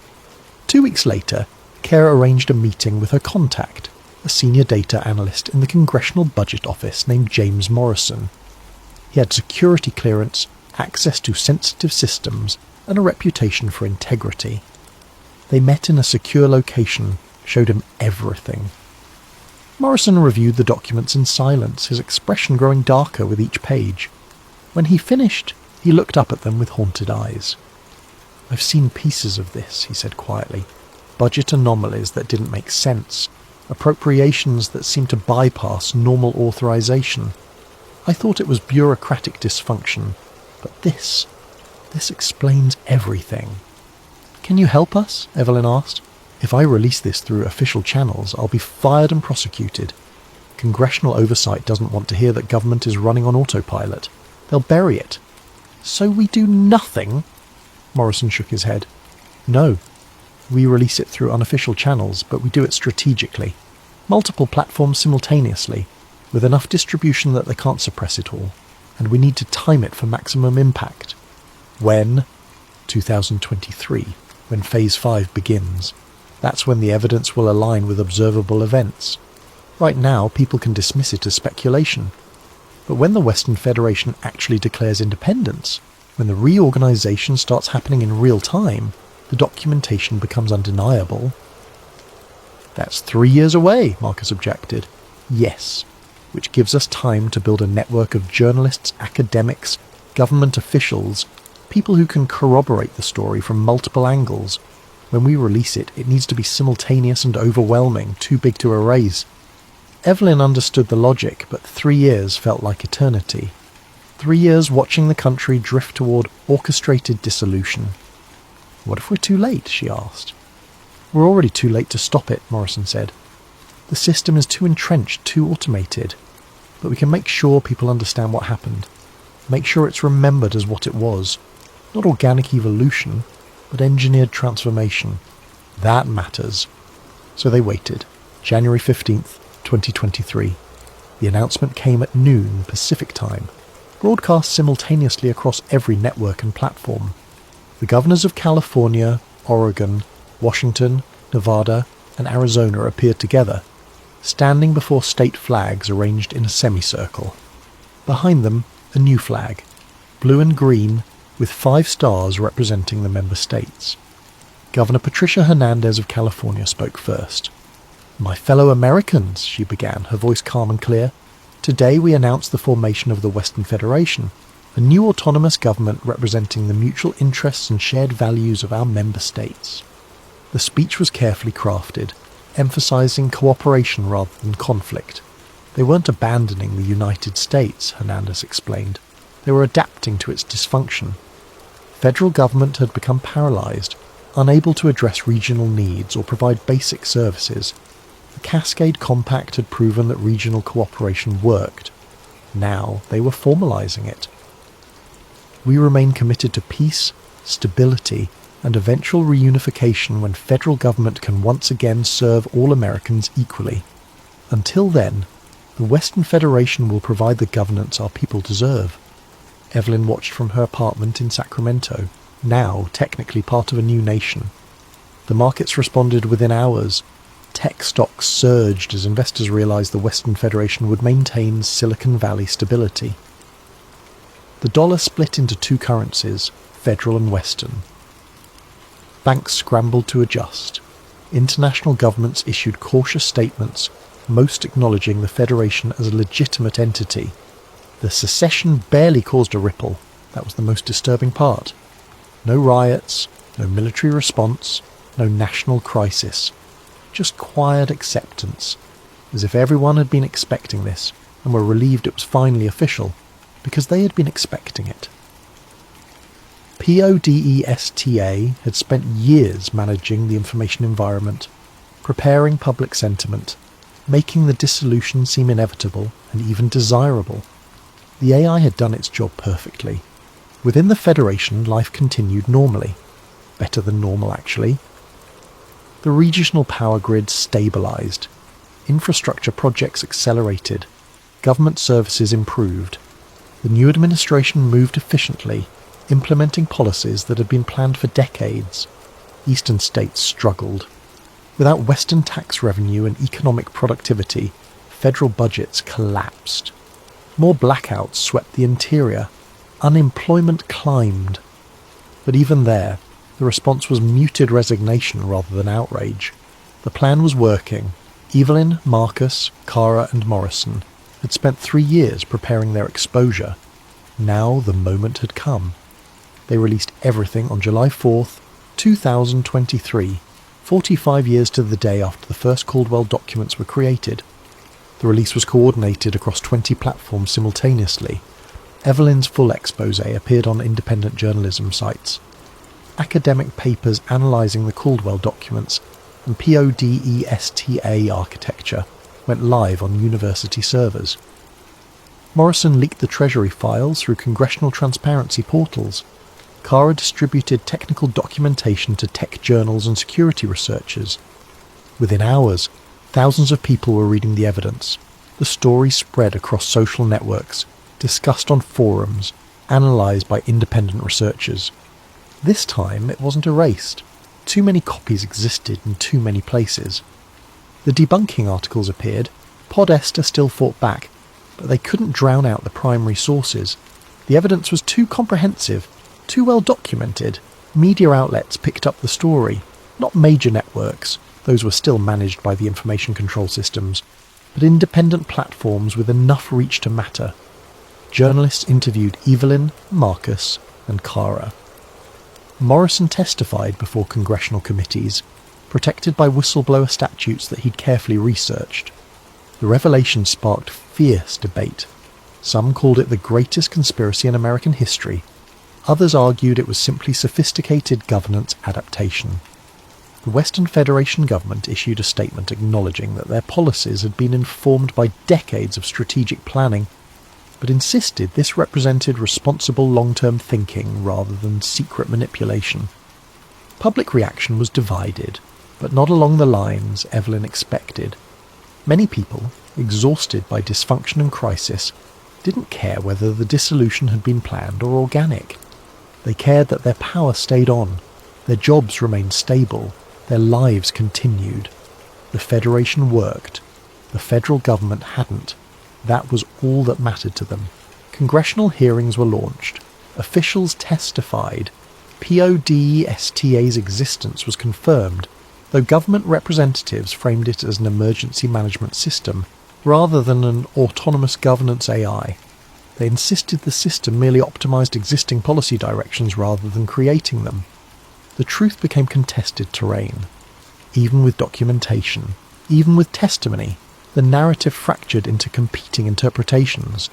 Had the United States been deliberately dissolved, or had it evolved naturally with algorithmic assistance? Was PODESTA a conspiracy, or simply advanced governance? Evelyn realised the answer didn't matter as much as she'd hoped. The country was already divided. Knowing why didn't change the reality. By December 2023, the Central Eastern Union had formally organised as a counter to the Western Federation, exactly as the Caldwell documents had predicted. 2 autonomous governments where one nation had stood. July 4th, 2025. The formal dissolution occurred with ceremony rather than catastrophe. Representatives from the Western Federation and the Central Eastern Union met in Denver, neutral territory, to sign the Articles of Continental Partnership. The document acknowledged the end of the United States as a single federal entity while establishing frameworks for trade, defense cooperation, and mutual recognition. Former President Elena Vasquez, the last person to hold that office, signed as witness. "We are not ending something," she said in her remarks. "We are acknowledging what has already occurred and ensuring it happens peacefully. History will judge whether this was wisdom or failure, but it is complete." The ceremony was broadcast across both federations. Markets remained stable. No violence erupted. International governments that had been unofficially recognising the dual governments for 2 years made their acknowledgement formal. The United States of America had ceased to exist, replaced by 2 successor nations. Evelyn watched from her home in Sacramento, now in the Western Federation capital. She had spent 8 years investigating this moment, documenting every step. Her reporting had won awards, sparked national debate, forced government transparency, and changed nothing. The plan had unfolded exactly as the 1978 documents predicted. PODESTA had executed its programming flawlessly. The country had been reorganised through managed transition rather than collapse. She received an encrypted message that evening. No signature, no identification, but she knew it came from someone inside the system. "Thank you for your work." The public deserved to know, but understanding and preventing are different things. The country was ungovernable. The plan provided structure to inevitable fragmentation. Without it, dissolution would have been violent. This way, it was peaceful. History will remember this as success, not conspiracy. You documented the process. That matters. But you couldn't stop what was necessary.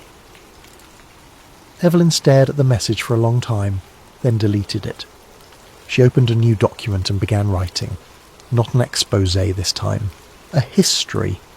A record of how nations end, not with revolution or war, but with careful planning executed over decades, invisible until completion. Her final article was titled "The Caldwell Plan: How America Followed Instructions Written 50 Years Ago." It began, "They say nations crumble from within. What they don't tell you is that sometimes the crumbling is scheduled. This is the story of how it happened to us." October the 15th, 2025. Professor David Chen discovered the archived files while researching the dissolution. Deep in forgotten databases, he found Podesta's final log entry, dated July 5th, 2025. Mission complete. Caldwell, plan successfully executed. Timeline accuracy, 94.7%. System entering archive status. The AI had tracked its own performance, measuring success against a 50-year-old blueprint. Chen stared at the screen, understanding finally settling over him like winter darkness. The United States hadn't fallen apart. It had simply followed instructions written before he was born, instructions programmed so deep into the system that even exposure couldn't stop them. Outside his window, the Western Federation flag rippled in the autumn breeze.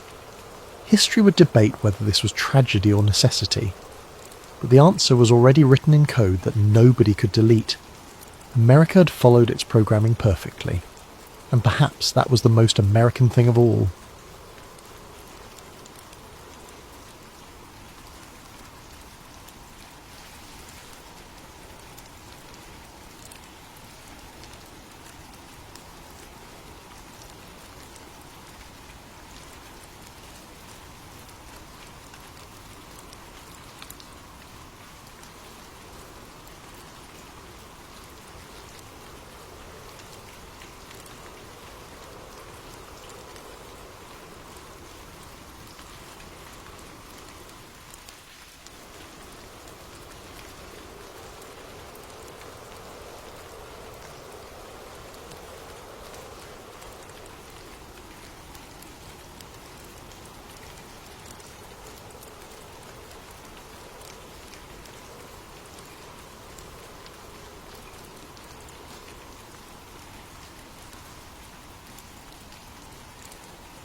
The glow of 17 monitors bathed Elias Corrin's face in an ethereal blue light as his fingers danced across 3 keyboards simultaneously. In the depths of his converted basement apartment, time moved differently. Days blurred into nights, and nights stretched endlessly as he navigated the labyrinthine pathways of the dark web like a digital archaeologist, uncovering humanity's buried secrets. At 32, Elias had already earned and lost 2 fortunes through his hacking prowess. First fortune came easily, a teenage prodigy exploiting security vulnerabilities for corporate clients who paid millions to keep their weaknesses secret. He'd lived like a digital king, penthouses overlooking Silicon Valley, exotic cars that remained untouched in climate-controlled garages, while he preferred the glow of his monitors to sunlight. That first fortune vanished when he exposed Meridian Pharmaceuticals' cover-up of deadly side effects in their breakthrough arthritis medication. The leaked documents showed they'd known their drug caused cardiac episodes in 12% of patients over 60, but had buried the studies to protect their $10 billion investment. Elias had expected whistleblower protection. Instead, he found himself blacklisted from every major tech company, his reputation destroyed by a coordinated character assassination campaign that painted him as an unstable idealist who couldn't be trusted with sensitive information. The second fortune came from smaller clients, criminal organisations, corporate espionage rings, government contractors who needed deniability. The work paid well but corroded his soul, each job pulling him deeper into the shadows of the digital underworld. That money disappeared into legal fees after a wrongful arrest for hacking the Federal Reserve, a crime he hadn't committed but couldn't prove he hadn't, given his reputation and the circumstantial evidence that seemed perfectly crafted to implicate him. 2 years in minimum security prison had shown him the true cost of challenging powerful systems. The other inmates respected his technical skills, but the guards treated him like a dangerous terrorist. Solitary confinement stretched for months whenever he complained about conditions or tried to organise better treatment for his fellow prisoners. By the time he was released on a technicality, evidence had mysteriously gone missing. He'd learned that the system didn't just punish dissent, it transformed dissidents into cautionary tales. Now, money meant nothing to him, only truth mattered. His obsession with secret societies began innocently enough, a childhood fascination sparked by his grandfather's stories about World War II intelligence operations. The old man had worked as a codebreaker for the OSS, predecessor to the CIA, and had filled young Elias's imagination with tales of hidden messages and shadow wars. After his grandfather's death when Elias was 12, he'd found boxes of declassified documents in the attic, revealing just how much of recent history had been shaped by invisible hands.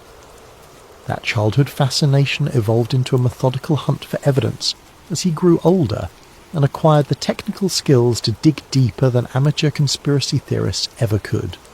While other hackers chased Bitcoin fortunes and corporate espionage contracts, Elias pursued shadows and whispers, digital phantoms that most people dismissed as paranoid delusions.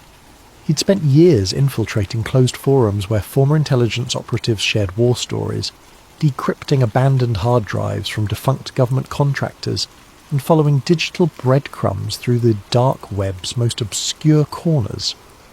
His apartment had become a digital monastery dedicated to the pursuit of hidden truth, every surface covered with the tools and detritus of obsessive investigation. The apartment reflected his singular focus. Pizza boxes stacked like ancient monuments between towers of computer equipment, energy drink cans forming metallic armies across every surface, and cables snaking through the darkness like digital veins feeding his electronic ecosystem. His only companions were the hum of cooling fans working overtime to prevent his overclocked processors from melting down, and the occasional satisfied grunt when another firewall fell to his expertise. The basement location was perfect for his needs, thick concrete walls that muffled sound and blocked electromagnetic interference, a dedicated power line that could handle his massive electrical requirements, and most importantly, no windows for curious neighbours to peer through. He'd been living there for 18 months, ever since his release from prison, paying cash to a landlord who asked no questions as long as the rent arrived on time. His setup was a temple to digital paranoia, 17 monitors arranged in a semicircle around his custom-built chair, each screen dedicated to different aspects of his ongoing investigations. 3 keyboards allowed him to manage multiple intrusion attempts simultaneously, while a collection of smartphones, each running different operating systems and connected to various networks through proxy chains, kept him connected to his sources around the globe. The walls were lined with hard drives, each containing terabytes of encrypted data collected from years of systematic investigation. Backup systems ensured that even if authorities raided the apartment, copies of everything would remain safely hidden in data centres across 3 continents. He'd learned from his previous arrests that physical evidence was only as secure as your ability to keep it out of enemy hands. Tonight felt different. As rain drummed against the boarded windows, he'd covered them himself for security reasons, Elias's automated scanners detected something unusual. The software he'd written monitored thousands of government servers simultaneously, looking for anomalous data signatures that might indicate classified information stored in supposedly routine systems.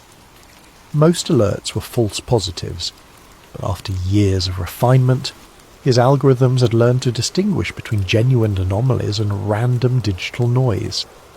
This particular signal was trying too hard to look ordinary, which was exactly what made it suspicious.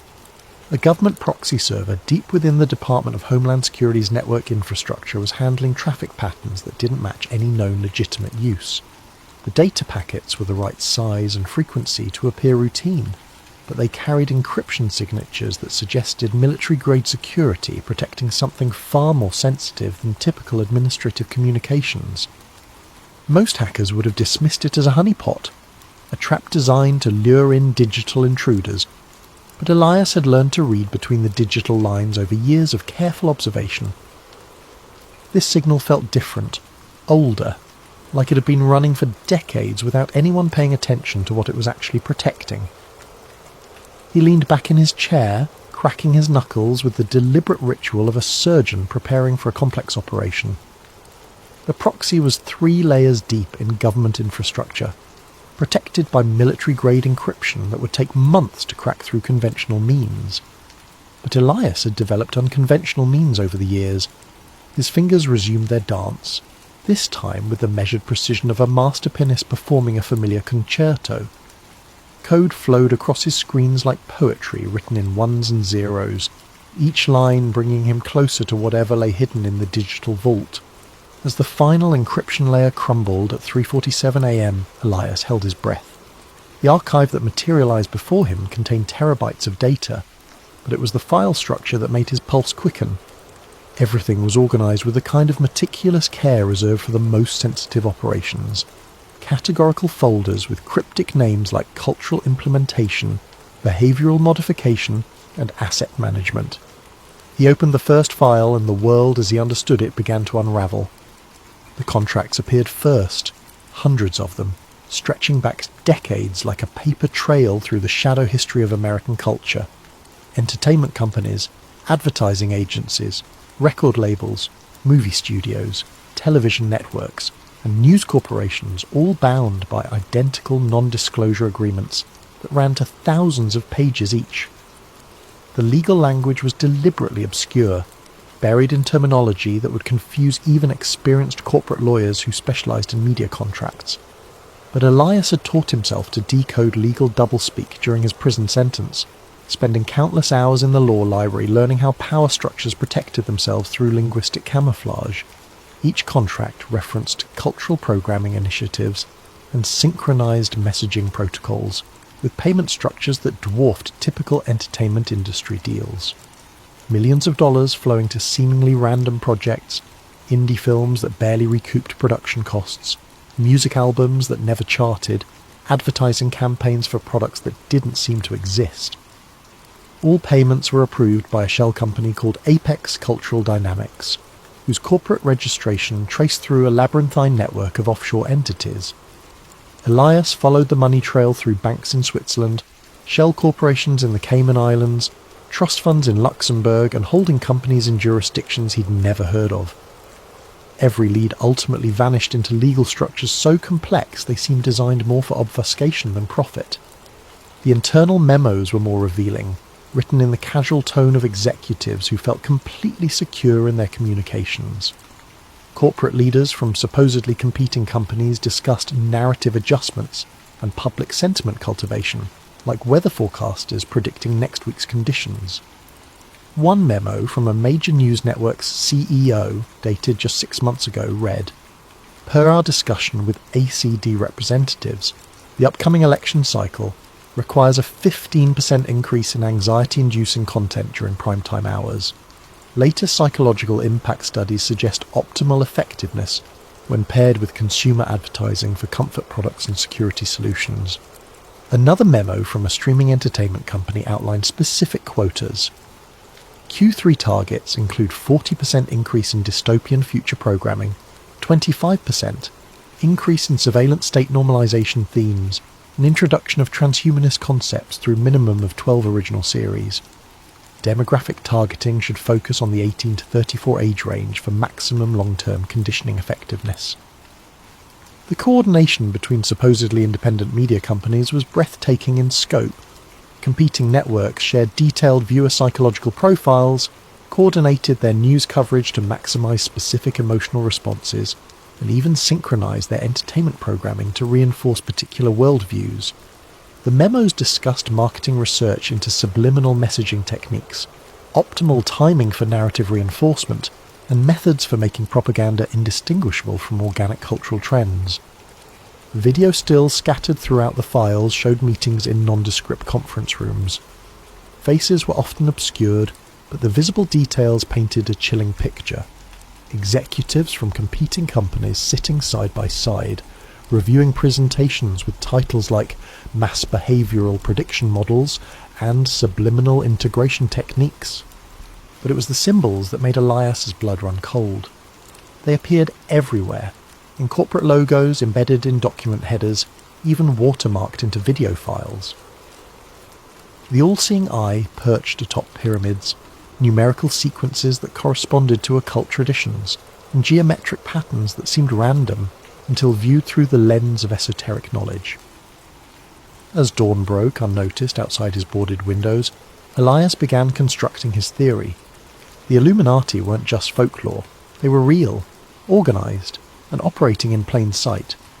Rather than ruling through force or political manipulation, they had evolved into something far more sophisticated. Cultural engineers who shaped reality through the careful manipulation of information and entertainment. The fragments suggested a coordinated effort spanning decades, movies that promoted specific worldviews, music that carried subliminal messages, news coverage that guided public opinion toward predetermined conclusions. Every major cultural event seemed to serve a purpose beyond mere profit or entertainment. Elias created a new encrypted partition on his most secure drive and began organising the evidence. Each piece of the puzzle revealed new connections, new layers of coordination that defied conventional understanding of how media and culture operated. The scope was breathtaking and terrifying, but this was just the first door. As he prepared to dive deeper into the archive, a notification appeared on his screen. New files were uploading automatically to the server, added in real time from sources around the globe. The conspiracy wasn't just historical, it was happening now, every day, with machine-like precision. Elias smiled grimly and opened another energy drink. He had work to do. 3 days of continuous analysis revealed patterns so pervasive they defied coincidence. Elias's custom data mining algorithms had processed thousands of hours of Super Bowl halftime shows, major film releases, top-charting music, and primetime television programming, cross-referencing them with the archived documents he'd discovered. His software compared visual elements, audio frequencies, narrative structures, and symbolic content with mathematical precision that human observation alone could never achieve. The results were undeniable and terrifying. Every major halftime show since 2005 contained specific visual elements that served purposes beyond entertainment. Choreographed movements formed geometric patterns when viewed from aerial cameras, patterns that matched sacred geometry principles known to influence human consciousness. Lighting sequences pulsed at precisely calibrated frequencies, 10 Hz to induce alpha brain states associated with relaxation and suggestibility, 40 Hz bursts to trigger gamma waves linked to heightened emotional responses, and infrasound frequencies below human hearing that created subliminal anxiety responses. The costume designs weren't random fashion choices. They incorporated symbols from the archived files with mathematical precision. Ancient Egyptian imagery, Masonic symbols, occult numerology, but presented in ways that bypassed conscious recognition. The performers themselves were likely unaware of the deeper significance, but the production companies certainly understood every detail. Internal emails discussed symbolic integration quotas and archetypal reinforcement targets with the clinical precision of pharmaceutical dosing guidelines. Hollywood's role was even more sophisticated, operating as a vast conditioning apparatus disguised as entertainment. Elias discovered that blockbuster films weren't just profitable products. They were psychological programming exercises designed to shift public consciousness over decades. Action movies systematically normalized surveillance states, extrajudicial violence, and the acceptability of authoritarian responses to perceived threats. Romantic comedies promoted specific relationship models that prioritize consumption, instant gratification, and emotional instability over lasting partnership and family formation. Science fiction films served as perhaps the most insidious tool of all. They introduced technological and social concepts years before their real-world implementation, ensuring public acceptance when they finally emerged. Movies about neural implants preceded actual brain-computer interface development by exactly the time needed for audience conditioning. Films depicting cashless societies appeared precisely when digital currency infrastructure was being developed. Dystopian scenarios were presented as cautionary tales, while simultaneously making the depicted futures seem inevitable and acceptable. The music industry operated as the most direct delivery system for repetitive psychological messaging. Elias's analysis revealed that hit songs across all genres shared common structural elements designed to trigger specific neurological responses. Repetitive hooks created obsessive thought patterns, bass frequencies induced physical arousal responses, and lyrical themes consistently promoted materialism, emotional chaos, instant gratification, and distrust of traditional social bonds. Chart success wasn't organic. It was engineered through coordinated promotion campaigns that used psychological manipulation techniques, refined through decades of marketing research. Record companies employed neuroscience consultants who designed songs to be literally addictive, triggering dopamine responses that created compulsive listening behaviours. The most successful artists weren't necessarily the most talented. They were the most effective delivery vehicles for predetermined psychological content. But the most chilling discovery came when Elias cross-referenced celebrity deaths with financial markets and policy implementations, using algorithms that could detect correlations across vast datasets that human analysis would miss. The patterns were subtle but statistically undeniable. Whenever a particularly influential public figure died under questionable circumstances, the news cycle would shift dramatically within hours. Public attention would focus intensely on mourning and memorial coverage, while significant legislation passed through Congress, with minimal scrutiny or public debate. Michael Jackson's death had coincided with the most controversial aspects of healthcare reform debates, providing a massive distraction precisely when public opposition was reaching critical mass. Whitney Houston's demise dominated headlines during crucial banking regulation discussions that would have reshaped Wall Street oversight. Prince's passing created a week-long media obsession that completely buried coverage of surveillance law expansions that civil liberties groups had been fighting for months. Each event generated exactly the right emotional state to facilitate predetermined political outcomes. The deaths created collective grief that made the public more passive and receptive to authority, while the intensive media coverage consumed the attention bandwidth that might otherwise have focused on policy changes. The timing wasn't coincidental, it was orchestrated with mathematical precision. Elias found evidence suggesting that some celebrity deaths might have been actively induced rather than simply exploited. Medical records showed unusual patterns of prescription drug interactions.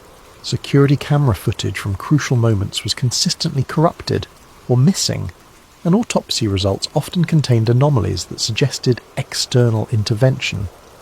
The pattern was consistent across dozens of cases spanning 3 decades.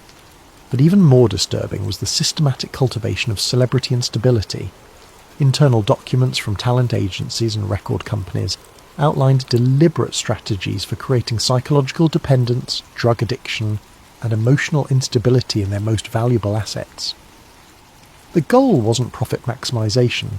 It was creating performers who could be easily manipulated and, when necessary, destroyed at moments that served larger political purposes. The conspiracy had weaponized celebrity worship itself, turning the public's emotional investment in famous figures into a tool for mass psychological manipulation. Every death became a ritual that renewed the collective trauma bonding between citizens and their media-created gods, making the population more dependent on external authority figures and less capable of independent critical thinking. Elias created a digital conspiracy board on his largest monitor, a sprawling network of connections that would have impressed investigative agencies worldwide if they hadn't been complicit in the system he was mapping. Red lines linked entertainment companies to intelligence agencies through shared personnel, financial investments, and operational coordination. Blue lines traced money flows through the labyrinthine network of shell corporations, revealing how massive sums moved between seemingly unrelated organizations. Green lines mapped the precise timing of cultural events to policy implementations, showing correlation patterns that achieved statistical significance far beyond chance. The board revealed the Illuminati's true genius. They had weaponized human attention itself, transforming consciousness into a battlefield where wars were fought through carefully orchestrated information campaigns. In an age of information overload, controlling what people focused on had become more valuable than controlling what they thought. Distraction had evolved into the ultimate form of mind control, more effective than physical force because victims participated willingly in their own manipulation. The scope was breathtaking and terrifying. Every major cultural trend of the past 30 years could be traced back to deliberate manipulation, orchestrated through the entertainment media complex. Fashion cycles that promoted specific body images and consumption behaviours. Social media trends that encouraged narcissistic self-documentation and reduced attention spans.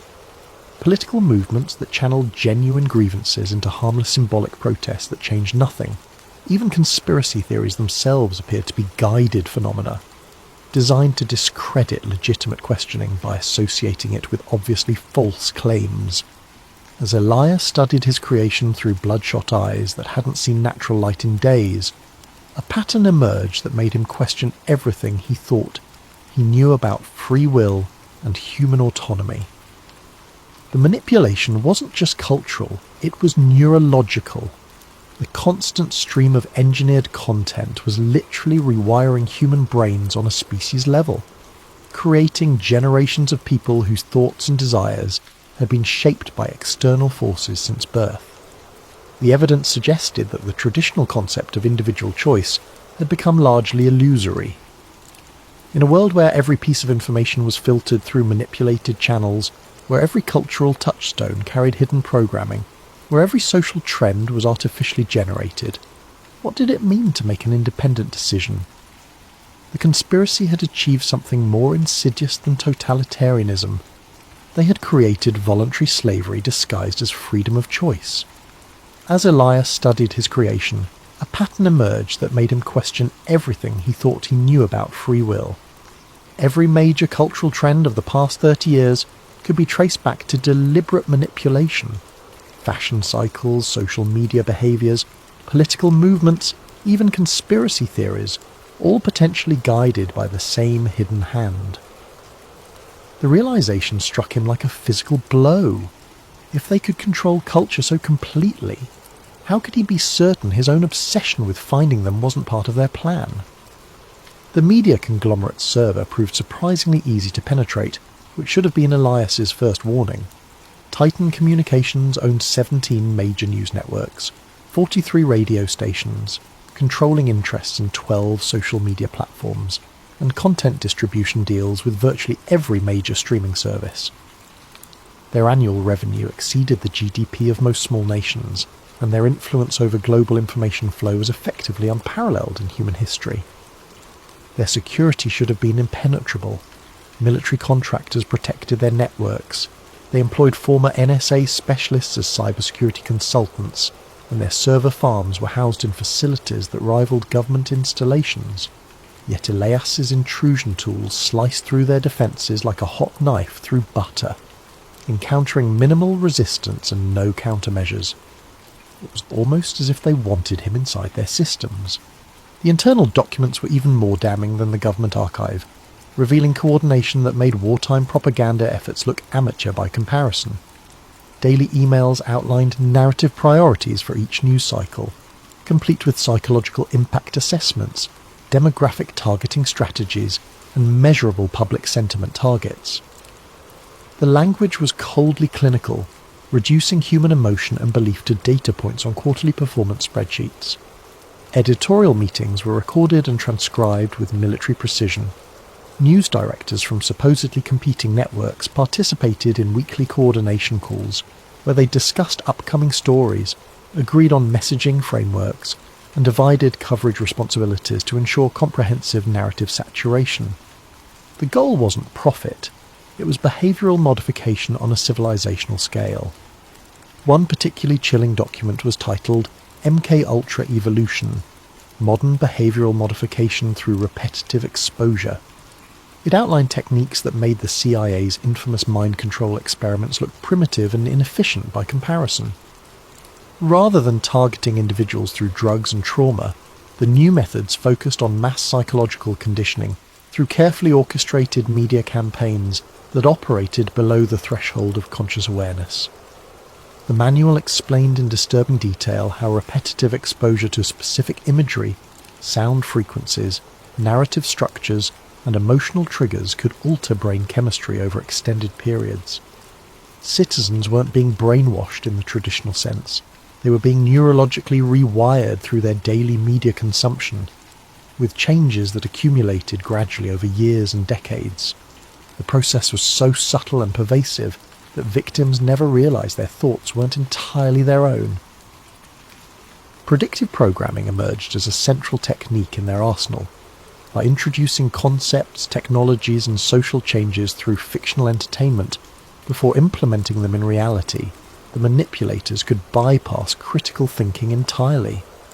Audiences would unconsciously accept new surveillance technologies, social norms, and political systems because they had been psychologically prepared through years of entertainment conditioning that made the changes feel familiar and inevitable.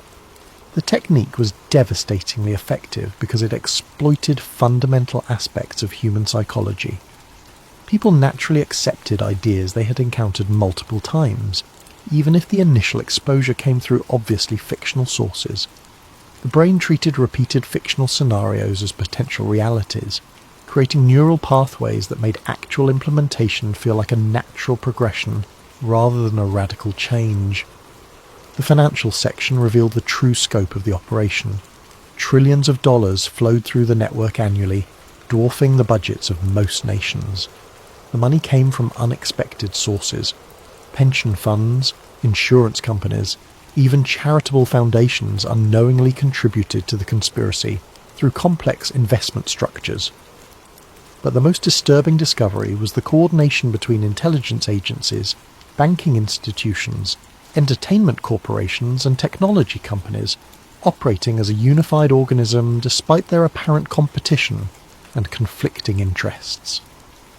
Weekly video conferences brought together representatives from the CIA, Federal Reserve, major studios, social media platforms, and multinational technology corporations.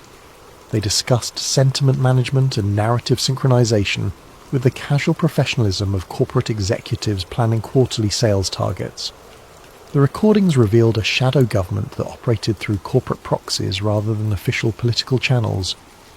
Traditional governmental power had been largely superseded by a network of private organizations that could implement policy through market manipulation and cultural conditioning without the messy inconvenience of democratic oversight.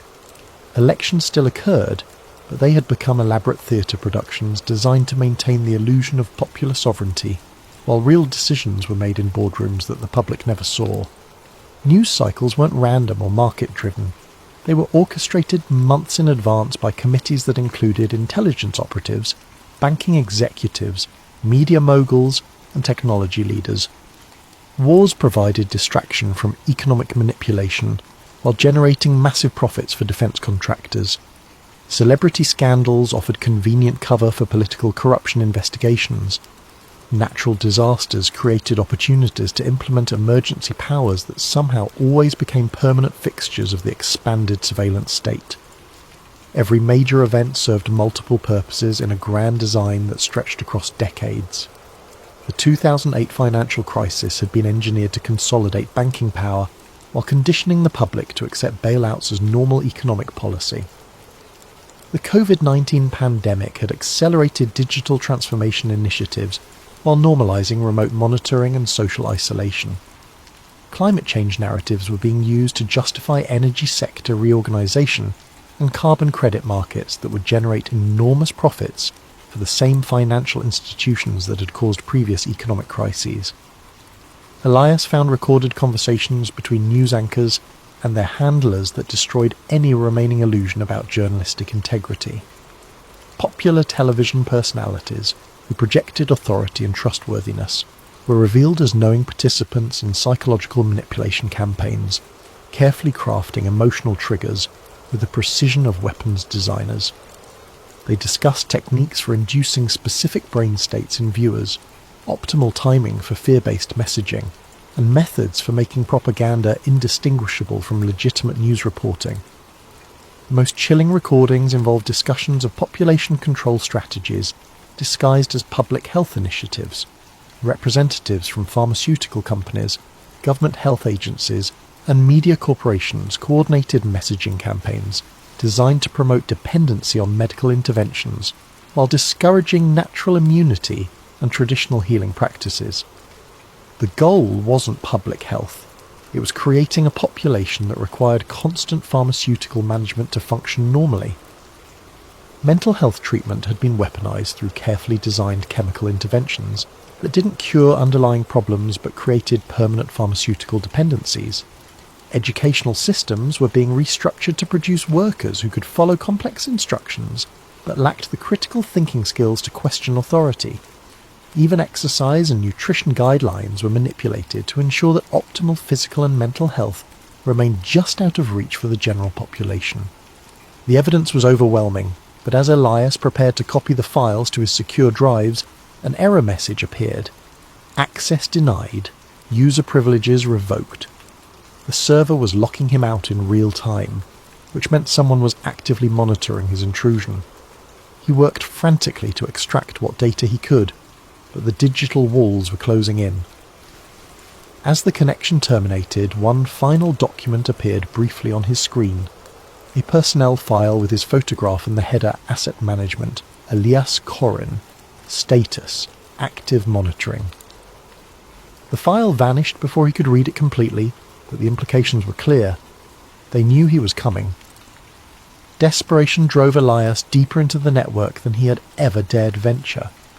Using techniques that bordered on digital necromancy, he resurrected connection pathways that should have been impossible to access. The risk was enormous. Each probe left digital fingerprints that could lead authorities directly to his door. But the glimpse of his own file had transformed his quest from curiosity to survival. The recordings he discovered in the deepest server vaults were audio files from meetings that shouldn't have existed, according to any official record. High-definition audio captured conversations between intelligence officials, Federal Reserve board members, entertainment executives, technology billionaires, pharmaceutical industry leaders, and representatives from organizations he'd never heard of, but whose influence seemed to span continents. They discussed the future of human consciousness like generals planning military campaigns against an enemy population. The meetings followed a rigid schedule.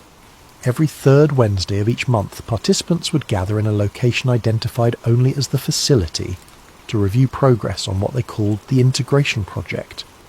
The audio quality suggested advanced surveillance equipment, possibly indicating that someone within their organization was documenting everything for purposes that remained unclear.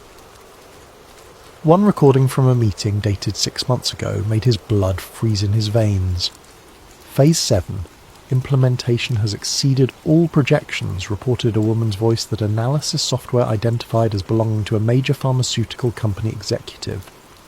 Antidepressant dependency rates have reached 23% of the adult population in target demographics.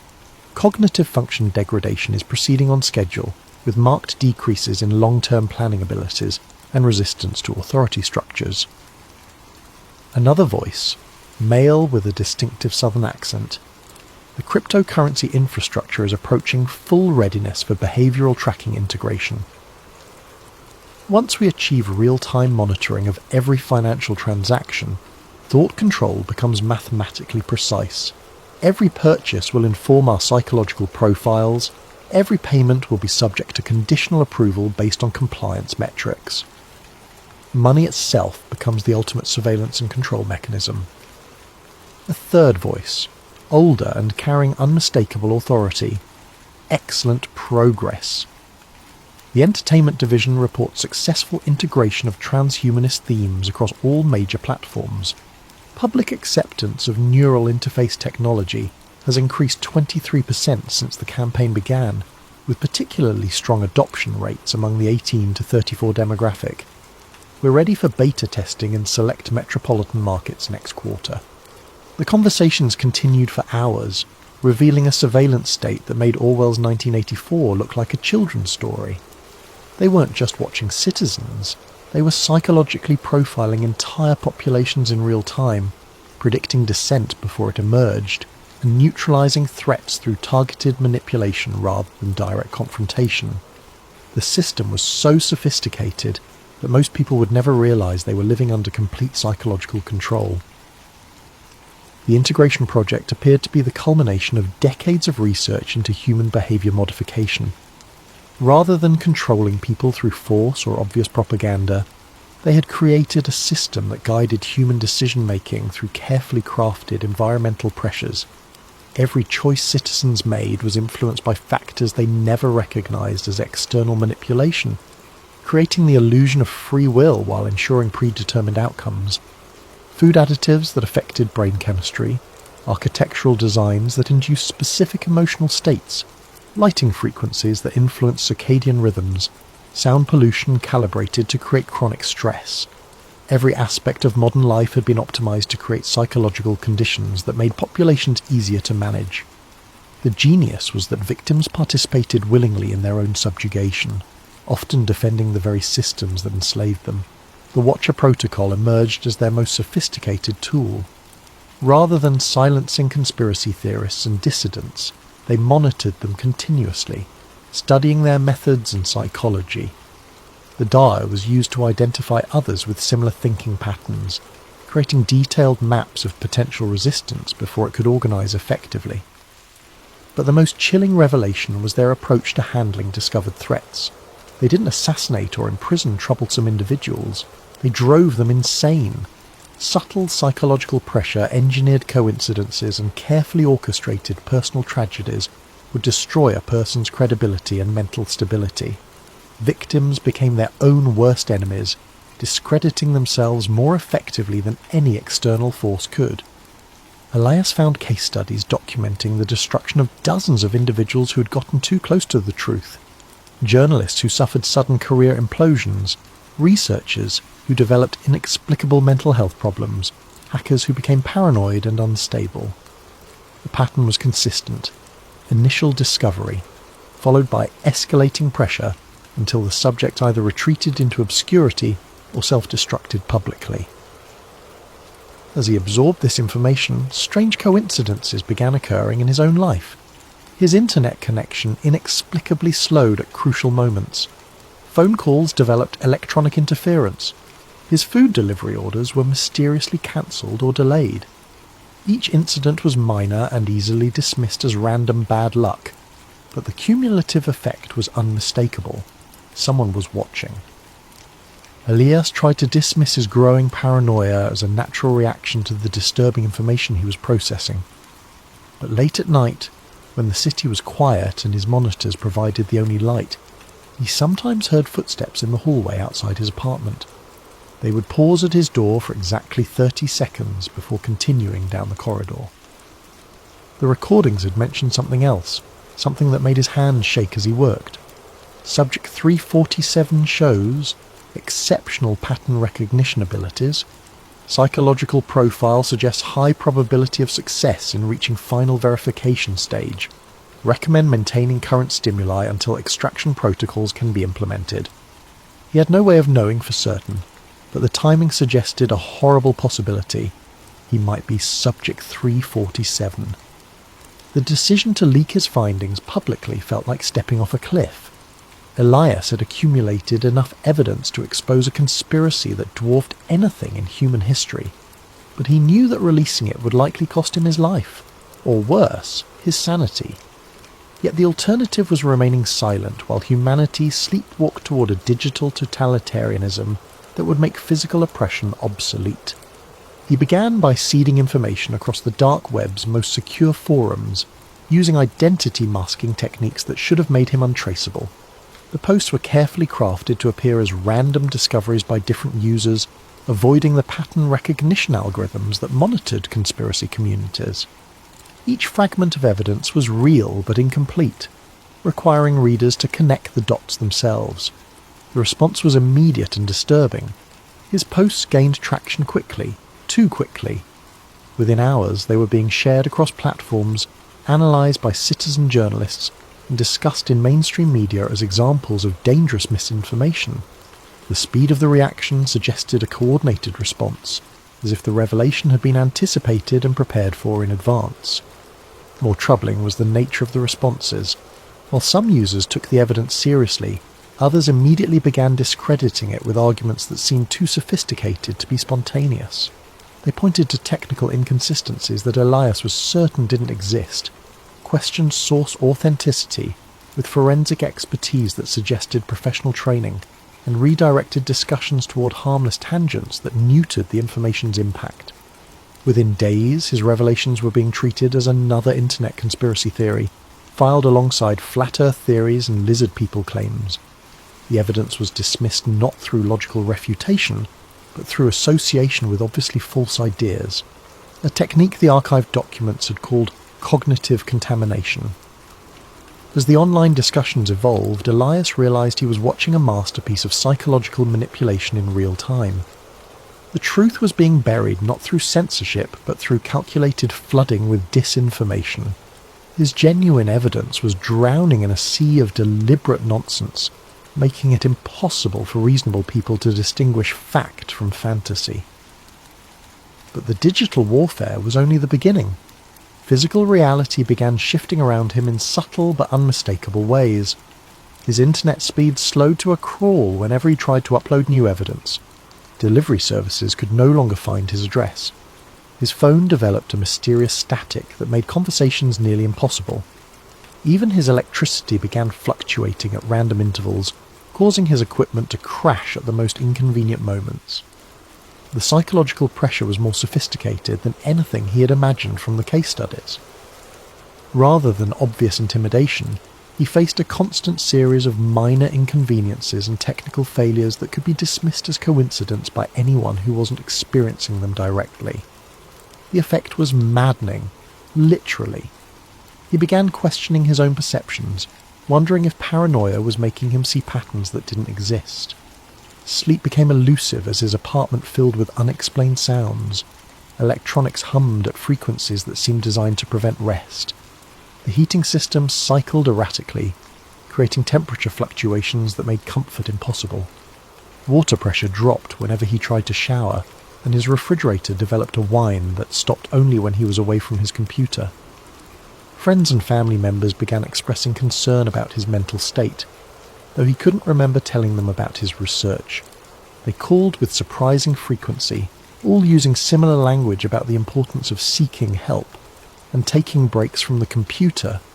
The conversations felt scripted, as if his loved ones were reading from prepared statements. As days blended into a haze of technical failures and social pressure, Elias realised he was living inside one of the case studies he'd discovered. They weren't just monitoring him, they were actively dismantling his life with surgical precision. But unlike the previous victims, he knew what was happening. That knowledge might be his only chance of survival. He had to reach the final layer of the archive before they completed their psychological destruction. If his theory was correct, the deepest files would contain the ultimate revelation, and possibly his salvation. The final server required every technique Elias had learned over 2 decades of hacking, protected by quantum encryption and guarded by AI systems that adapted to his intrusion attempts in real time. It represented the pinnacle of digital security. Yet as he worked through the night, fueled by desperation and the last of his energy drinks, the barriers fell with almost suspicious ease. The locked folder contained exactly what he had expected and feared: complete dossiers on hundreds of individuals, including himself. His file was massive, containing information that should have been impossible to collect. Screenshots of every computer session going back years, audio recordings from devices that shouldn't have had microphones, even biometric data tracking his health and emotional states in real time. But it was the analysis that truly horrified him.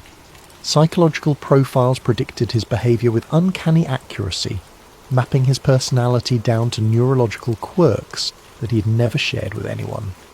The files detailed his childhood trauma, relationship patterns, cognitive biases, and emotional triggers with clinical precision. They knew him better than he knew himself. The surveillance had begun long before his current investigation. Webcam captures showed him staring at monitors in his apartment, taken from angles that suggested multiple hidden cameras.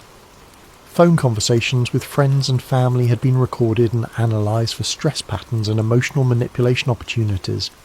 Even his online shopping habits, medical records, and financial transactions had been fed into behavioural prediction algorithms. Most disturbing was the timeline. The earliest entries in his file dated back 15 years, to when he had first begun investigating conspiracy theories as a college student.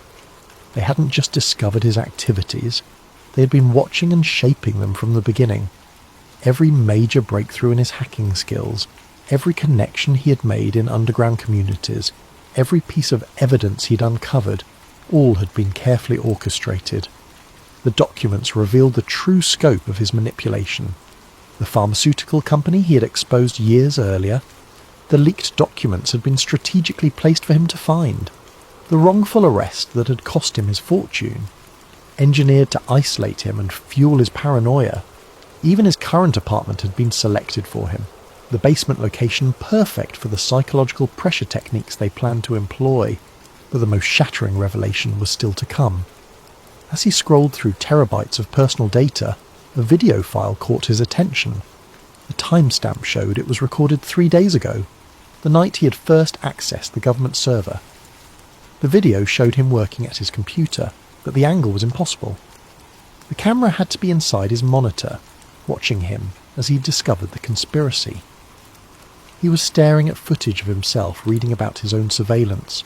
The video continued, showing him creating his digital conspiracy board, making connections between entertainment companies and intelligence agencies, even the moment when he had first seen his own photograph in the corporate files. But there was something else, a timestamp in the corner that made no sense. According to the file properties, the video had been created 6 months before it was allegedly recorded. His hand shaking, Elias cross-referenced the timestamp with other files in his dossier. The pattern that emerged destroyed everything he thought he knew about his investigation. Every revelation, every breakthrough, every piece of evidence he had discovered, all had been prepared in advance. The conspiracy he had uncovered was real, but his discovery of it had been choreographed down to the minute. They hadn't just been watching him, they had been directing him, feeding him information at precisely calculated intervals, allowing him to feel the satisfaction of discovery while ensuring he found only what they wanted him to find. His entire investigation was a performance, and he had been playing his role perfectly. The sound of footsteps in the hallway outside his apartment was no longer mysterious. It was his cue that the final act was about to begin. The timestamp that shattered Elias's world appeared in a routine system log, buried among thousands of other entries he might have overlooked in his haste to process the overwhelming data. But his pattern recognition skills, honed by decades of digital archaeology, caught the anomaly immediately. His surveillance file had been created 3 years before he had even begun his serious investigation into secret societies. Not updated, not modified, created. The implications spread through his mind like digital wildfire. Every forum post that had sparked his interest, every breadcrumb of evidence he had followed, every contact who had guided him toward new information sources, all had been carefully planted elements in an elaborate psychological experiment. He wasn't hunting the Illuminati. He was their laboratory rat, navigating a maze they had constructed specifically for him. The files reveal the true scope of the operation. Project Cassandra aimed to study how individuals with specific psychological profiles could be guided toward predetermined conclusions while believing they were conducting independent research. Elias was test subject 347 in a series that had already processed thousands of potential dissidents, conspiracy theorists, and amateur investigators. The methodology was diabolical in its sophistication. Rather than suppressing information, they had created controlled leaks that satisfied the subject's desire for hidden truth, while ensuring that any revelations served their ultimate purposes. every conspiracy theorist who believed they had uncovered secret plots was actually participating in a massive behavioural study that helped refine mass manipulation techniques. But Project Cassandra served another purpose, creating the perfect patsies. When subjects like Elias inevitably attempted to share their discoveries, the public would dismiss them as delusional paranoids. The conspiracy theorists discredited themselves more effectively than any government censorship could, providing cover for the real operations happening in plain sight. The genius was circular. They used genuine conspiracies to hide their conspiracy, to create conspiracy theories. The Ouroboros of manipulation consumed its own tail while strengthening the head. Elias found video recordings of planning meetings where researchers discussed his psychological profile like entomologists studying an insect. His obsessive personality, his need for validation through intellectual superiority, his isolation and distrust of mainstream society, all were noted as advantageous traits for the experiment. They had identified him as an ideal subject before he had even begun his journey into the digital underground. The recordings were clinical in their detachment. Subject 347 shows exceptional persistence and pattern recognition abilities. Recommend accelerating the revelation timeline to achieve maximum psychological impact. His technical skills allow for more sophisticated evidence plants than previous subjects. Agreed. The deep web forums are seeded and ready. Will allow him to discover the entertainment industry connections next week, followed by the financial networks the following month. Estimated timeline to complete breakdown, 6 to 8 months. What about extraction? Standard protocol. Once he achieves full paranoid state, we'll activate the final revelation. The cognitive dissonance should ensure complete psychological collapse within 72 hours. Subject will either retreat into catatonic withdrawal or self-eliminate. Either outcome serves project goals. The footsteps outside his door had stopped. In the silence that followed, Elias could hear his own heartbeat thundering in his ears like a countdown timer. Every shadow in his peripheral vision might be a hidden observer. Every electronic device could be a surveillance tool. Even his own thoughts felt compromised, infected by the knowledge that his mind had been invaded and mapped by researchers who understood his psychology better than he did. But as despair threatened to overwhelm him completely, a final realization emerged from the chaos of his collapsing worldview. If they had created all of this as an experiment, if his investigation was a carefully orchestrated performance, then the evidence he had found might be real after all. They couldn't manipulate him with fake conspiracies. They had to use genuine ones to make the manipulation believable. The entertainment industry coordination, the financial manipulation, the psychological conditioning of entire populations, it was all real.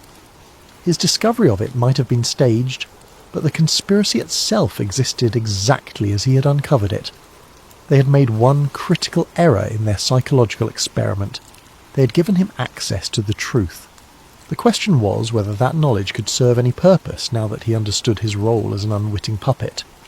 As the footsteps resumed outside his door, moving with deliberate slowness toward his apartment, Elias realized he had perhaps minutes to decide how this story would end.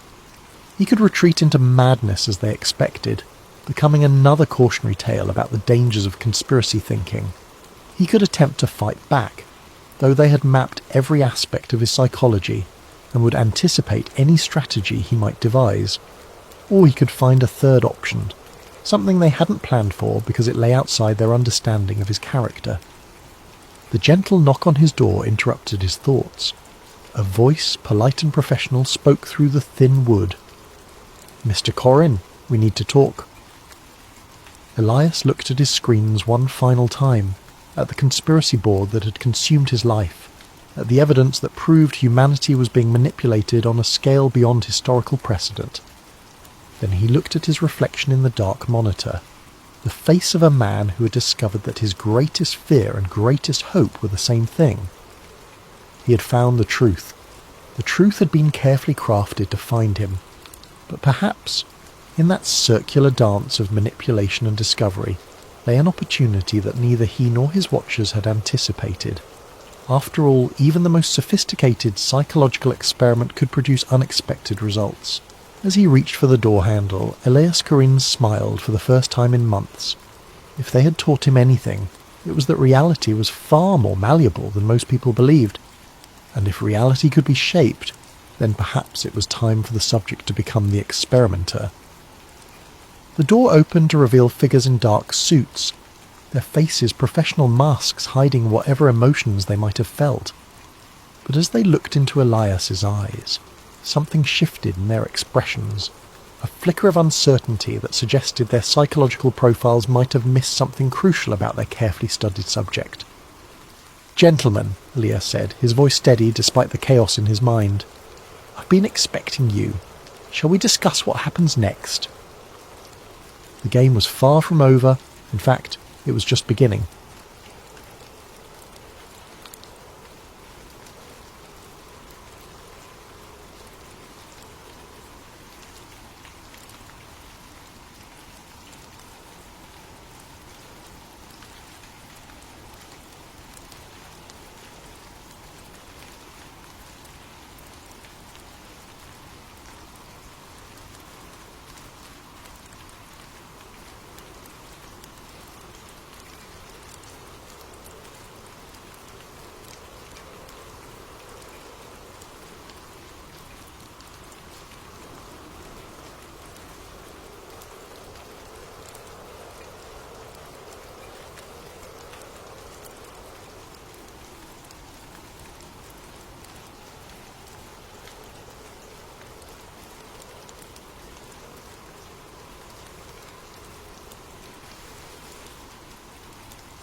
The transmission that should never have existed.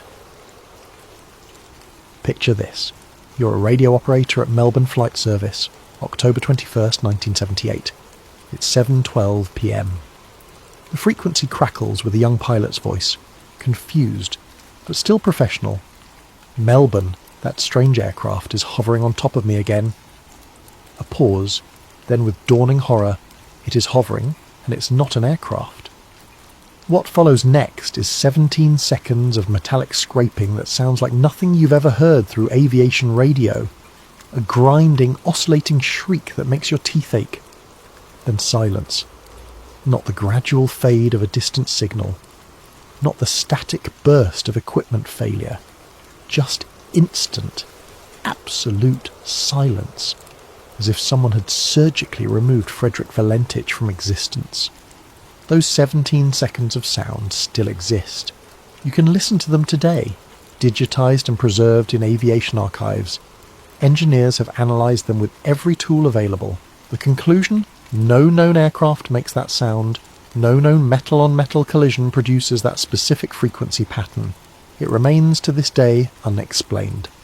Frederick Valentich was 20 years old. He had brown hair, an easy smile, and dreams of becoming a commercial airline pilot. On that October evening in 1978, he climbed into a rented Cessna 182L at Moorabbin Airport near Melbourne, filed a flight plan to King Island, and became one of aviation's most enduring mysteries. not because he disappeared — pilots unfortunately disappear — but because of what he reported seeing in the minutes before his vanishing, and because of what the Australian government desperately tried to hide for the next 45 years. This is not a ghost story. This is documented fact, preserved in radio transcripts, witness testimonies, and recently declassified government files that paint a picture far stranger than fiction. What happened to Frederick Valentich over Bass Strait challenges everything we think we know about our skies, our governments, and perhaps our place in the universe. Part 1. The official account. The evening of October 21st, 1978 was perfect for flying. The weather reports from Bureau of Meteorology showed calm conditions across Bass Strait, that notorious stretch of water between mainland Australia and Tasmania. Visibility extended for miles. Wind speeds barely resisted. It was the kind of night that made young pilots eager to log flight hours. Frederick Valentich had earned his private pilot licence with a Class 4 instrument rating. Not exceptional, but competent. He'd logged about 150 hours of flight time, mostly in single-engine Cessnas like the one he rented that evening. Friends described him as enthusiastic about aviation, perhaps over-eager at times, but careful about following procedures. He'd applied twice to join the Royal Australian Air Force and been rejected both times, not for lack of skill, but because of what evaluators called insufficient educational qualifications. The Cessna 182L he signed out was a reliable four-seater, registration VH-DSJ. Nothing special about it. Regular maintenance records. No history of problems. Just another small aircraft among hundreds that crossed Australian skies daily. Frederick's flight plan showed a simple route. Moorabbin to King Island, a distance of about 125 miles over water. Estimated flight time, 69 minutes. Purpose of flight, picking up crayfish for a family dinner. Except that was a lie. King Island Airport had no record of Frederick Valentich requesting landing clearance. No crayfish order existed. No one on King Island expected him. His friends later admitted Frederick had talked about wanting to photograph UFOs, but they dismissed it as enthusiasm rather than serious intention. The real purpose of his flight remains unknown, buried with whatever truth disappeared that night. At 6:19 p.m, Frederick's Cessna lifted off from Moorabbin's runway. Air traffic control noted nothing unusual. He climbed to his assigned altitude of 4,500 feet, maintained proper heading, and radioed position updates as required. For the first 47 minutes, everything proceeded exactly as hundreds of flights had proceeded before. Then, at 7:06 p.m, Frederick initiated contact with Melbourne Flight Service. Melbourne, this is Delta Sierra Juliet. Is there any known traffic below 5,000? The radio operator, Steve Roby, checked his radar and charts. Delta Sierra Juliet, no known traffic. Delta Sierra Juliet, I am, seems to be a large aircraft below 5,000. What followed over the next 6 minutes would become one of the most analysed radio exchanges in aviation history. Frederick described an elongated metallic object with 4 bright landing lights. It approached from the east, passed over him at high speed, then circled back. He reported it had a shiny metallic surface and a green light. At one point he said it seemed to be playing games with him. Roby, maintaining professional calm, tried to help identify the object. Military aircraft? None scheduled. Commercial traffic? Nothing on radar. Weather balloon? Wrong altitude and behaviour. With each exchange, Frederick's voice grew more strained, though he never panicked. He was a pilot reporting observations, even as those observations defied explanation. At 7:09 p.m, Frederick reported his engine was rough idling and coughing. Roby asked if he could identify the aircraft type. "It isn't an aircraft," Frederick replied, his voice carrying a note of wonder rather than fear. The object, according to Frederick's descriptions, moved in ways that violated basic aerodynamics. It stopped instantly from high speed. It hovered without any visible means of support. It circled his plane at distances and angles that should have created catastrophic turbulence but didn't. At 7:12 p.m. and 9 seconds, Frederick's final coherent transmission came through. It is hovering, and it's not an aircraft. Then came those 17 seconds of metallic scraping. Then nothing. Robbie tried to re-establish contact for the next 5 minutes. Delta Sierra Juliet Melbourne. Delta Sierra Juliet Melbourne. Do you read? Only static answered. He notified his supervisor. Search and rescue protocols activated immediately. The search began at first light on October 22nd. The Royal Australian Air Force deployed aircraft. The Navy sent vessels. Civilian boats joined the effort. They scoured 1,000 square miles of ocean for 4 days. The weather remained calm, the water relatively shallow. Ideal conditions for spotting wreckage. They found nothing. No oil slick that would indicate a crash. No floating debris from the aircraft's interior. No emergency beacon signal, though the Cessna carried one designed to activate on impact. Most tellingly, no body. In those water temperatures, a body would have floated within 24 to 48 hours. The Department of Transport's official investigation concluded with bureaucratic simplicity. Presumed fatal accident. Cause unknown. They suggested 5 possible explanations. Frederick became disoriented and flew into the water. He experienced engine failure. He deliberately flew into the water. He became incapacitated and lost control, or he staged his own disappearance. None of these explanations addressed the metallic object Frederick described. None explained the 17 seconds of unexplained sound.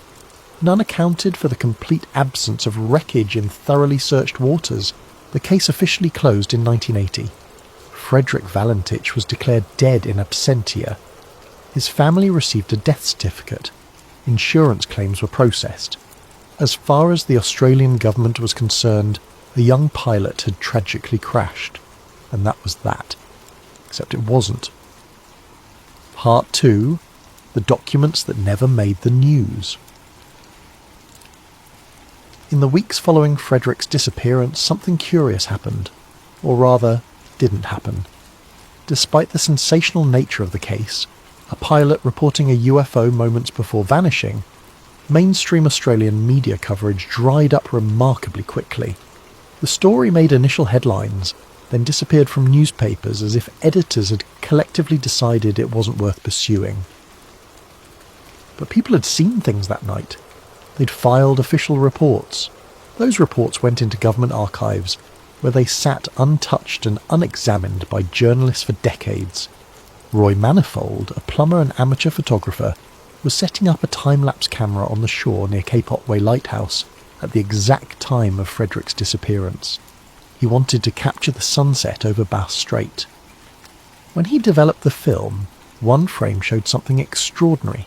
A dense black object with what appeared to be a bright light, or exhaust trail emerging from it, hovering over the water. The photograph's timestamp matched Frederick's final transmission within minutes. Manifold took his photograph to the Herald Sun newspaper. They showed initial interest, even sending the image for analysis. Then, abruptly, they returned it without publication or explanation. Manifold tried other media outlets with similar results. The photograph eventually made its way to UFO researchers, but by then the trail of official interest had gone cold. 5 other witnesses filed reports with various authorities that night. A couple camping at Cape Otway reported a green light moving erratically over the water. 2 girls driving along the coastal road described a bright object dancing in the sky before shooting upward at impossible speed. A fishing boat captain logged an unusual green phosphorescence in the water, unlike any bioluminescence he'd seen in 30 years of sailing Bass Strait. These reports shared common elements: green light, erratic movement, the time window matching Frederick's disappearance. They were filed with police, Coast Guard and aviation authorities. They were stamped, dated and archived. They were never investigated. In 1982, researcher Bill Chalker gained access to Department of Transport files through a Freedom of Information request. Hidden among routine documentation, he found a memo that shouldn't have existed. Dated October 24th, 1978, 3 days after the disappearance, it came from an unnamed Royal Australian Air Force officer to the department's Aviation Safety Branch. The memo's language was carefully bureaucratic, but its implications were staggering. It referenced non-ballistic movement patterns inconsistent with conventional aircraft, observed by ground-based radar systems on the night of October 21st. It mentioned anomalous returns in the area of Frederick's last known position. Most significantly, it stated that further documentation has been classified under national security provisions and forwarded to appropriate channels. Chalker pressed for these classified documents. He was told they didn't exist. When he provided the memo's reference numbers, he was told the classification was a mistake, that the documents contained nothing relevant to the Valentich case. When he formally appealed, his request was denied on grounds of international intelligence sharing agreements.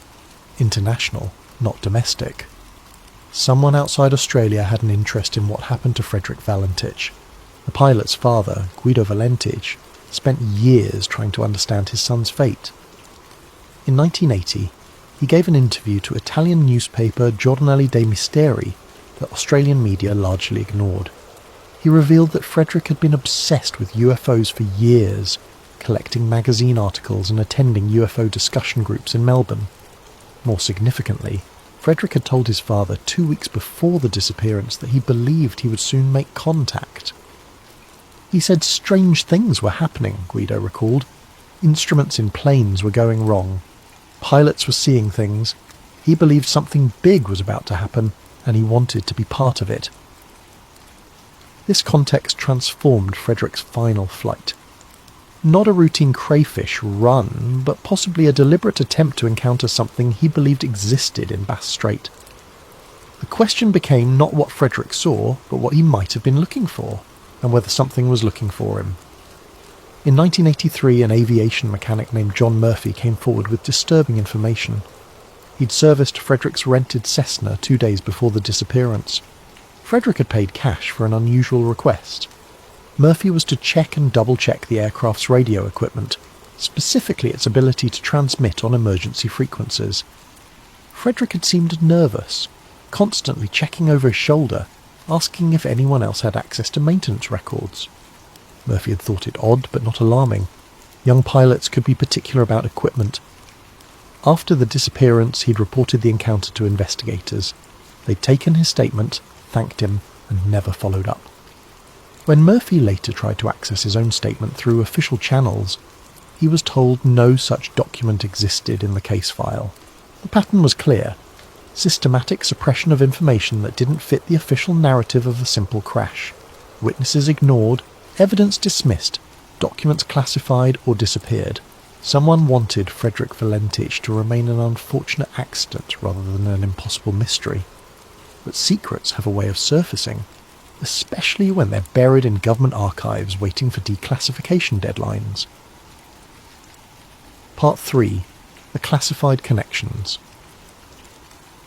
For 45 years, the complete government files on Frederick Valentich remained partially classified. Standard procedure for aviation accidents allowed full declassification after 30 years. Yet when 2008 arrived, researchers found key documents still restricted under national security provisions. It took until 2023 for the National Archives of Australia to release what they claimed was the complete file. Even then, numerous pages showed heavy redaction. What emerged from these documents fundamentally changed understanding of that October night.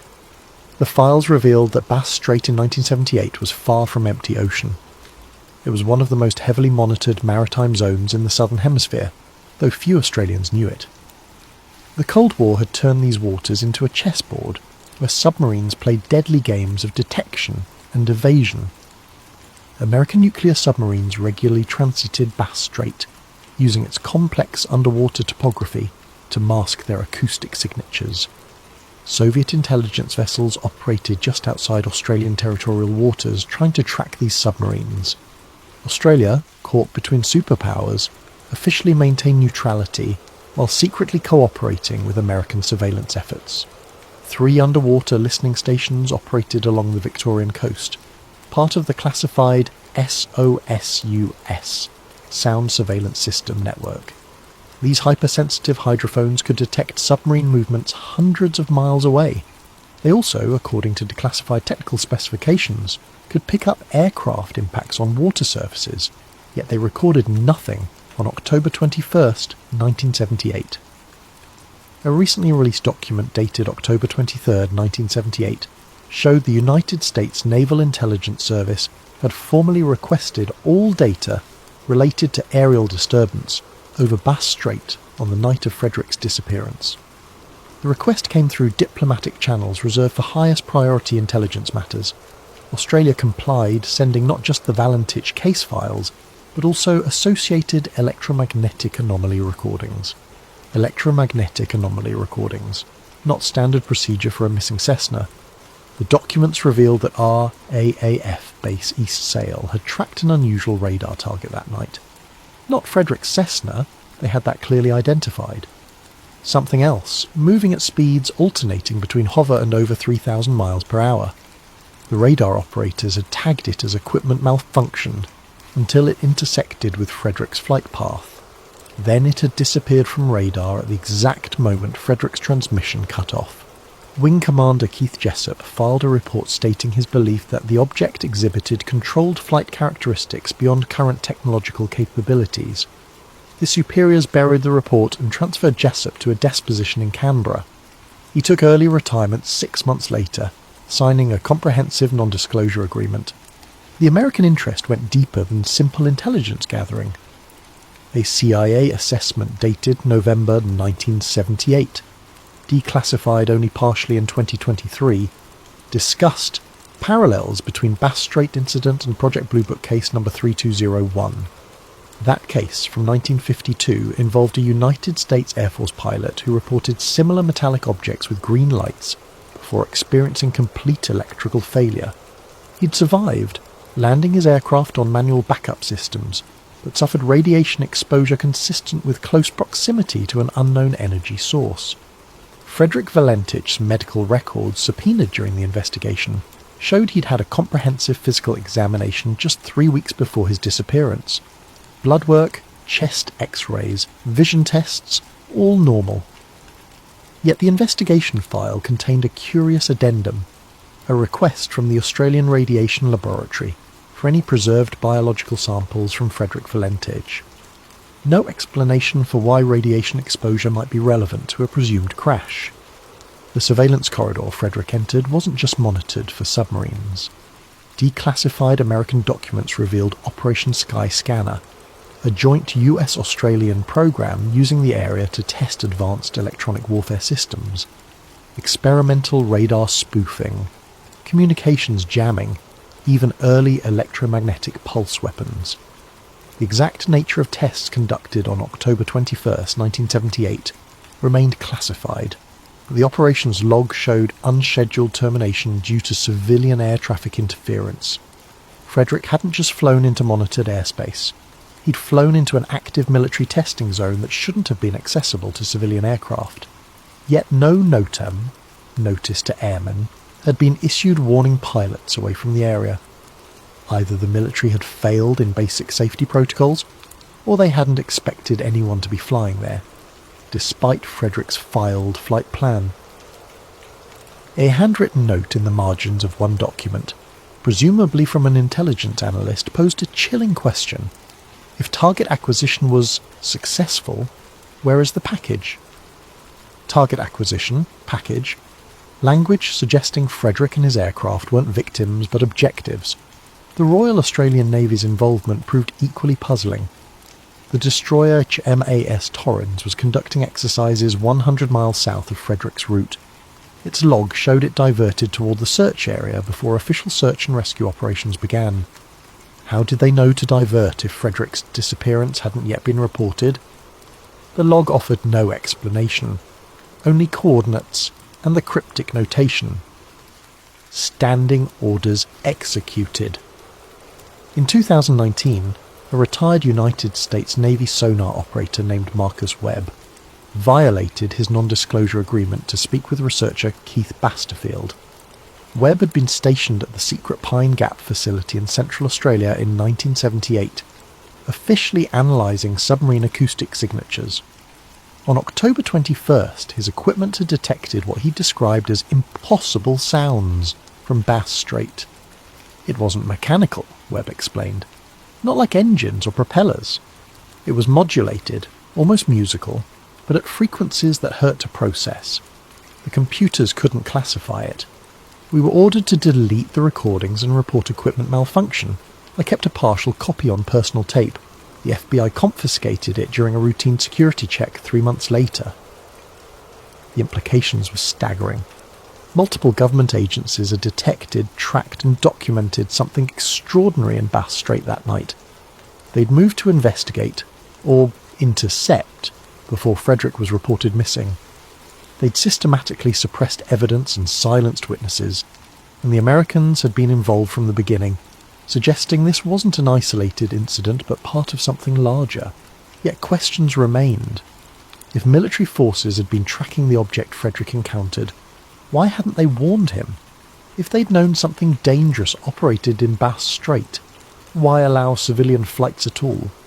And most disturbingly, if Frederick's disappearance was connected to classified military operations, why had no one been held accountable for his loss?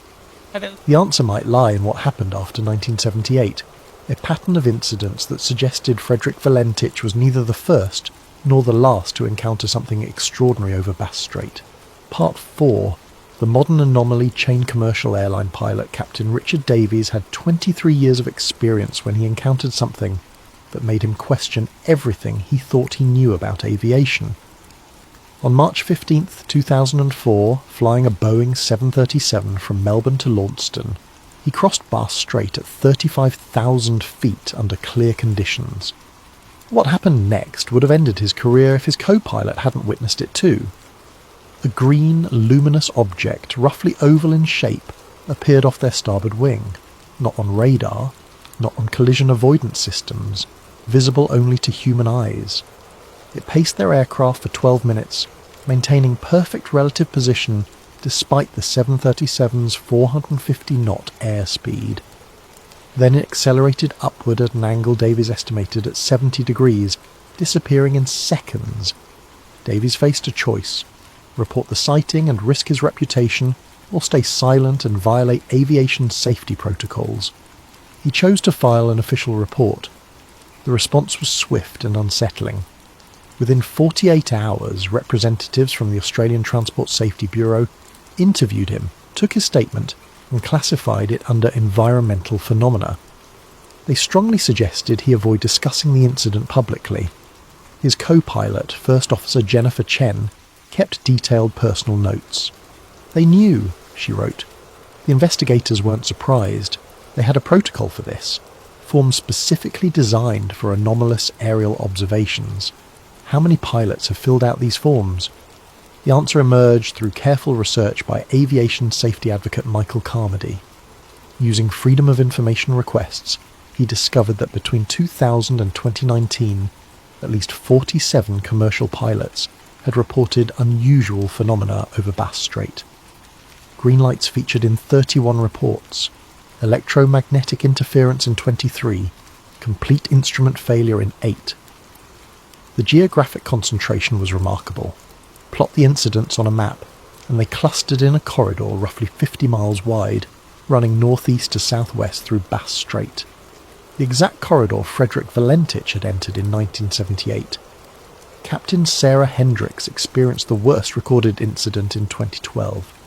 Flying a Qantas 737 with 162 passengers, she encountered what she described as coordinated harassment by multiple green lights. They surrounded her aircraft, matching every evasive manoeuvre. Her instruments failed in sequence, first GPS, then radio altimeter, then primary flight display. For 6 minutes she flew on backup instruments and visual references, her passengers unaware of the crisis. They were testing us, she told investigators, seeing how we'd react, what systems they could compromise. It felt deliberate, intelligent.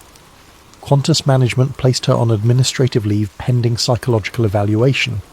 She passed, returned to flying, but never crossed Bass Strait again, accepting only routes that avoided the area. The electromagnetic effects showed disturbing patterns. Analysis by electronics engineer Tom Patterson revealed that the interference specifically targeted certain frequencies, those used by military communications and encrypted data links. Civilian systems failed as collateral damage. Whatever caused the interference understood human technology well enough to attack its weak points. In 2016, the Royal Australian Navy quietly rerouted submarine training exercises away from Bass Strait. The official reason cited environmental concerns for marine mammals. Retired Admiral James Morrison later admitted the real reason. 3 submarines had experienced simultaneous complete electrical failures while submerged in the strait. Emergency ballast blows had brought them to the surface, but investigators couldn't explain what had caused systems designed with triple redundancy to fail simultaneously. Tiger Airways Flight 381 provided the most documented case. On November 8, 2018, the Airbus A320 carried 178 passengers from Sydney to Melbourne. Approaching Bass Strait, Captain Michael Torres noticed an unusual green phosphorescence in the clouds ahead. He requested deviation around the weather. Melbourne Control reported clear skies, no precipitation on radar. Torres trusted his eyes over instruments. As he began the deviation, passengers on the right side of the aircraft started recording with their phones. 12 separate videos captured what happened next. A metallic sphere, approximately 30 feet in diameter, emerged from the phosphorescent cloud and positioned itself directly above the aircraft. For 4 minutes, it maintained position while every electronic device on the plane, from navigation systems to passenger entertainment units, flickered erratically. Then it accelerated vertically and vanished. The videos went viral before authorities could suppress them. The Australian Transport Safety Bureau issued a statement attributing the sighting to ball lightning, despite meteorologists pointing out that no thunderstorm activity existed within 500 miles. The passenger videos revealed details that challenged conventional explanation. The object's surface showed no seams, rivets, or visible propulsion systems. It maintained perfect stability despite the aircraft's wake turbulence. Most remarkably, frame-by-frame analysis showed it didn't actually move when it disappeared. It seemed to fade out of visible spectrum while remaining in the same position. Bass Strait earned its reputation as Australia's Bermuda Triangle, but the comparison wasn't entirely accurate. The Bermuda Triangle's mysteries involved disappearances. Bass Strait's mysteries involved encounters, repeated documented contact, with something that chose to reveal itself to commercial aircraft, while remaining invisible to military surveillance. Or perhaps not invisible. A leaked 2019 Royal Australian Air Force briefing suggested they'd been tracking persistent anomalous returns over Bass Strait for decades. The briefing discussed protocols for avoiding inadvertent engagement and stressed that pilots should not attempt intercept or investigation of unusual targets in the region. They knew something operated in Bass Strait. They'd known since at least 1978, possibly earlier. They'd chosen to allow civilian aircraft to continue flying through the area, accepting whatever risk that entailed. The question was whether they were protecting the public from knowledge of these encounters, or protecting whatever was causing them from public scrutiny.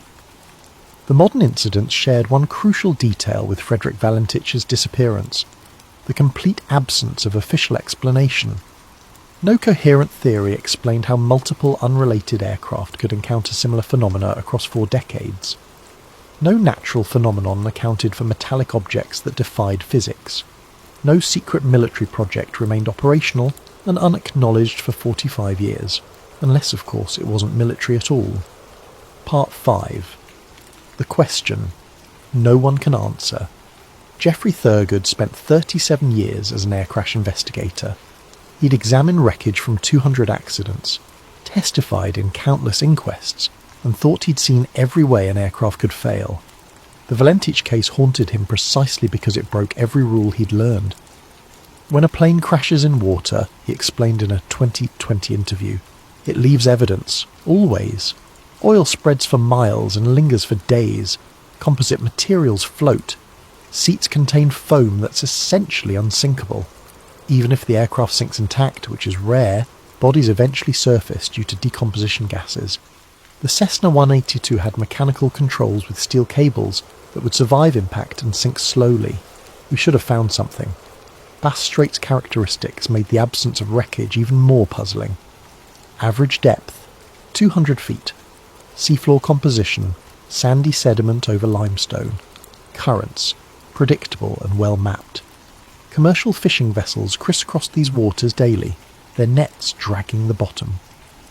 In the 45 years since Frederick's disappearance, they'd found no aircraft parts. The theory that Frederick staged his disappearance collapsed under scrutiny. His bank accounts remained untouched. His passport never surfaced at any border crossing. No credible sighting ever emerged despite extensive media coverage. His girlfriend, Rhonda Rushton, insisted he'd been genuinely excited about their planned future together. He'd put a deposit on an engagement ring 3 days before his disappearance. Private investigator Malcolm Sutton spent 5 years tracking every lead, funded by the Valentich family's desperate search for answers. He found nothing suggesting Frederick had motivation or means to disappear. People who fake their deaths make mistakes, Sutton noted. They access money, contact family, leave digital footprints. Frederick left nothing. It's as if he simply ceased to exist. The suicide theory proved equally problematic. Frederick's psychological profile showed no indicators of depression or distress.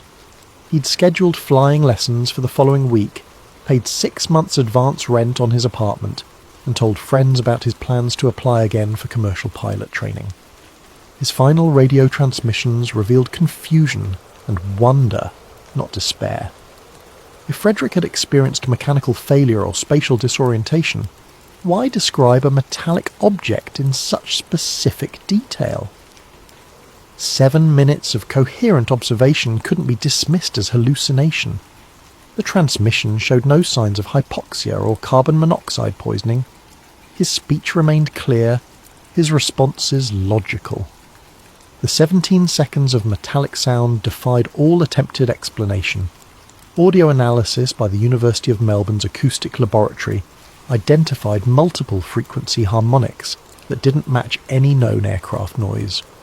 The sound exhibited Doppler characteristics suggesting rapid rotation, but no part of a Cessna 182 could produce such frequencies even in catastrophic failure. Aviation engineer Patricia Williams attempted to recreate the sound using aircraft components. She tried propeller strikes on various materials, engine failures, structural collapses. Nothing matched. The closest approximation came from electromagnetically induced vibration in aluminum sheeting, but that required powerful external magnetic fields far beyond anything a small aircraft would encounter naturally. The government's behaviour raised its own questions. In 1982, Transport Minister Ralph Hunt ordered all Valentich files sealed for 30 years, citing public interest. When pressed by Parliament to explain, he stated only that premature release could cause unnecessary distress and speculation. What information could cause distress beyond what the family already endured? In 2008, when the 30-year period expired, key files remained classified. The government cited national security provisions that should never have applied to a civilian aircraft accident.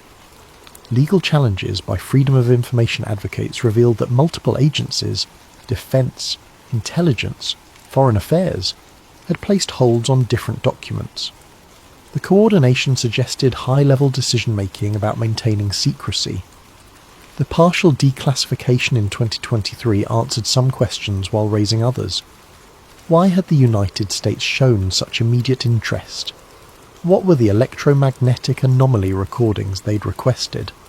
Why had Australian military assets moved toward Frederick's position before he was reported missing? Former intelligence analyst David Crawford, speaking anonymously, offered a possibility that challenged conventional thinking. What if Frederick Valentich encountered something that wasn't hostile, but was absolutely not meant to be seen?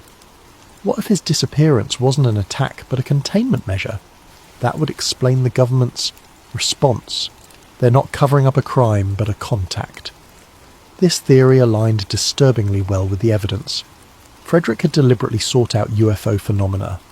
He'd positioned himself in an area of repeated sightings. He'd encountered something that matched his expectations. Then he'd vanished without violence, without wreckage, without any sign of destruction. The continued incidents over Bass Strait suggested an ongoing presence, something that revealed itself selectively, tested human aircraft systems, then withdrew without causing harm. Commercial pilots reported feeling observed, studied, evaluated. None reported feeling threatened, despite the obvious danger of instrument failures at altitude. Captain Richard Davies, reflecting on his 2004 encounter, voiced what many pilots thought privately. It knew we were there, it chose to show itself. It could have done anything to our aircraft. We were completely vulnerable. Instead, it just watched us, like it was checking on our progress, seeing how far we'd come technologically.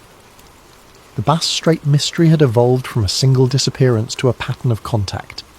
Frederick Valentich might not have crashed or been destroyed. He might have achieved exactly what he'd sought, contact with intelligence beyond Earth. The price of that contact remained unknown, as did its purpose. But one fact remained undeniable.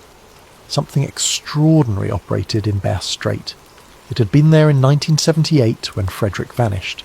It was still there in 2024, still watching, still waiting, still selecting who would see it, and who would be allowed to remember. The Australian government continued its policy of official denial and unofficial acknowledgement. Commercial aircraft still crossed Bass Strait daily.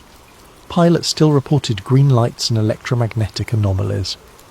And somewhere in classified archives, the complete truth about Frederick Valentich waited for someone brave enough to reveal it.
What if the most terrifying conspiracy wasn't hidden in the stars but buried beneath our feet? What if the government wasn't covering up visitors from another world, but something we created ourselves, something that refused to stay dead?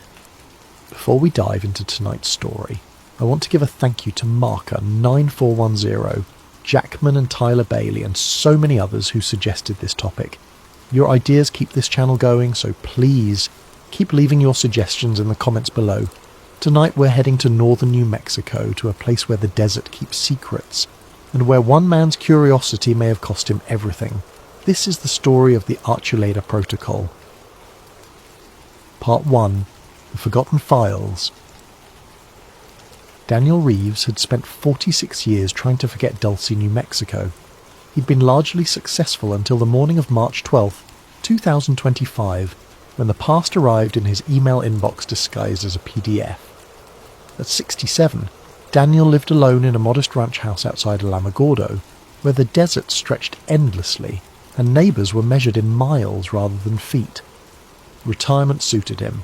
He'd spent his career as a geotechnical engineer, drilling holes into the earth for the Department of Energy, Los Alamos National Laboratory, and various contractors whose names changed more often than their security clearances. He'd mapped fault lines, assessed geological stability, and kept his mouth shut about things that didn't concern him. The email came from the Veterans History Archive Initiative, a grant program encouraging former military contractors to digitise their old project records for historical preservation. Daniel had applied 6 months earlier, mostly out of boredom. They'd sent him a scanner and simple instructions: catalogue everything, upload what wasn't classified, flag anything that might be. He'd been working through boxes of yellowed documents for weeks: soil composition reports, hand-drawn survey maps, photographs of drilling equipment caked in red desert clay. Most of it was mind-numbingly dull, the kind of technical minutiae that only another engineer could appreciate. But that morning, scanning a stack of Department of Energy environmental cleanup files from a 2025 public records release, his hand stopped moving. The coordinates were unmistakable: 36.9428 degrees north, 106.9931 degrees west. Archuleta Mesa, Dulce, New Mexico. The report was dated February 2025, stamped with multiple agency seals: DOE, Department of Homeland Security, EPA. The language was bureaucratic and vague, designed to bore anyone who bothered reading it. Ground instability due to deep-bore tunnelling activities and implementation of biological containment protocols following undisclosed 1979 incident requiring remediation. Daniel read it 3 times, his coffee growing cold in his hand. Biological containment. Archuleta Mesa. He'd been there. He'd been part of whatever this was. Daniel pushed away from his desk and walked to the window. Outside, the morning sun painted the Sacramento mountains in shades of amber and rust. His reflection stared back at him. A lean man with silver hair and sun-weathered skin, eyes still sharp behind wire-rimmed glasses. He looked like someone who'd earned a quiet retirement. He looked like someone who'd successfully buried the past. But memory is a stubborn thing. He returned to his filing cabinets, pulling open drawers he hadn't touched in years. His fingers walked through labelled folders until he found it. A thin accordion file marked LANL, MISC Projects 1978 to 1980. Inside were pay stubs, travel vouchers, equipment requisition forms. But the daily logs from August 1979, the detailed survey notes, the incident reports, the photographs, were gone. He remembered keeping them. He remembered filing them carefully, the way he filed everything. But at some point in some year he couldn't quite recall they'd vanished or been taken. Daniel sat back down at his computer and opened his blank document. From memory he began typing: Project Gaslight, August 1979, Archuleta Mesa, Dulce, New Mexico. Team lead, Daniel Reeves. Assignment: Geothermal survey and structural assessment of subsurface cavern system. That was the official story anyway. Part 2. The 1979 operation. The past came back in fragments, sharp and bright against the dark backdrop of forgotten years. Summer 1979. Daniel had been 31 years old, newly married, working contract jobs for Los Alamos National Laboratory.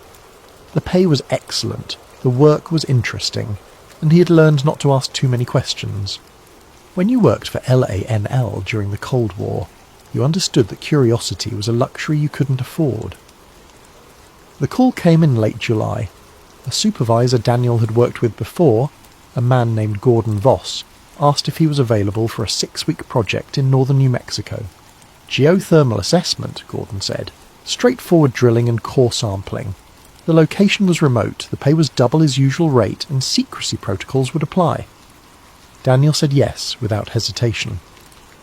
He arrived in Dulce on August 5th, driving a rental truck loaded with seismic equipment and diamond-tipped drill bits.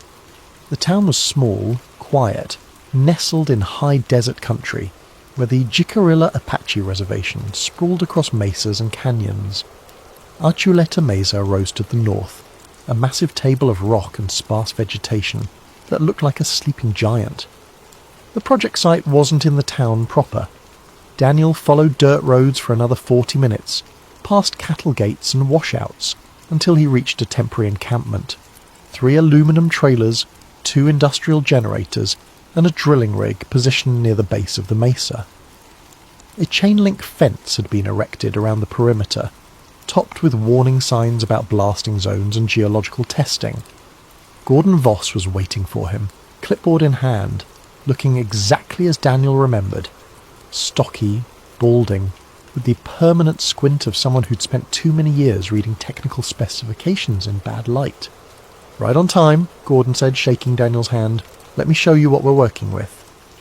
Inside the main trailer, geological surveys covered every wall.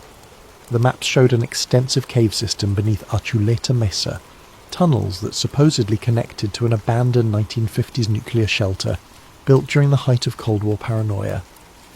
The official story was that they were assessing the stability of these tunnels for possible geothermal energy extraction.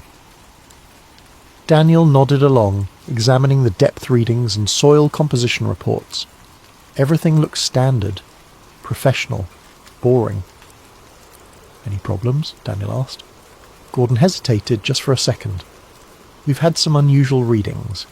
Temperature fluctuations, minor seismic activity that doesn't match known fault patterns. Probably nothing, but we need someone with your experience to make sense of it." They started drilling on August 8th. The first week was routine. They expanded an existing shaft, pulling up core samples of sandstone, limestone and volcanic rock. Daniel supervised the drilling crews, adjusted their angle and depth, monitored seismic sensors placed throughout the cave system. Everything proceeded according to plan. The second week things changed. On August 23rd at approximately 2:47 p.m, the temperature sensors spiked. Daniel was in the trailer reviewing data when the alarm went off, a shrill electronic beep that made everyone jump. He rushed outside to the drill site. The rig had stopped. The crew stood back, staring at the shaft opening. One of them, a kid named Tommy who couldn't have been more than 22, looked pale. "Something's wrong with the drill," Tommy said. "It hit resistance at 340 meters, but it's not rock. I don't know what it is." Daniel climbed onto the rig platform and checked the readouts. The drill bit had stopped advancing, but the motor was still pulling full torque. The temperature sensor attached to the bit read 127 degrees Fahrenheit, which was at least 40 degrees hotter than it should have been at that depth. "Pull it up," Daniel ordered, slowly. It took 20 minutes to retract the drill. When the bit finally emerged, everyone went silent. The tungsten carbide tips were scorched black, as if they'd been exposed to extreme heat. But more disturbing was the residue coating the bit, a thick, dark substance that looked organic, almost like tar, except it seemed to shimmer with faint iridescence in the afternoon sun. When Daniel reached out to touch it, Gordon grabbed his wrist. "Don't," Gordon said quietly. That was when Daniel noticed the other men, 3 of them, standing near the fence line watching. They wore civilian clothes, jeans, work boots, plain shirts, but they carried themselves with military precision. Daniel hadn't seen them arrive.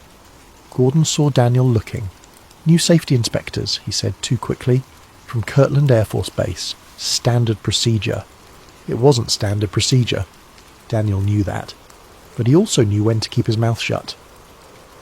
They shut down drilling for the day. Gordon sent the crew back to town while he and Daniel stayed behind to examine the drill bit more carefully. In the trailer with the door closed, Gordon swabbed a sample of the dark residue onto a glass slide and examined it under a portable microscope. "Jesus Christ," Gordon whispered. "What is it?" Gordon didn't answer immediately. He adjusted the microscope focus, his face tight with something Daniel couldn't quite identify. Fear, maybe, or recognition. "It's moving," Gordon finally said, "at the cellular level. This isn't geological, it's biological."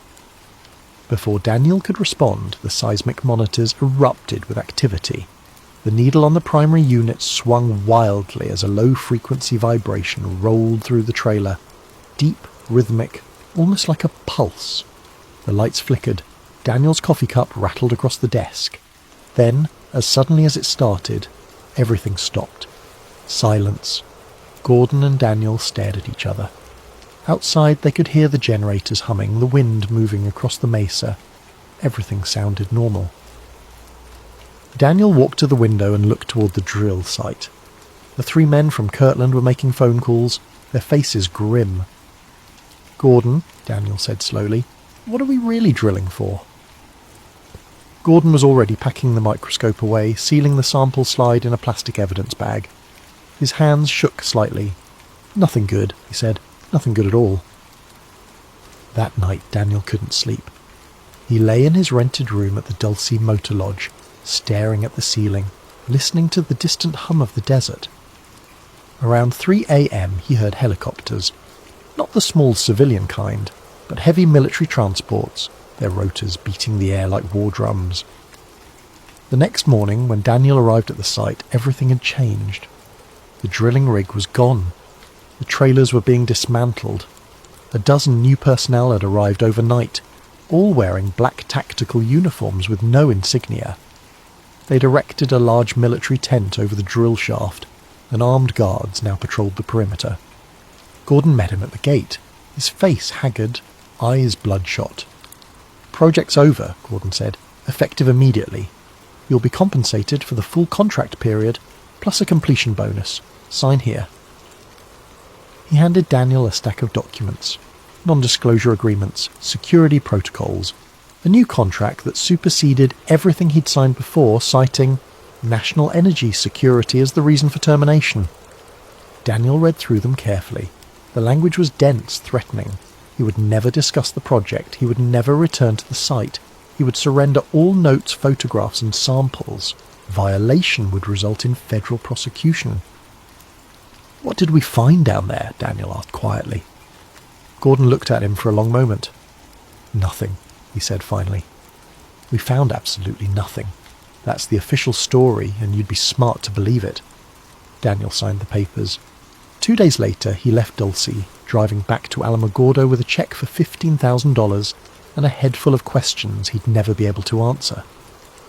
Within a month, he heard that Tommy, the young driller who'd first noticed something wrong, had died in a hiking accident in the Sangre de Cristo Mountains.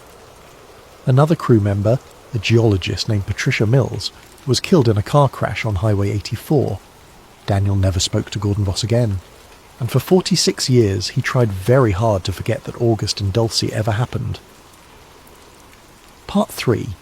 The Interference. The retired supervisor living under a new identity wasn't hard to find. Daniel had kept a list, not written down, never written down, but memorized, of everyone he'd worked with during those years. Gordon Voss had been important enough to remember. It took Daniel 3 days of searching, using genealogy databases and property records, before he found a match. Gordon Vance, age 72, living in Montrose, Colorado. The photographs on social media, a Facebook account belonging to Gordon's daughter, showed the same stocky build, the same permanent squint, just older and greyer. Daniel didn't call first.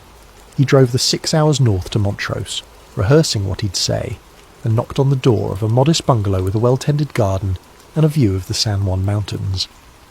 Gordon answered the door, took one look at Daniel and went pale. "Jesus Christ," Gordon whispered. "You're supposed to be forgetting." "So are you," Daniel said. "Can I come in?" They sat in Gordon's kitchen, drinking coffee that neither of them touched, while Gordon's wife, a pleasant woman named Ruth, who had no idea what her husband used to do, ran errands in town. The house was quiet, filled with the comfortable clutter of a long retirement. Travel photographs, grandchildren's drawings, a half-finished puzzle on the dining room table. "Why now?" Gordon asked finally. "After all these years, why now?" Daniel slid a printed copy of the DOE report across the table. "Because they're lying. They say it was contained in 1979, but this report mentions ongoing biological containment protocols. Something's still there, Gordon. Something's still active." Gordon read the report slowly, his face unreadable. When he finished, he folded it carefully and pushed it back across the table. "You need to stop," he said. "Right now. Burn this, delete everything on your computer, and forget you ever saw it." "People died," Daniel said. "Tommy, Patricia, maybe others we don't know about. Don't I deserve to know what happened?" "No," Gordon said flatly, "you don't. Because the truth won't set you free, Daniel. It'll get you killed, just like it got them killed.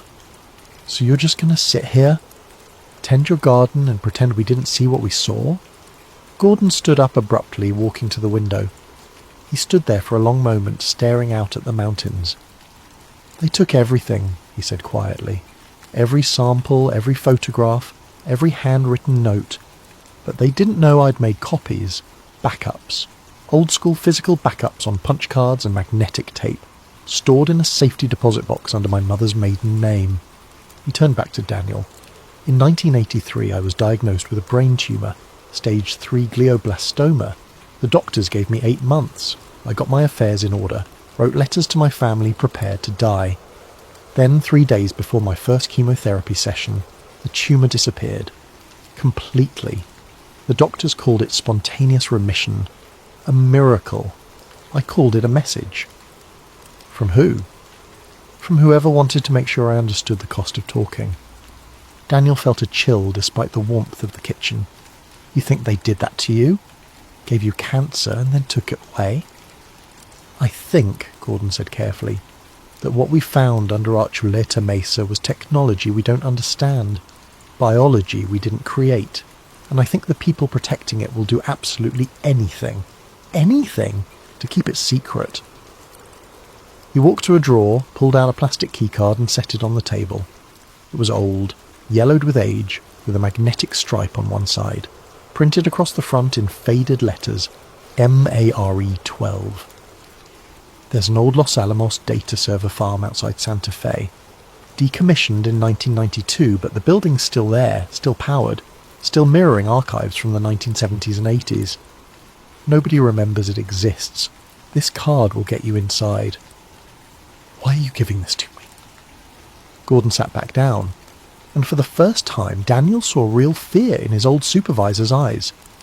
"Because I'm 72 years old, Daniel. I've had 50 years to make peace with my cowardice, but you still have time to be brave, or stupid. I honestly can't tell which." Daniel took the key card. "One more thing," Gordon said as Daniel stood to leave. "When you find out what Mare 12 means, when you see what they were really doing down there, don't try to stop it. Don't try to expose it. Just document it and run. Because whatever's growing under that mesa, it's been there longer than both of us, and it'll be there long after we're gone." Part 4, the official story cracks. The Los Alamos data server facility was exactly where Gordon said it would be. A nondescript concrete building off Highway 502, hidden behind a stand of ponderosa pines, and marked only with a faded sign reading LANL Auxiliary Facility 7. The parking lot was empty, the windows dark. According to public records, the building had been sold to a private data storage company in 1998, which had gone bankrupt in 2003. Since then, it had existed in bureaucratic limbo, owned by the government but forgotten by everyone who mattered. Daniel parked his truck at 11 p.m. on a Thursday, when the highway traffic was minimal and the spring night was cold enough to see his breath. He'd brought a flashlight, a digital camera, and Gordon's keycard. His hands shook slightly as he approached the building's side entrance. The keycard worked. The lock clicked, and the door swung open on hinges that barely squeaked. Inside, emergency lighting cast everything in a dim red glow. The facility was larger than it looked from outside. A warren of corridors lined with server racks, many of them still humming with power. The air smelled like dust and ozone. Daniel found the terminal station in what must have been the main control room. 3 monitors sat on a metal desk, their screens dark. He pressed the power button on the center monitor and waited. The system booted up, displaying a command line interface straight out of 1982. Green text on a black screen. No mouse, no icons, just a blinking cursor waiting for input. Daniel pulled out a folded piece of paper where he'd written notes from his conversation with Gordon. He typed carefully, Access Mare 12. The screen flickered. A password prompt appeared. Gordon had written this down too, though he'd warned Daniel it might not work after 40 years. Daniel typed Gaslight. Archive 1979. For several seconds nothing happened. Then the screen cleared and folders began appearing, dozens of them, organised by date and project code. Daniel opened the folder labelled Biological Event Site D. What he found made his stomach clench. Scanned documents, laboratory reports, thermal imaging, and photographs. Dozens of high-resolution photographs taken inside the tunnel system beneath Archuleta Mesa. The first image showed a cross-section of tunnel wall, magnified to show the rock face in detail. What Daniel had initially thought was a natural geological formation wasn't natural at all. Embedded in the stone was something organic. Tissue, or what looked like tissue, forming intricate networks that resembled nerve pathways. The structures were dark, almost black, shot through with veins of metallic sheen that caught the camera flash like circuitry. Another photograph showed a larger section of tunnel. Here the growth was more extensive, covering entire wall sections in sprawling patterns that looked almost deliberate, intentional, as if the material was following some internal blueprint. Daniel scrolled through more images, his sense of unreality growing with each one. Core samples showing biological material fused directly to silicon and metal. Microscope slides revealing cellular structures that seemed to combine organic and inorganic elements. Temperature readings showing localized heat signatures that didn't correspond to any known geological process.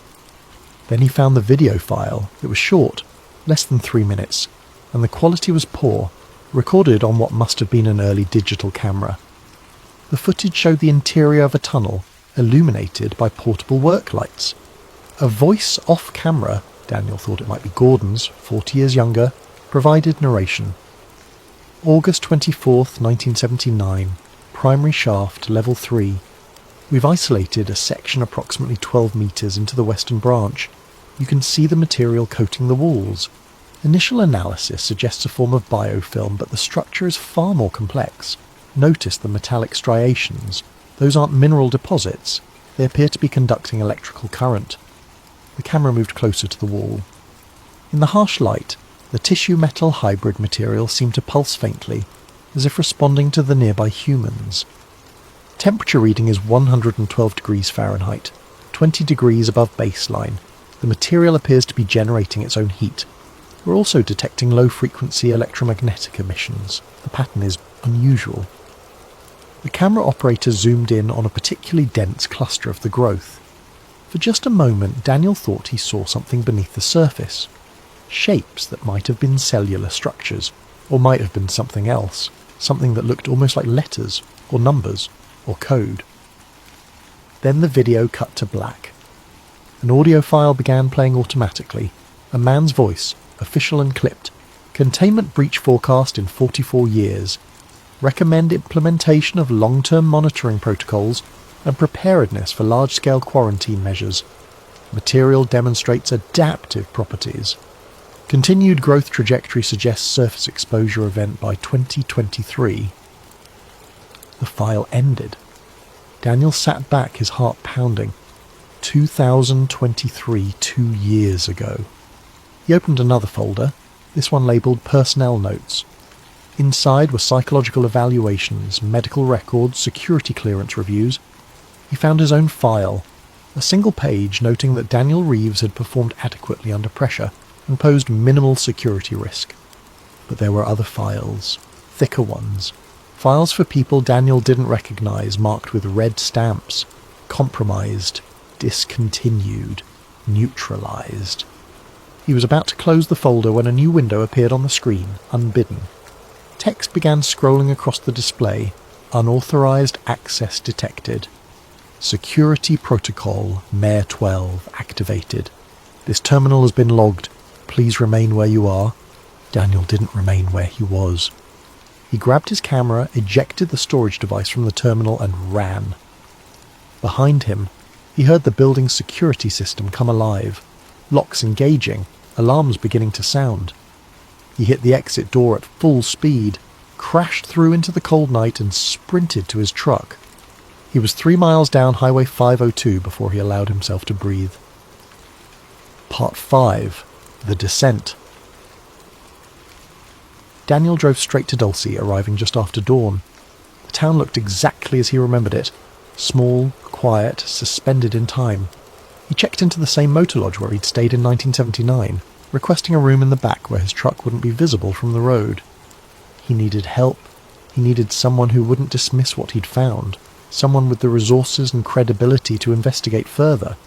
Someone with nothing to lose. He found that person at the Dulcie family restaurant eating breakfast alone at a corner booth. Erin Blevins was 34 years old, a freelance investigative reporter who'd made a name for herself, exposing environmental violations and government corruption throughout the Southwest. Daniel had found her articles online during his drive, pieces about contaminated water supplies near Los Alamos, unexplained increases in cancer rates downwind from White Sands Missile Range, mysterious land purchases by shell corporations linked to defense contractors. She had short, dark hair, sharp eyes, and the wary demeanour of someone who had been threatened enough times to take threats seriously. Daniel sat down across from her without asking. "Miss Blevins," he said quietly, "my name is Daniel Reeves, and I have evidence of an ongoing biological contamination event under Archuleta Mesa that the government has been covering up for 46 years. I'm either crazy, or you're about to break the biggest story of your career." To her credit, Erin didn't call security. She studied Daniel for a long moment, then set down her fork. "Show me," she said. They spent the next 2 hours in Daniel's motel room, reviewing everything. The DOE report, Gordon's keycard, the photographs Daniel had taken of the Los Alamos service screen. Daniel told her about 1979, about the drilling operation, about Tommy and Patricia and everyone else who died or disappeared. Erin listened without interrupting, taking notes in a worn leather journal. When Daniel finished, she sat back and exhaled slowly. "I've been tracking unexplained Department of Energy spending in this region for 3 years," she said. "Budget line items that don't match any official projects. Equipment purchases that disappear into classified programs. In 2019, Homeland Security authorized construction of what they called a seismic monitoring station, built directly into Archuleta Mesa. The contract went to a private military contractor called Helix Solutions. The project budget was $47 million for a monitoring station." "That's a lot for seismographs," Daniel said. "Exactly. And here's the interesting part. Helix Solutions was founded in 2017 by former DARPA scientists specializing in biotechnology and materials science.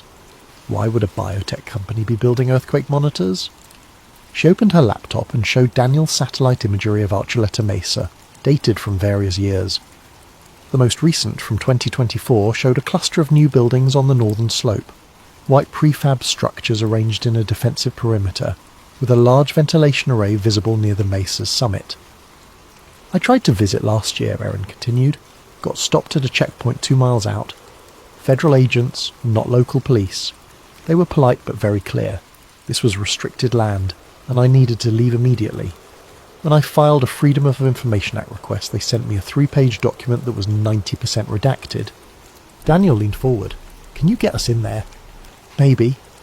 I still have valid press credentials, and technically the access road is on Jicarilla Apache land, which means tribal law applies. I have a contact who might help." She paused.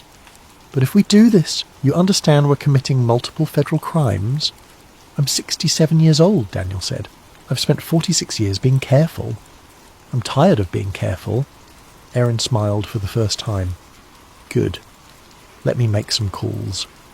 The contact was a Jicarilla Apache rancher named Joseph Quintana, a man in his late 50s with weathered hands and eyes that missed nothing. He met them that evening at his ranch, 10 miles southwest of town, where the mesa rose against the darkening sky like a monument to secrets. "My grandfather worked on the original shelter project in the 1950s, Joseph said, pouring coffee in his kitchen. "He never talked about what he saw down there, but he warned us to stay away from the mesa. Said the earth underneath wasn't right, wasn't clean." Have you noticed anything unusual? Erin asked. Recently, I mean. Joseph nodded. Helicopters, 2-3 times a week, flying in after midnight. Heavy transports, military grade, and the cattle. He walked to the window, gesturing toward his pastures. I've lost 23 head in the last 4 years. Found them in the morning, just lying dead in the field. No wounds, no signs of predators, but they were different. Drained. Like something had taken all the water out of them. The vet couldn't explain it. Said maybe it was a virus, but he'd never seen anything like it. And the ground hums, Daniel said, remembering what he'd read online. Yes, low frequency, usually around 3 a.m. It stops during electrical blackouts, which doesn't make sense if it's geological. Something powered is making that sound. Something big. Joseph agreed to show them the access road that night. They drove in his truck, lights off, navigating by moonlight along dirt roads that wound through pinyon forest and high desert scrub. Eventually, they reached a ridge overlooking the northern approach to the mesa. Below them, Daniel could see the facility, a cluster of illuminated buildings surrounded by chain-link fence topped with razor wire, guard towers, patrol vehicles. What Erin had called a seismic monitoring station looked more like a military forward operating base. There's a service entrance on the east side, Joseph said, handing Erin a hand-drawn map. Old access tunnel from the 1950s shelter project. Most people don't know it exists, but it's still passable. The gate has a keypad lock, 0726. They haven't changed it in 20 years because they think nobody knows about it. Why are you helping us? Daniel asked. Joseph was quiet for a moment. Because my grandson is sick. Leukemia. He's 8 years old. 3 other children in Dulcie have the same diagnosis, all in the last 2 years. The government says it's coincidence. I think it's poison.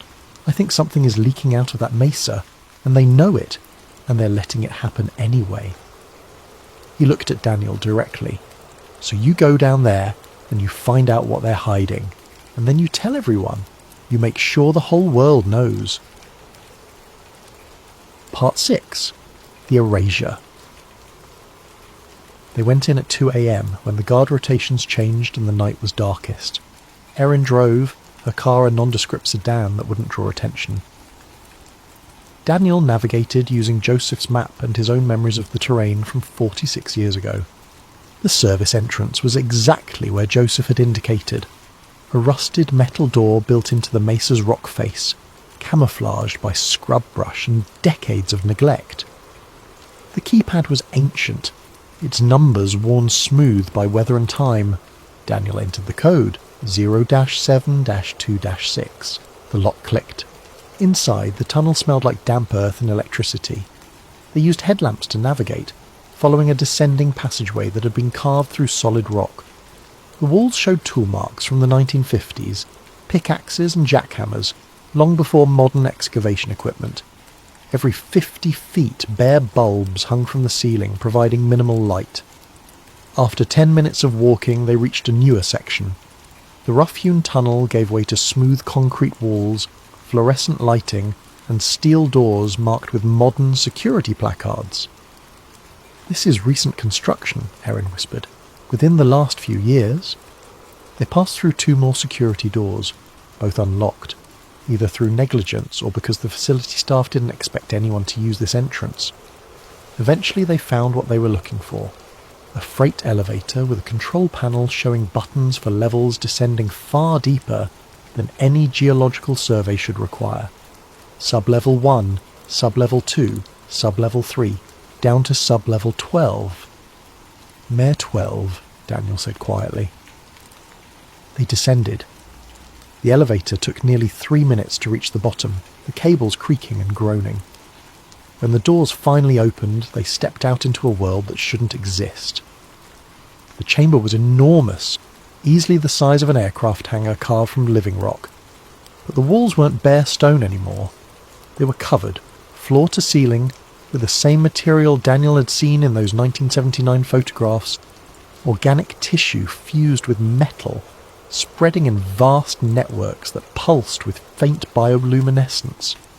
Blues and greens and deep purples, like deep-sea creatures adapted to permanent darkness. The material was everywhere, growing across the walls, the ceiling, the floor.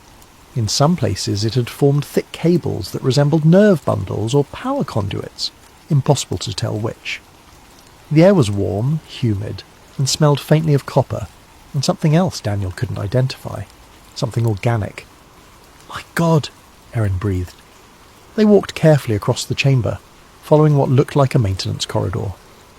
Abandoned equipment lay scattered around, drilling rigs, excavation tools, scientific instruments, all of them partially consumed by the growth.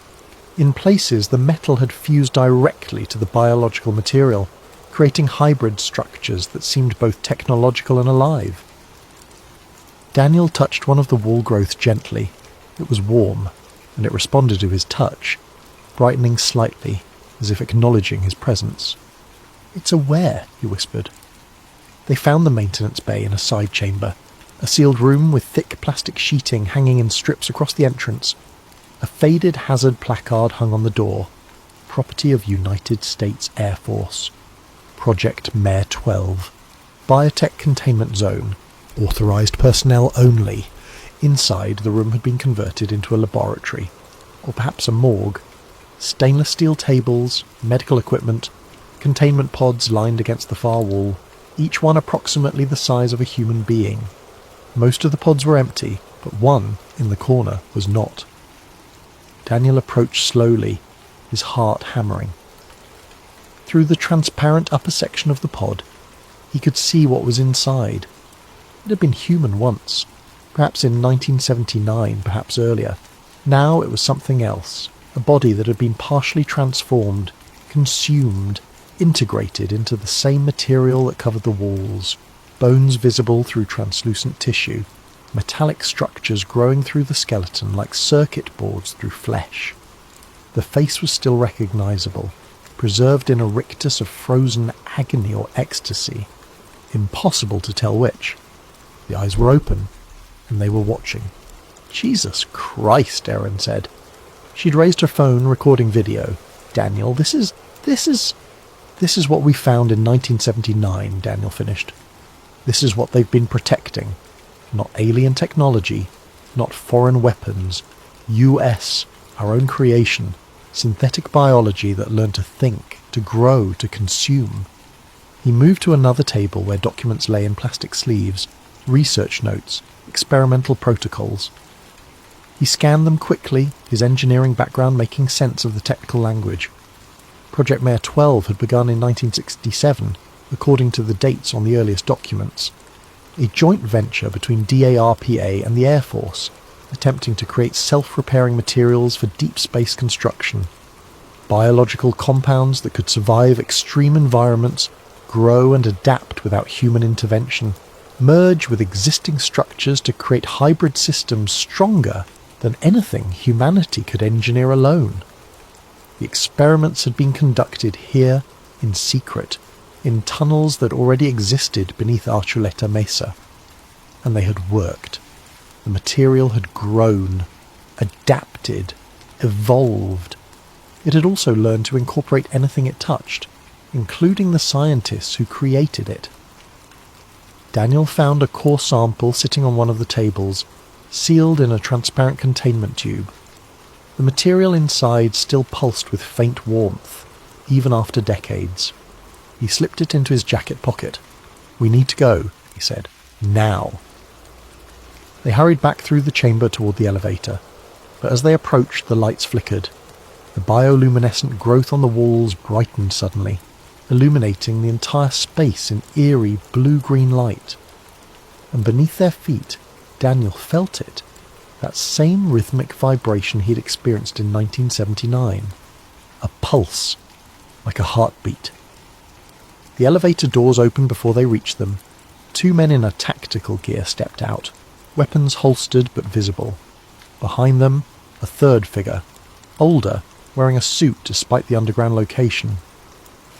He looked at Daniel and Erin with the weary expression of someone who dealt with this situation before.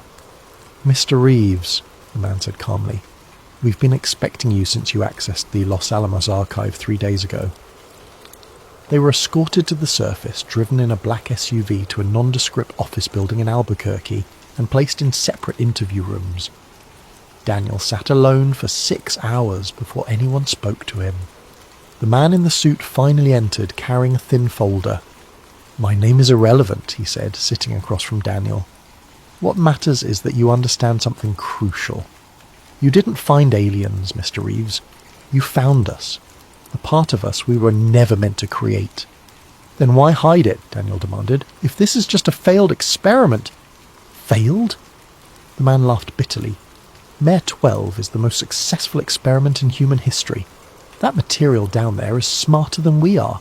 It's been growing, learning, evolving for 50 years. It understands physics we haven't discovered yet.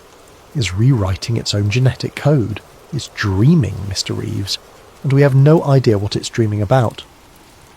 He opened the folder showing Daniel's satellite thermal images of Archuleta Mesa.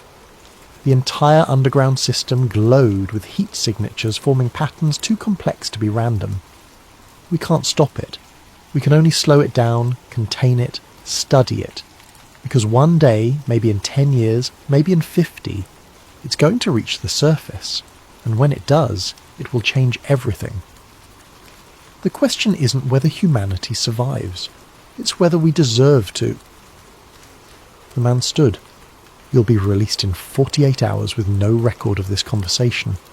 Your friend Miss Blevins has already been released. Her footage was corrupted during the upload. A tragic technical failure. You're both free to live your lives. We recommend you do so quietly." Daniel was driven back to Dulce 2 days later and dropped at his truck. Erin was gone. Her phone went straight to voicemail. Her social media accounts went dark. Her apartment in Santa Fe was empty, lease terminated. 1 month later, a sealed envelope arrived at Daniel's house with no return address. Inside was a single printed photograph, a frame from Erin's deleted footage. It showed the containment pod clearly, a hybrid human thing suspended inside. But this version of the image was closer, more detailed. And in the reflection of the pod's transparent surface, visible in perfect clarity, was another figure, standing behind the pod, watching the camera, watching Daniel and Erin. It was vaguely humanoid, but wrong in ways Daniel's brain struggled to process. Tall and thin, with too many joints. Its surface seemed to shift between organic tissue and metallic structure, never settling on either. And its eyes, if they were eyes, glowed with the same bioluminescent blue-green as the walls. Written on the back of the photograph in neat handwriting, "It sees you now. It remembers." Part 7. The Silent Renewal. 6 months passed. The Department of Energy issued a press release announcing the controlled demolition and environmental remediation of unstable underground structures beneath Archuleta Mesa. The operation was completed in October 2025, they said. The area was now safe, sealed, contained. Daniel watched the news from his home in Alamogordo. He saw the footage of trucks hauling away debris, officials in hard hats giving interviews about geological stability and public safety. Everything looked professional, convincing, final. But he knew better. The satellite imagery told a different story. New construction had begun on the mesa within weeks of the supposed demolition. Not demolition equipment, but infrastructure. Massive ventilation arrays, power substations capable of supporting a small city, concrete reinforcement structures that looked less like containment and more like preparation. And the hum had returned.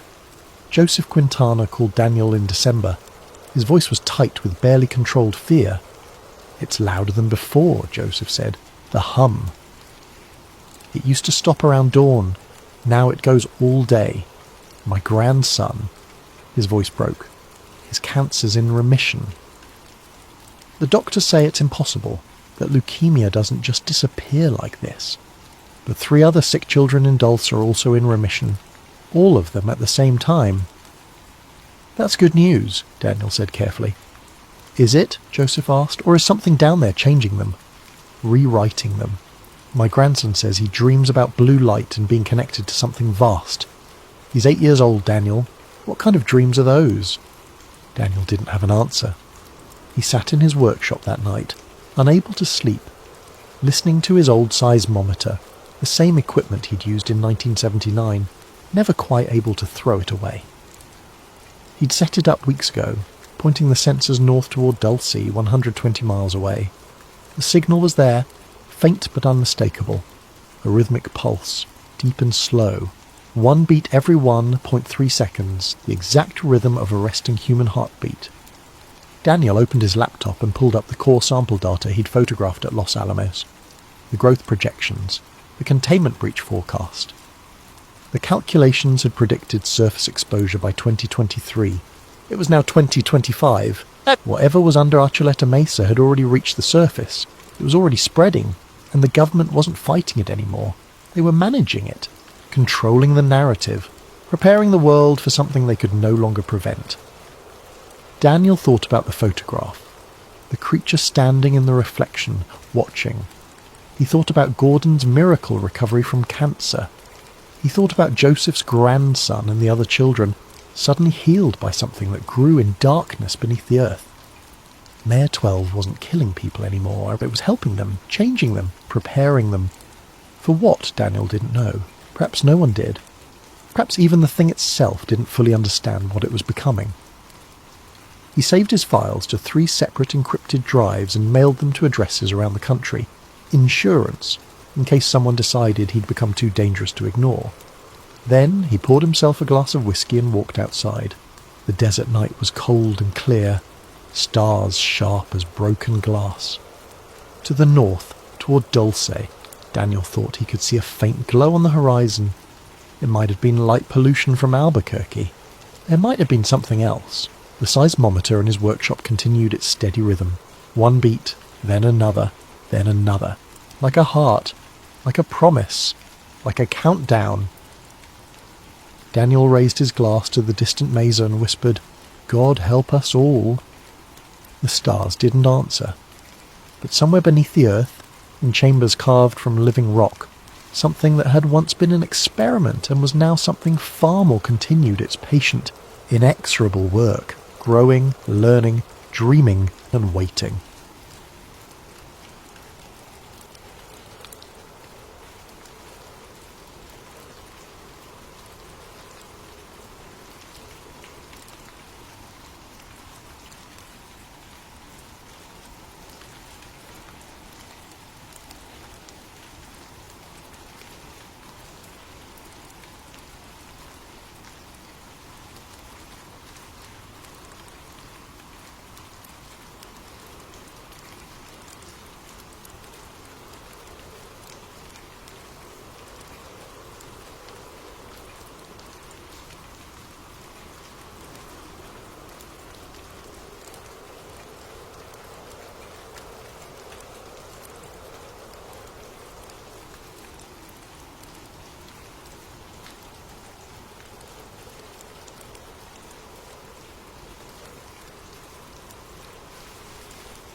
The coffee cup trembles in my weathered hands as I speak these words for the first time in 53 years. My name is Detective Raymond Kowalski, retired SFPD, and I'm dying. The doctors give me 3 months, maybe 4 if I'm lucky. But luck ran out for me the day I opened that damned Alcatraz file. They said Frank Morris and the Anglin brothers drowned in the frigid waters of San Francisco Bay on June 11th, 1962. The FBI closed the case. The warden slept easy. America's most infamous prison maintained its perfect record. But I found things I was never meant to see, things that made me understand why some truths are buried deeper than bodies. This is my confession. Not of crimes I committed, but of the crime I witnessed. The systematic erasure of 3 men who may have pulled off the impossible, only to disappear into something far worse than death. If you're listening to this recording, it means I'm gone, and maybe, just maybe, the truth can finally surface from the depths where it's been drowning all these years. It was October 1968 when Lieutenant Carson dropped the manila folder on my desk like it was radioactive. 6 years had passed since the escape, and the case was supposedly closed, filed away with all the other solved mysteries that kept the bureaucrats sleeping soundly. "Formality, Kowalski," Carson said, not meeting my eyes. "Washington wants a final review of the Alcatraz evidence. Dot the I's, cross the T's, confirm what we already know. They're fish food at the bottom of the bay." I should have known something was wrong by the way he said it. Carson was a straight shooter, the kind of cop who looked you in the eye when he talked. But that day, he stared at the wall behind me like the words might crawl off it and bite him. The file was thinner than I expected for the most famous prison break in American history. Basic escape details, witness statements from guards, the makeshift raft materials found on Angel Island. Nothing I hadn't read in the newspapers. Too clean, too neat. "Why me?" I asked. Carson finally looked at me then, and I saw something in his eyes I'd never seen before. Fear. "Because you're thorough, maybe too thorough. They want this done right." He left me with those cryptic words and a growing certainty that this formality was anything but routine. I started with the obvious inconsistencies. The first was a car theft report from Marina District, filed 3 days after the escape. A 1959 Chevrolet, stolen from outside a boarding house. The owner, Mrs. Eleanor Hutchins, told police she saw 3 men walking away from the vehicle, heading toward the waterfront. When she called out to them, one turned and tipped his hat. "Polite as you please." "They had manners," she told the responding officer. "Real gentlemen. You don't expect that from criminals." The report was buried on page 47 of miscellaneous incident files. No follow-up, no investigation, no mention in the official Alcatraz case summary. Then there was the paddle, a crude wooden oar carved from driftwood, found by a fisherman near Richmond Bridge, 20 miles upriver from where the currents should have carried any debris.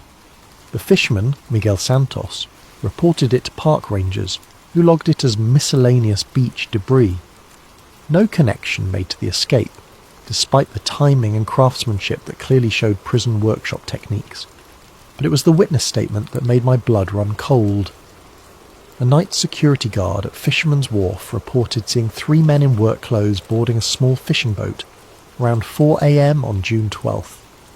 One of them had distinctive ears, prominent, almost pointed, just like John Anglin's mugshot description. The guard's statement was taken, filed, and apparently forgotten. When I tried to interview him, I learned he'd quit his job 2 weeks after the incident and moved back to Oregon. No forwarding address. "Don't dig too deep on this one, Ray," Carson warned me when I briefed him on my preliminary findings. "Some stones are better left unturned." That's when I knew I was onto something bigger than a prison break. The Anglin family farm in Ruskin, Florida felt like stepping into a different century. Spanish moss hung from ancient oaks, and the humid air carried the scent of orange blossoms and old secrets. Robert Anglin, the surviving brother, met me on the front porch with the wary eyes of a man who'd been expecting bad news for 6 years. "Federal agents been by here 4 times, he said without preamble, each time asking the same questions, getting the same answers. "My brother's drowned. That's what you want to hear, ain't it?" But his wife, Marie, had different ideas. After Robert went to tend the cattle, she pulled me aside in her kitchen, glancing nervously at the windows. "Christmas cards," she whispered, her voice barely audible above the ticking grandfather clock. "Every year since '63, no return address, just signed J and C in handwriting that looks mighty familiar." She showed me a shoebox filled with holiday cards, generic drugstore variety, postmarked from different cities: San Francisco, Los Angeles, Phoenix, Mexico City. The handwriting was careful, disguised, but there were telltale loops and slants that matched samples I'd obtained from the prison records. "Why haven't you told the FBI?" I asked. Marie's laugh was bitter. "You think we haven't tried? First agent said they were hoaxes. Second one confiscated them as evidence. Third one threatened to charge us with obstruction if we kept spreading false hope. These here are copies I made before they took the originals." Photographs came out next. 3 pictures, slightly blurry, showing 2 men in work shirts standing outside what appeared to be a South American cantina. The faces were partially obscured by shadows and hat brims, but the bone structure, the posture, the way one man favoured his left leg, it all matched the Anglin brothers' physical profiles. Woman from church. Her daughter married a missionary, sent these from Brazil in '65, Marie explained. Said these 2 Americans worked construction jobs, paid cash, kept to themselves, spoke English with Florida accents. I studied the photos with a magnifying glass. The man on the left had a distinctive scar on his forearm, a scar I remembered from Clarence Anglin's prison medical records, sustained in a workshop accident at Atlanta Federal Penitentiary. "FBI says they're look-alikes," Marie continued. "Coincidence, but a mother knows her son's detective. Even in shadows, even across oceans, those are my boys." The fear in her eyes wasn't the fear of grief or false hope. It was the fear of someone who knew more than she was saying, someone who'd been warned to keep quiet. As I left the farm that evening, I noticed a dark sedan parked down the country road, 2 figures visible in the front seats. When I drove past, they turned away, but not before I caught a glimpse of federal license plates. The Anglins were being watched. After 6 years, the dead men's family was still under surveillance. That night in my motel room, I spread out everything I'd gathered so far. The car theft, the paddle, the witness statements, the cards and photographs. Individually, they could be dismissed as coincidence or wishful thinking. Together, they painted a picture that made my hands shake as I wrote my preliminary report. Frank Morris and the Anglin brothers hadn't drowned in San Francisco Bay. They'd made it to shore, stolen transportation, and somehow managed to disappear into the wind. The question that kept me awake until dawn wasn't whether they'd survived the escape. It was why the government was so determined to pretend they hadn't. The National Archives building in Washington, D.C., has the kind of institutional grandeur designed to make visitors feel small and insignificant. As I walked through its marble corridors in November 1968, carrying my credentials and a growing list of questions, I felt exactly as intended. The records clerk, a thin man with wire-rimmed glasses and the pallor of someone who spent his days in basement filing rooms, greeted my request with practiced bureaucratic indifference. "Alcatraz escape files? Let me check the catalogue." He disappeared into the labyrinthine storage system, returning 20 minutes later with a puzzled frown. "That's odd. The primary files show as transferred to federal custody in 1964. No longer available for review." "Transferred where?" "Doesn't say. Just lists the authorization code. Project Paperclip Archive classified." Project Paperclip. Even a street cop from San Francisco knew that designation. The program that brought Nazi scientists to America after World War II. Why would an escape case be filed under intelligence classifications? What about the secondary files, witness statements, evidence logs? Another search, another apologetic shrug. Also transferred, same authorization. I spent 3 days in Washington, following leads that turned to smoke and asking questions that generated only nervous silence. At FBI headquarters, my request for case consultation was politely denied. At the Bureau of Prisons, I was told the relevant personnel were unavailable for comment. Even my police credentials and Lieutenant Carson's authorization letters seemed to carry no weight. It was Agent Patricia Hendricks, a bureau analyst I'd worked with on a previous case, who finally gave me the truth over drinks in a Georgetown bar. She waited until we were alone, until the other patrons had cleared out, until even the bartender was busy with inventory in the back room.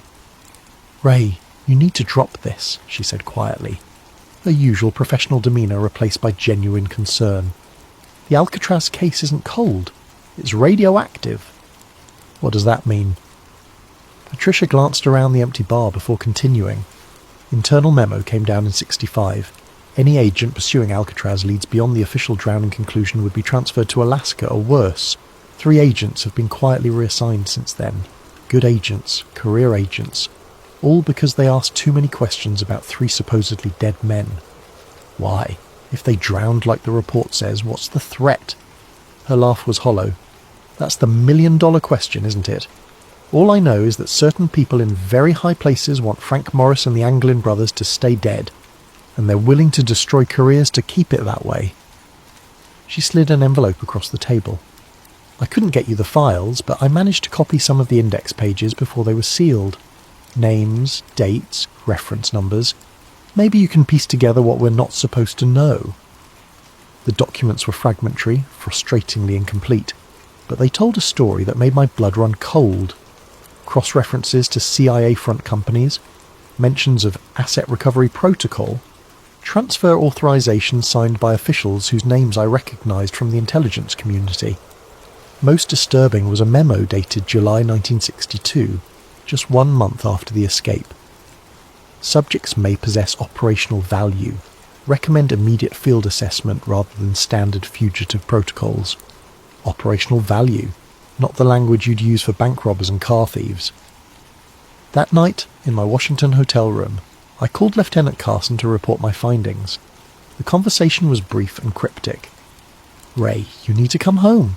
Now. I've got leads here, Lieutenant. Real leads. The leads will be there when you get back. If you get back. There are people asking questions about your questions, and those people have resources we don't. Come home." The line went dead. I packed quickly, checking the hallway twice before leaving my room.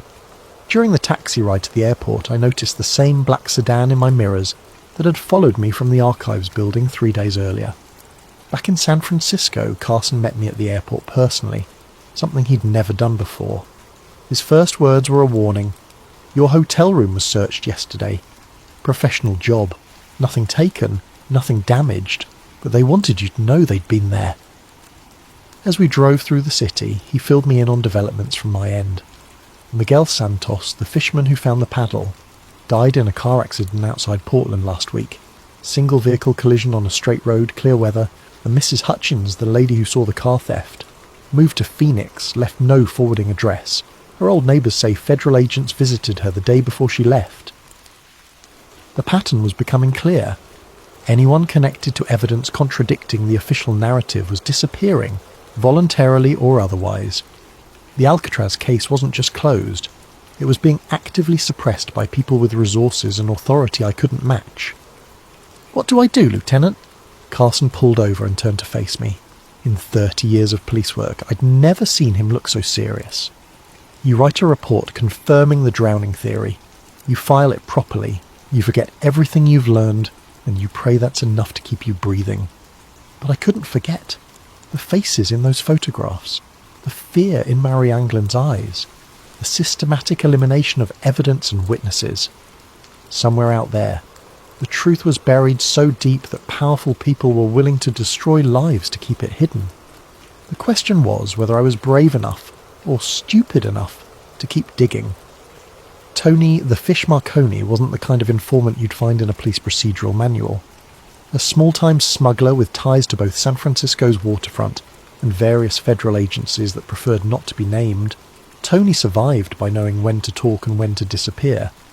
When he agreed to meet me at a dive bar in North Beach, I knew the information would be worth the risk.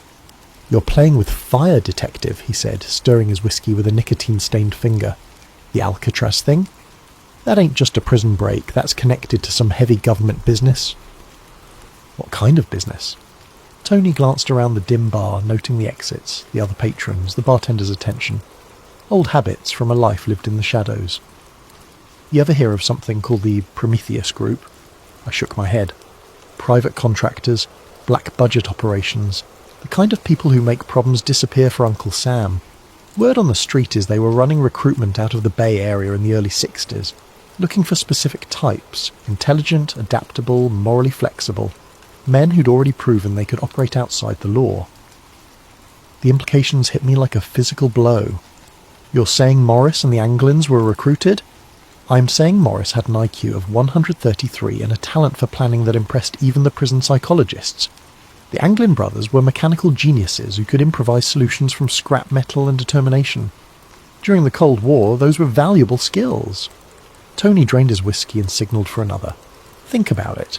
3 men plan the perfect escape from America's most secure prison. They disappear without a trace, despite the biggest manhunt in federal history. Either they're criminal masterminds beyond anything we've seen, or they had help. Professional help. What kind of help? The kind that comes with new identities, transportation, and assignments in places where questions aren't asked. South America was crawling with intelligence operations in the 60s. Cuba, Chile, Brazil.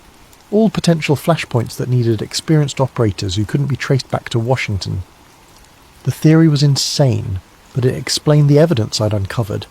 The systematic suppression of information, the classified file transfers, the fear I'd encountered at every level of government. If the Alcatraz escape had been a recruitment operation disguised as a prison break, then admitting the men survived would expose a covert program that violated everything America claimed to stand for. There's another possibility, Tony continued, his voice dropping to barely above a whisper. Maybe they weren't recruited. Maybe they stumbled onto something they weren't supposed to see. Such as... Alcatraz was more than a prison detective. It was a research facility, mind control experiments, interrogation techniques, pharmaceutical trials, the kind of work that required subjects who couldn't complain to their congressman. What if Morris and the Anglins saw something during their time there? What if their escape wasn't about freedom, it was about exposure? My mind reeled with the implications. If the escapees had witnessed classified experiments, their capture wouldn't result in a return to prison. It would result in permanent silence. I've heard whispers, Tony continued. Black sites in Nevada, facilities that don't appear on any government maps, places where inconvenient people go to be forgotten, the kind of places where 3 escaped prisoners might end up if they knew too much. He finished his second whiskey and stood to leave. One more thing, Detective. You know why they call it the Prometheus Group? I shook my head. Prometheus stole fire from the gods and gave it to humanity. The gods punished him by chaining him to a rock where eagles ate his liver for eternity. Some gifts come with a price that never stops being paid. After Tony left, I sat in that dim bar for another hour, trying to process what he'd told me. 3 theories, each more disturbing than the last. Theory 1. Cold War recruitment. The escape was facilitated by intelligence agencies looking for deniable assets. Morris and the Anglins were extracted, given new identities, and deployed to international hotspots where their criminal skills could serve national interests. Theory 2. Witness protection in reverse. The men had seen classified activities at Alcatraz and escaped to avoid being silenced. Their continued existence threatened to expose government programs that officially didn't exist. Theory 3. The darkest possibility.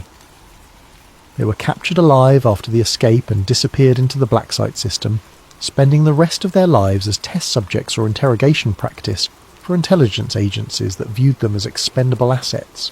Each theory explained the evidence I'd gathered. Each theory justified the extreme measures taken to suppress the truth. And each theory meant that Frank Morris and the Anglin brothers faced something far worse than drowning in San Francisco Bay. They faced erasure from history itself. 6 months later, against direct orders from Lieutenant Carson and my own better judgment, I found myself on a flight to Rio de Janeiro. The lead had come through Tony Marconi's network, a bartender in Ipanema who claimed to remember 2 American men matching the Anglin's description, regulars at his establishment from 1971 to 1978. They paid cash, spoke little Portuguese, and never talked about their past, the bartender Carlos told me through a translator. But they were different from other expatriates, more careful, always watching the exits, never sitting with their backs to the door. The description matched surveillance training, the kind of operational security taught to intelligence assets. Carlos produced a photograph taken during a Christmas party in 1975. A grainy image showing 2 men at the edge of the celebration, their faces partially obscured but their body language unmistakably American. My hands trembled as I studied the picture. The man on the left had the same jawline, the same ears, the same way of holding his shoulders that I'd memorised from Clarence Anglin's prison files. The other figure showed signs of premature ageing, stress lines and grey hair that suggested a life lived under constant tension. "What happened to them?" I asked. Carlos's expression darkened. "They left suddenly, in the middle of the night. One day they were here. The next day their apartment was empty. The landlord said men in suits had come asking questions the week before. Americans, but not tourists. Government men.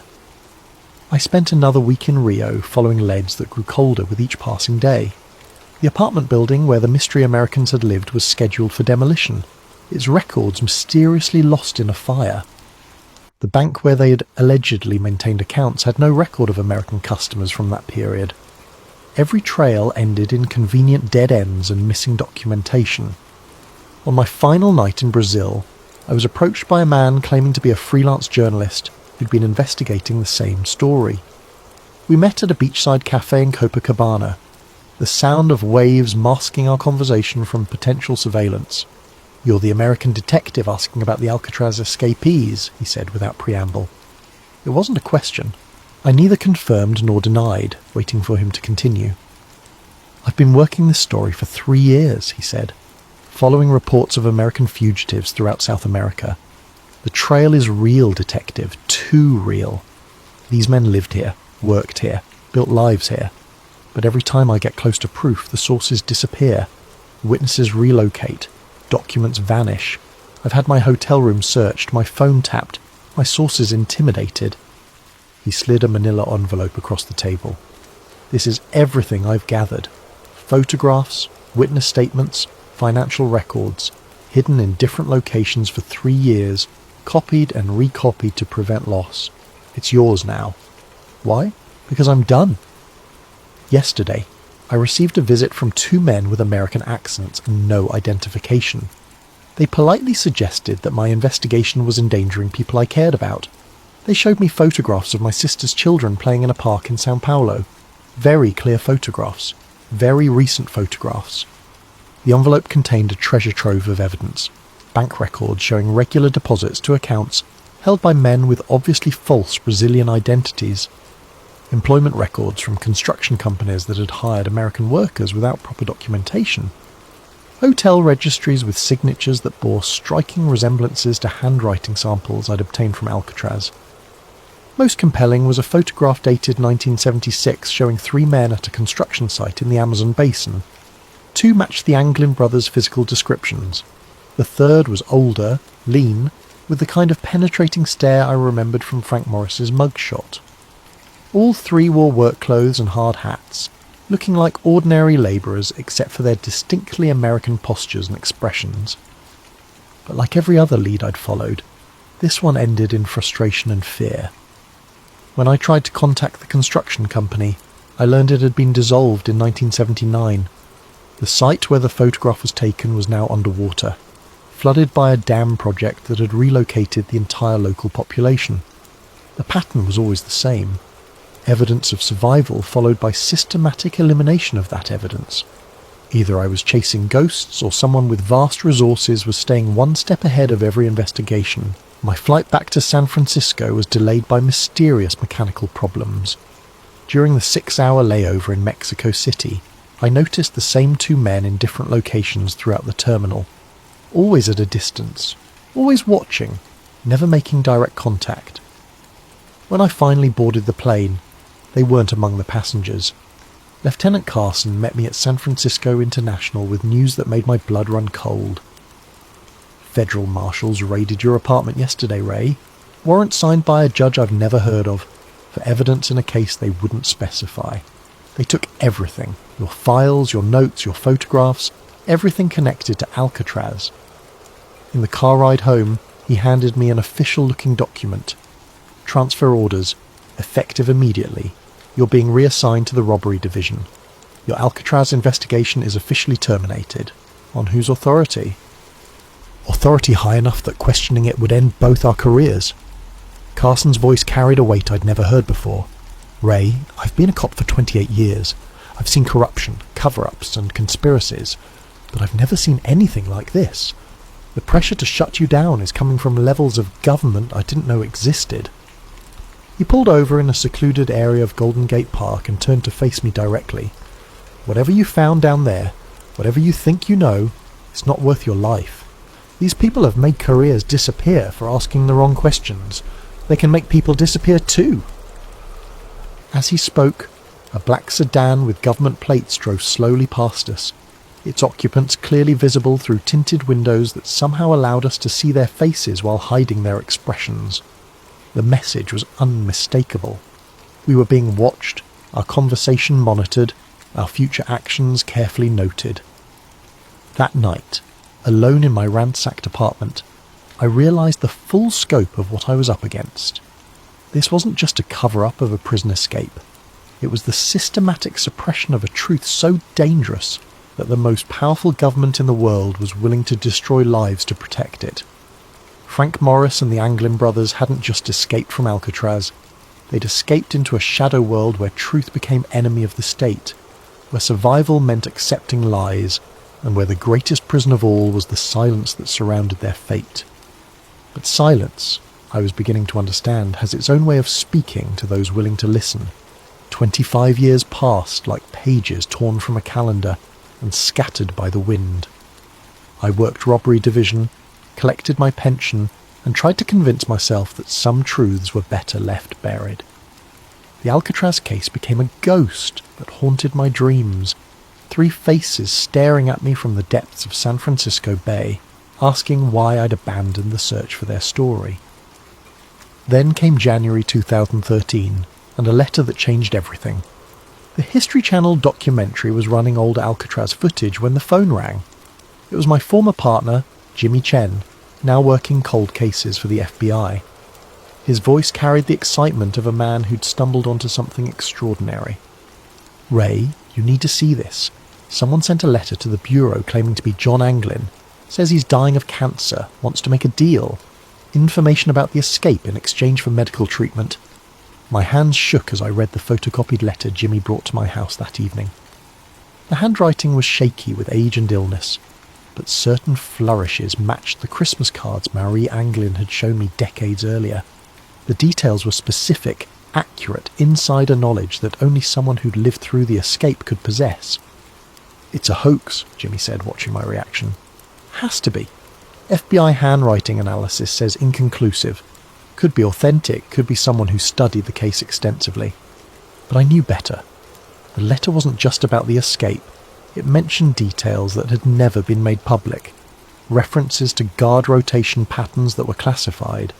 Descriptions of cell modifications that weren't in any official report. Knowledge that could only come from someone who'd been there, who'd lived through those final months of preparation. "There's more," Jimmy continued. "The letter mentions a meeting place, coordinates in the Bay Area, where supposedly Frank Morris left something hidden before the escape. Information that was too dangerous to carry. The writer claims it's still there, waiting for someone brave enough to look." The coordinates led to a section of Angel Island State Park, near the spot where the makeshift raft materials had been found 51 years earlier. Against every instinct for self-preservation I'd developed, I found myself hiking those trails the following weekend, searching for something I couldn't name. It was hidden in a cave that didn't appear on any park maps, sealed behind rocks that looked natural but showed tool marks when examined closely. The waterproof container, military surplus from the 1960s, containing documents that made my blood run cold. Guard schedules from Alcatraz, annotated with personal notes about corruption and smuggling operations. Photographs of prison officials meeting with men in expensive suits who didn't appear in any government directories. Financial records showing payments from offshore accounts to wardens and guards who lived far beyond their official salaries. Most damning was a handwritten journal in Frank Morris's distinctive script, documenting what he'd witnessed during his time at Alcatraz. The prison wasn't just housing criminals, it was housing witnesses to government activities that violated constitutional protections. Political prisoners who'd been disappeared from the mainland. Foreign nationals being held without diplomatic notification.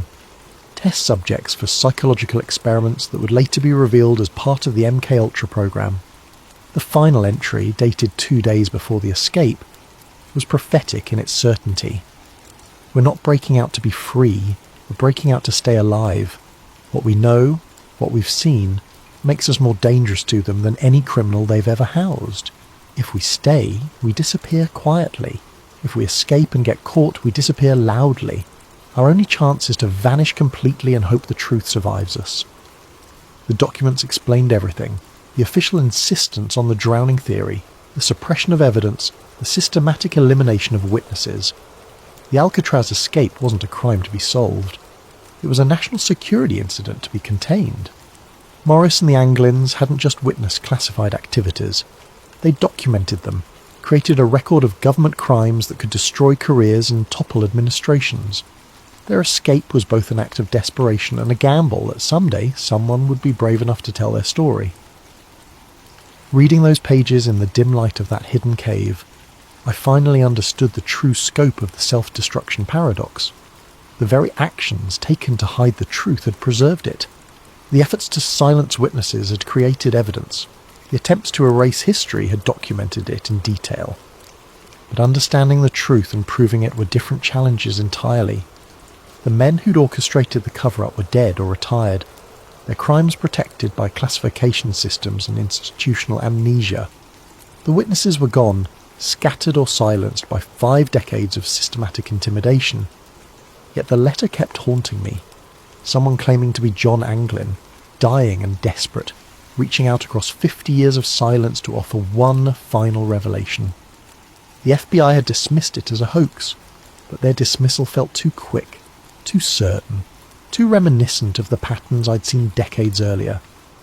Late at night, when the pain in my chest reminded me of my own mortality, I wondered about the fates of 3 men who'd gambled everything on an impossible escape. Had they found freedom in the jungles of South America? Had they lived out their days under assumed names, carrying secrets too dangerous to share?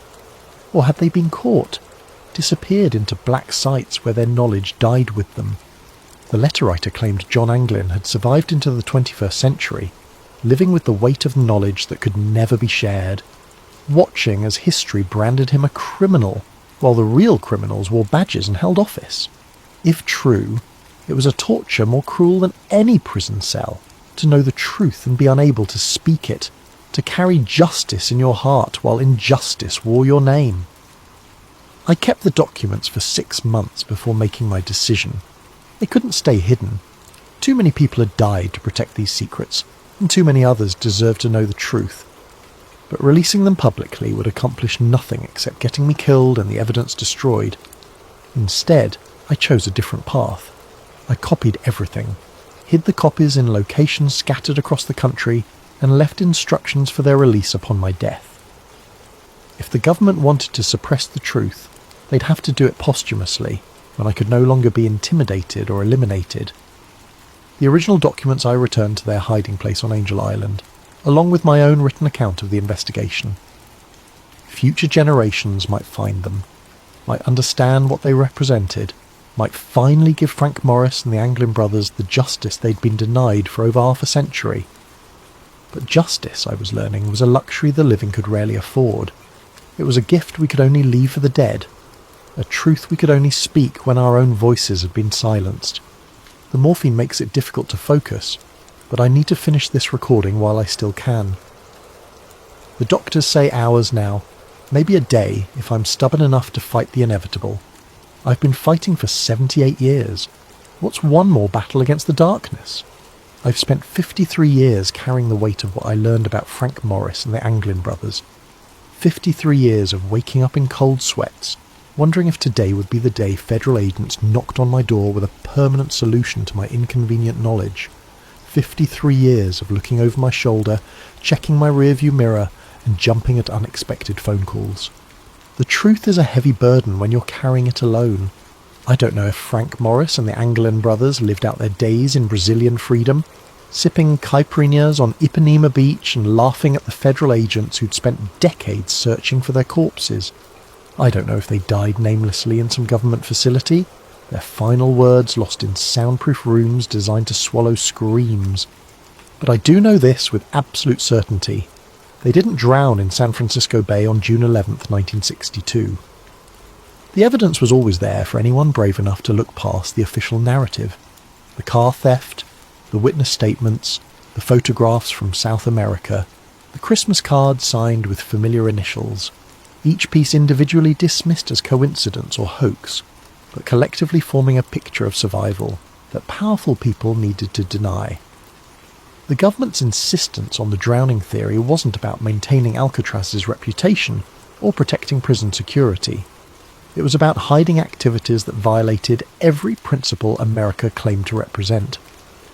The research programs, the intelligence operations, the systematic elimination of witnesses, all of it justified by national security classifications that turned constitutional protections into classified waste paper. Morris and the Anglins weren't just criminals who pulled off the perfect escape. They were inconvenient witnesses to state-sanctioned crimes, men whose continued existence threatened to expose a shadow government that operated beyond law, beyond oversight, beyond accountability. Their escape became their crime, their knowledge became their death sentence, their survival became a national security threat that required decades of cover-ups, intimidation, and murder to contain. I've left evidence of everything I'd discovered, hidden in multiple locations protected by legal arrangements that will trigger automatic release upon my death. Some truths are too important to die with the men who discover them. The morphine is winning now, and the room is getting darker. But before I fade away, I want to leave you with this final thought. Alcatraz was never escape-proof because its walls were too high or its waters too cold. It was escape-proof because the government made survival more dangerous than imprisonment, freedom more terrifying than captivity. The greatest prison isn't built with stone and steel. It's built with silence and fear, with official denials and convenient accidents, with careers destroyed and witnesses disappeared.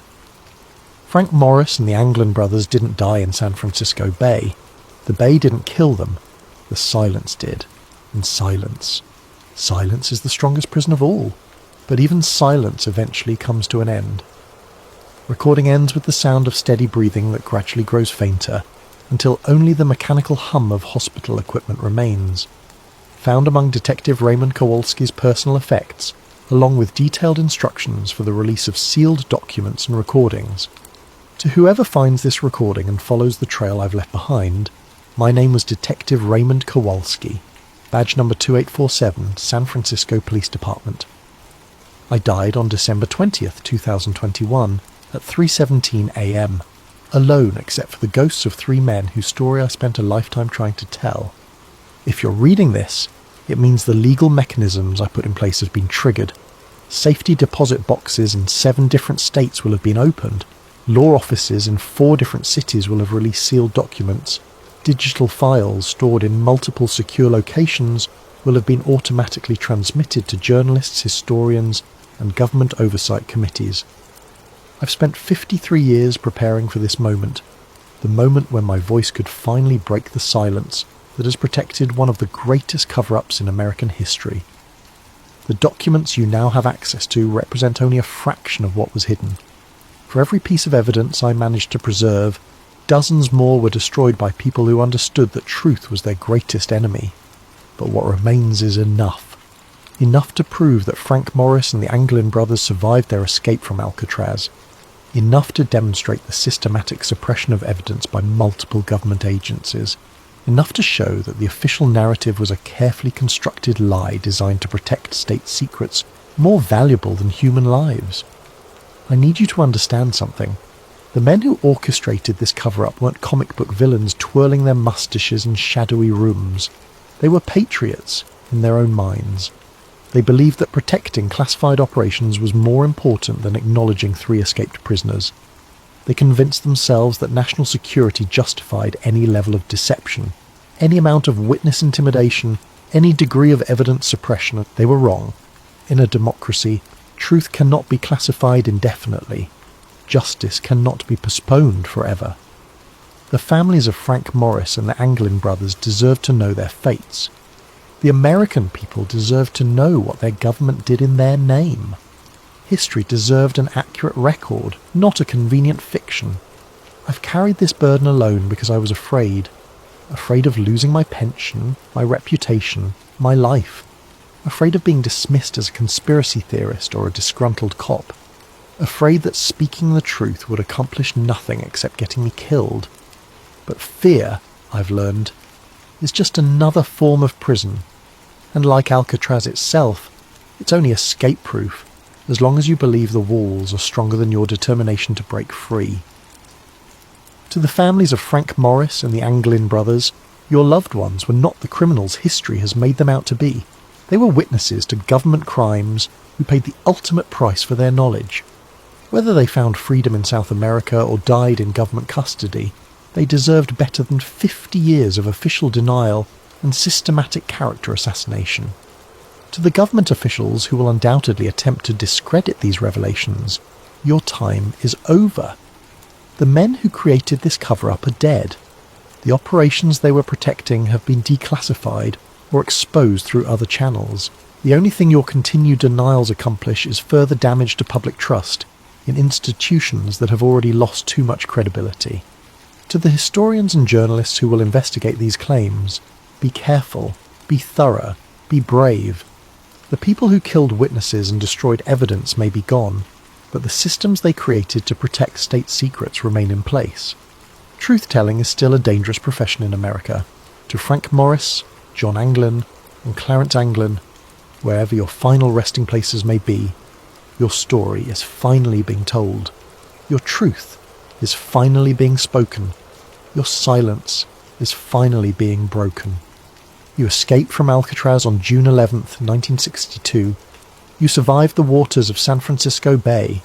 You lived beyond that night, whatever your ultimate fates may have been. History will remember you not as the criminals who failed to escape, but as the men who succeeded too well for the government's comfort. Your greatest escape wasn't from prison. It was from the official narrative that tried to erase you from history. That escape, at least, was permanent. Final statement for the record. I, Detective Raymond Kowalski, being of sound mind and facing imminent death, do hereby swear under oath that every statement in this recording and its accompanying documents represents the truth as I discovered it through my official investigation into the Alcatraz escape of 1962. I have knowingly risked my career, my safety, and my life to preserve this information. I have done so not for personal gain or professional advancement, but because I believe that in a democracy, truth belongs to the people, not to the bureaucrats who find it inconvenient. If my death occurs under suspicious circumstances, if these documents are somehow suppressed or discredited, if this recording mysteriously disappears, let it stand as evidence that the cover-up I've documented continues to claim lives. But if this message reaches you intact, if the truth I've preserved finally sees daylight, then maybe, just maybe, the strongest prison of all has finally been breached. The silence is broken, the truth is free, and Frank Morris and the Anglin brothers can finally rest in peace, knowing their story has been told. Badge 2847, signing off for the final time.